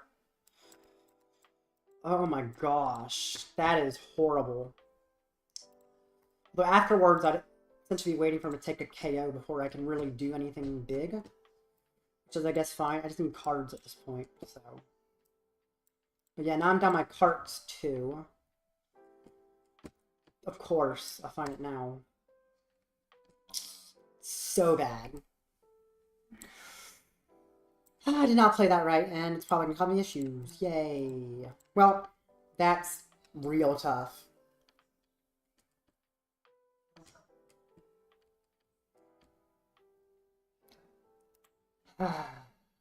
Well... Never played this deck. Mirror feels like a headache. It is a headache. Especially when I prize both Trolley and Latias, and somehow can't find the pieces afterwards. Wait, what? No way he just did that, right? Doesn't that lose him the prize trade?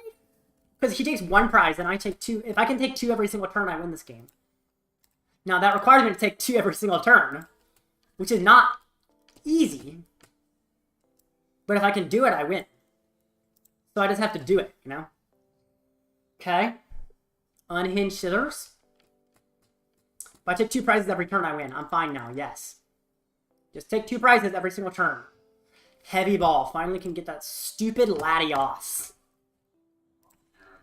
out of this stupid freaking prizes. I hate you being in the discard, because it's a lot harder to gust when you're in the discard. Now you go 2-2-2. Ah, yeah, if only that was easy.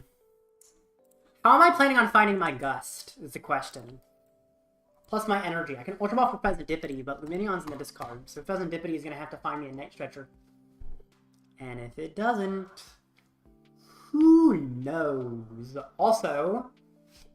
Terapagos can kill Terapagos, so I fill my bench, actually. I have to fill my bench, but Terapagos can kill Terapagos, so I fill my bench. And heavy ball does get Latias, which fills up a bench space. Okay. Who did I bring up? I bring up Oranguru because he fits. Yeah. This is a mess. I'm out of Switch cards as well, other than one that's prize, I think. Yeah. No, I'm just out of Switch cards, just in general. Not even any prize. Sir? Where's your attack? You got the energy in hand, right, buddy? You need the energy. I wonder what the chances are he doesn't have the energy here.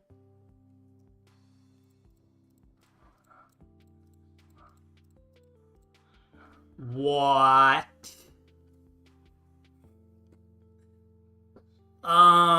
What?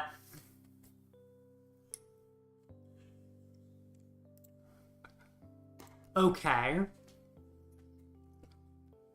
Klawf will die going out of my turn is the biggest worry.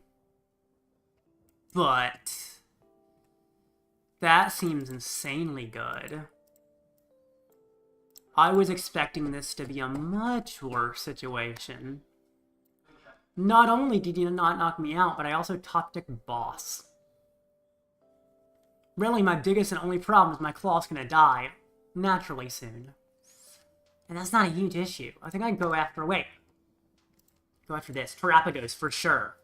I go after Terapagos, his bench drops. Like, down so much that it's ridiculous. Yes, Terapagos. Yep, boss Terapagos. And now we get to get rid of 3 things. Let's see what those 3 things are. Number 1 is obviously Lumineon.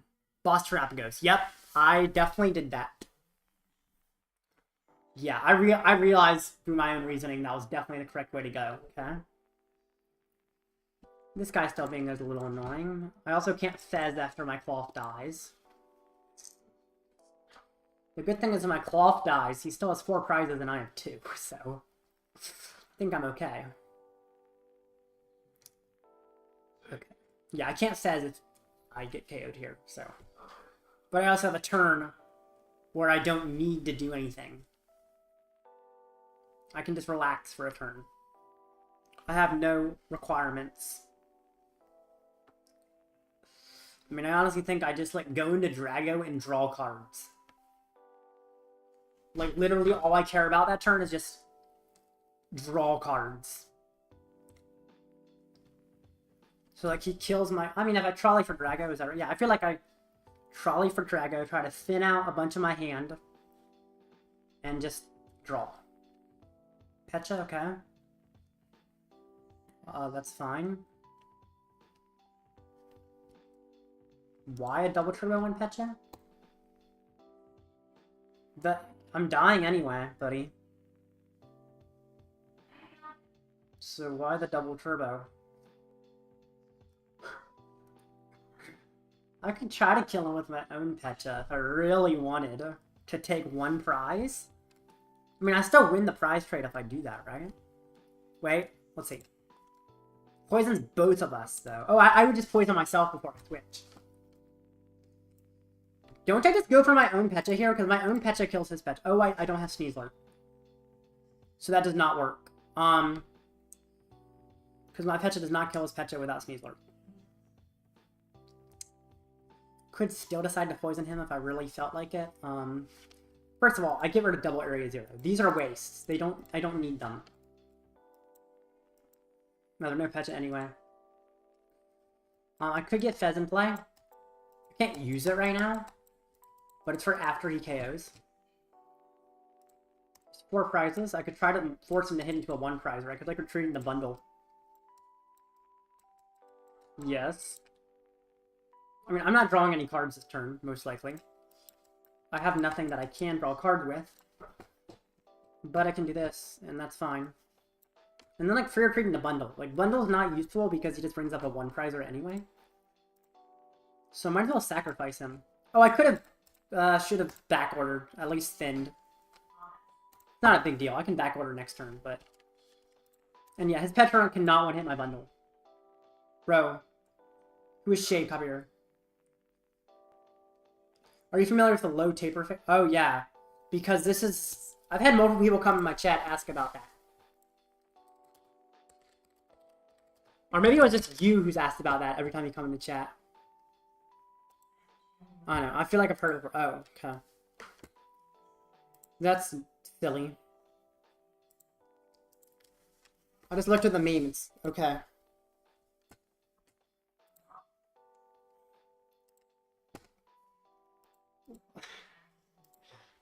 Interesting. Kind of an odd meme, but okay.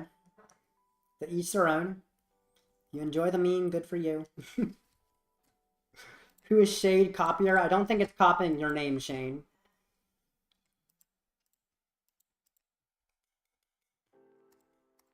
Another thing I probably could have poisoned his Pecha, though it wasn't necessary. Let's see. Free retreat, back in the bundle. I mean, I don't have anything to do. I'm just kind of waiting, right? Could retreat into Oranguru, but then he can like kill it with Klawf. So, bundle. What in the... This is so weird. My online name is Shade like 99% of the time. Oh, interesting. I did not actually know that, Shane. I mean, I don't need anything.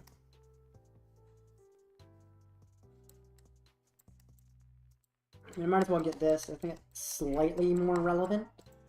It's just thinning, really. And then I end my turn. I do like how the Pecha is getting slowly damaged by poison now, but I mean, this is just weird, right? It's just weird. I'm just retreating around until he takes a KO or something. How many bosses is he down? He plays 3 boss. He's down 1 boss. He What? That's a lot of cards discarded off Carmine. Although most of them aren't really useful, to be fair. Bonnet, yay. Poison me again, mister. Eventually his own Pecha is going to die, or he's going to be forced to attack with something. Lotto. Is there any reason not to attack here? I guess just the fact that my deck isn't super high on energy is the reason. But I mean, I feel like it's correct to attack here, right? I go down to 1 prize, which means KOing a 1 prizer wins me the game now, whereas it wouldn't before. Which is quite solid. Retreating Terapagos. Yeah, I just feel like I KO. I feel like there's not really a good reason not to. I could bundle. Like, I don't care about the Pecharunt. I guess the biggest problem is the Pecharunt can't KO the Squawkabilly with poison. Which is actually a problem. So yeah, I guess I do this. There we go. This is weird.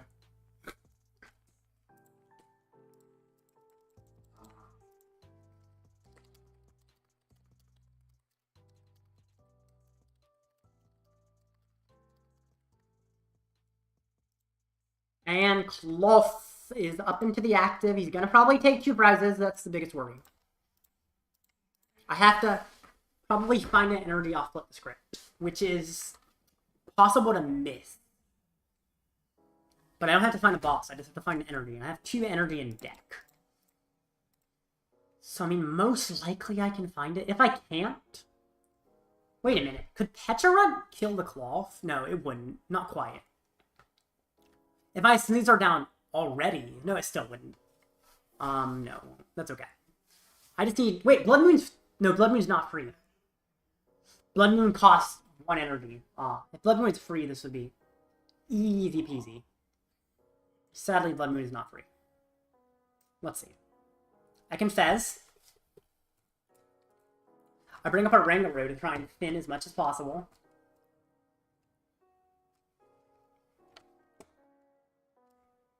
If all fails, I lose. So. It's not all gonna fail. Stretcher is good, actually. Isn't it that actually? Can give me Lumineon, which actually allows me to thin. Wait, is Colress in deck? Oh, no, it's not. But yeah, I can get me Lumineon. Which, essentially, I just need to draw as many cards as I can. So Lumineon is helpful for that. Because, I mean, actually, I get the Carmine off... Yeah, I get the Carmine off Lumineon and get the new hand. Burn everything. It's all useless. It's all a waste. Nothing is necessary. It all goes away. Night Stretcher to get myself Lumineon. Lumineon to get myself Carmine. And Prey. I've got 2 energy and a huge deck. You know, I could bundle. Actually, is there any Pokemon in my deck anyway? I could trolley to see. There is. So then I can bundle to make room for Lumineon. This thins 1 more card. Yeah, there we go. Bundle, and also removes a easy target. I guess there's also the option to, like, Lumineon for Iono or something, but that feels bad. I just gotta get Carmine. If I lose this, it's very bad luck. Let's see who he brings up. I mean, he has Free Retreat, so it doesn't really matter that much. It's just, he just have to choose someone. Okay. And I've not oh, I haven't Fez yet either. Okay. That's cool.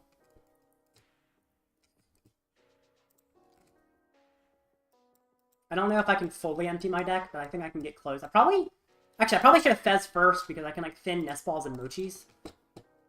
Well, actually, it doesn't matter if I thin those, does it? Carmine? Oh yeah, I win no matter what. Oh wait, unless the last 2 cards are both of the energy. There's no way, right? There's no way. I'm like, there's no way. Oh, thank goodness. And I win.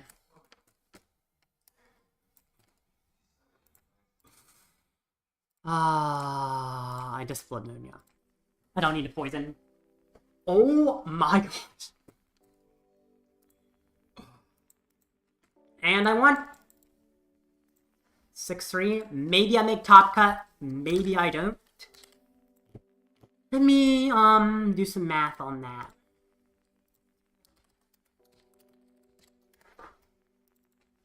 Oh, that was so close. Alright.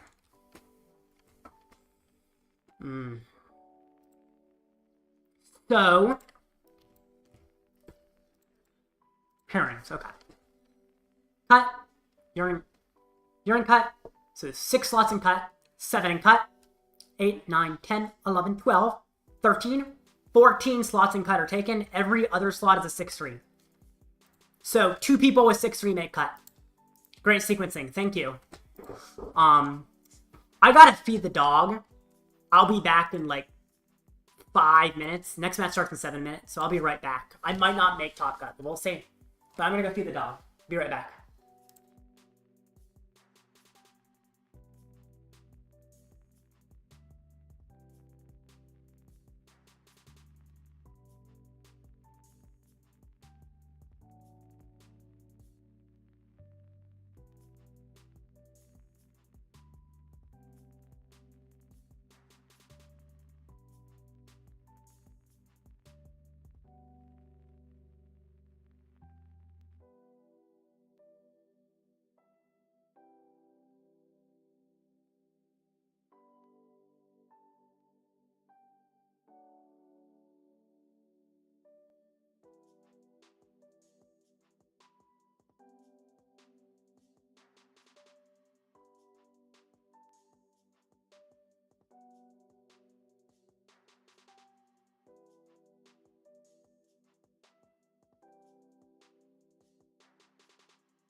I'm back and it's math time. I love math time.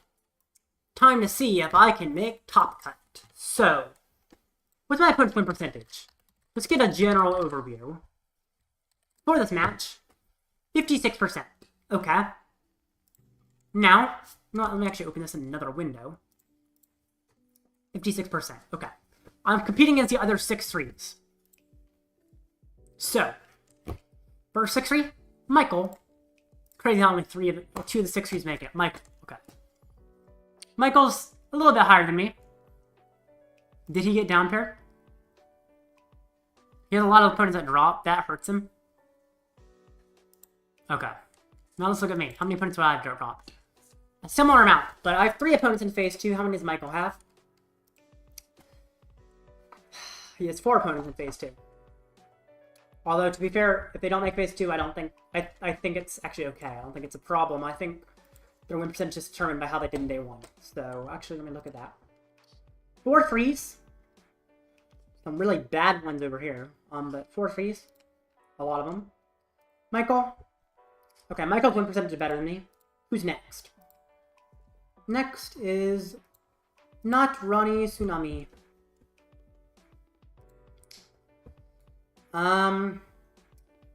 That's interesting. Considering it's not round 1. Wait, actually, that could hurt him. In a way. Because in phase 2, pretty much all the players you're fighting are going to have a really good win percentage. Like this guy, I mean, this is 75%. Him getting a bye is actually 50%, or it's not counted towards your win percentage, so it's essentially 50%. Which means actually it's harming his win percentage to have a bye. Weirdly, because of how late it is, and being because it's phase 2. So actually that bye harms him. His win percentage before this, I think I'm passing Ronnie Tsunami. I'm willing to bet that that's going to happen. I'm not sure, but I'm willing to say it's not unlikely. Greninja 01.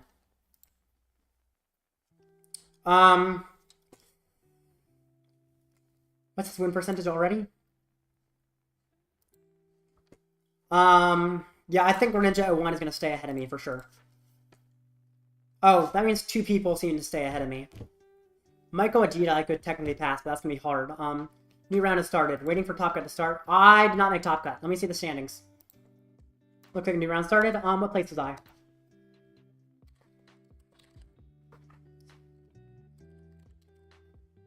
'26th. Wow. Same record from 28th. Oh wait, 16th to 60. Oh, they... Okay, so some people... Looks like some people ID'd. Okay, so that's why. My math was wrong because some people decided to purposely tie for each other, so actually I couldn't have made it. But top 32 gets me points towards the Invitational Tournament. I mean, I'm pretty much already would have made it anyway, but it's good to at least keep myself on the leaderboard. I enjoyed the stream, and I'll see you guys later. Goodbye. Enjoy yourselves. And you know what? Actually, before I go, I do want to check the poll one more time. Last I checked, Drago was 100% of the vote. That's the one thing I want to know is still everybody says Drago is number 1. Has anybody changed since the votes got bigger? 1 person voted Klawf, 1 person voted Charizard. That is awesome. I'm glad people aren't all dead set on the exact same opinion of the masses. Even if that opinion of the masses probably is at least close to correct. But Klawf you could debate being best, and Charizard's definitely a good deck. See y'all.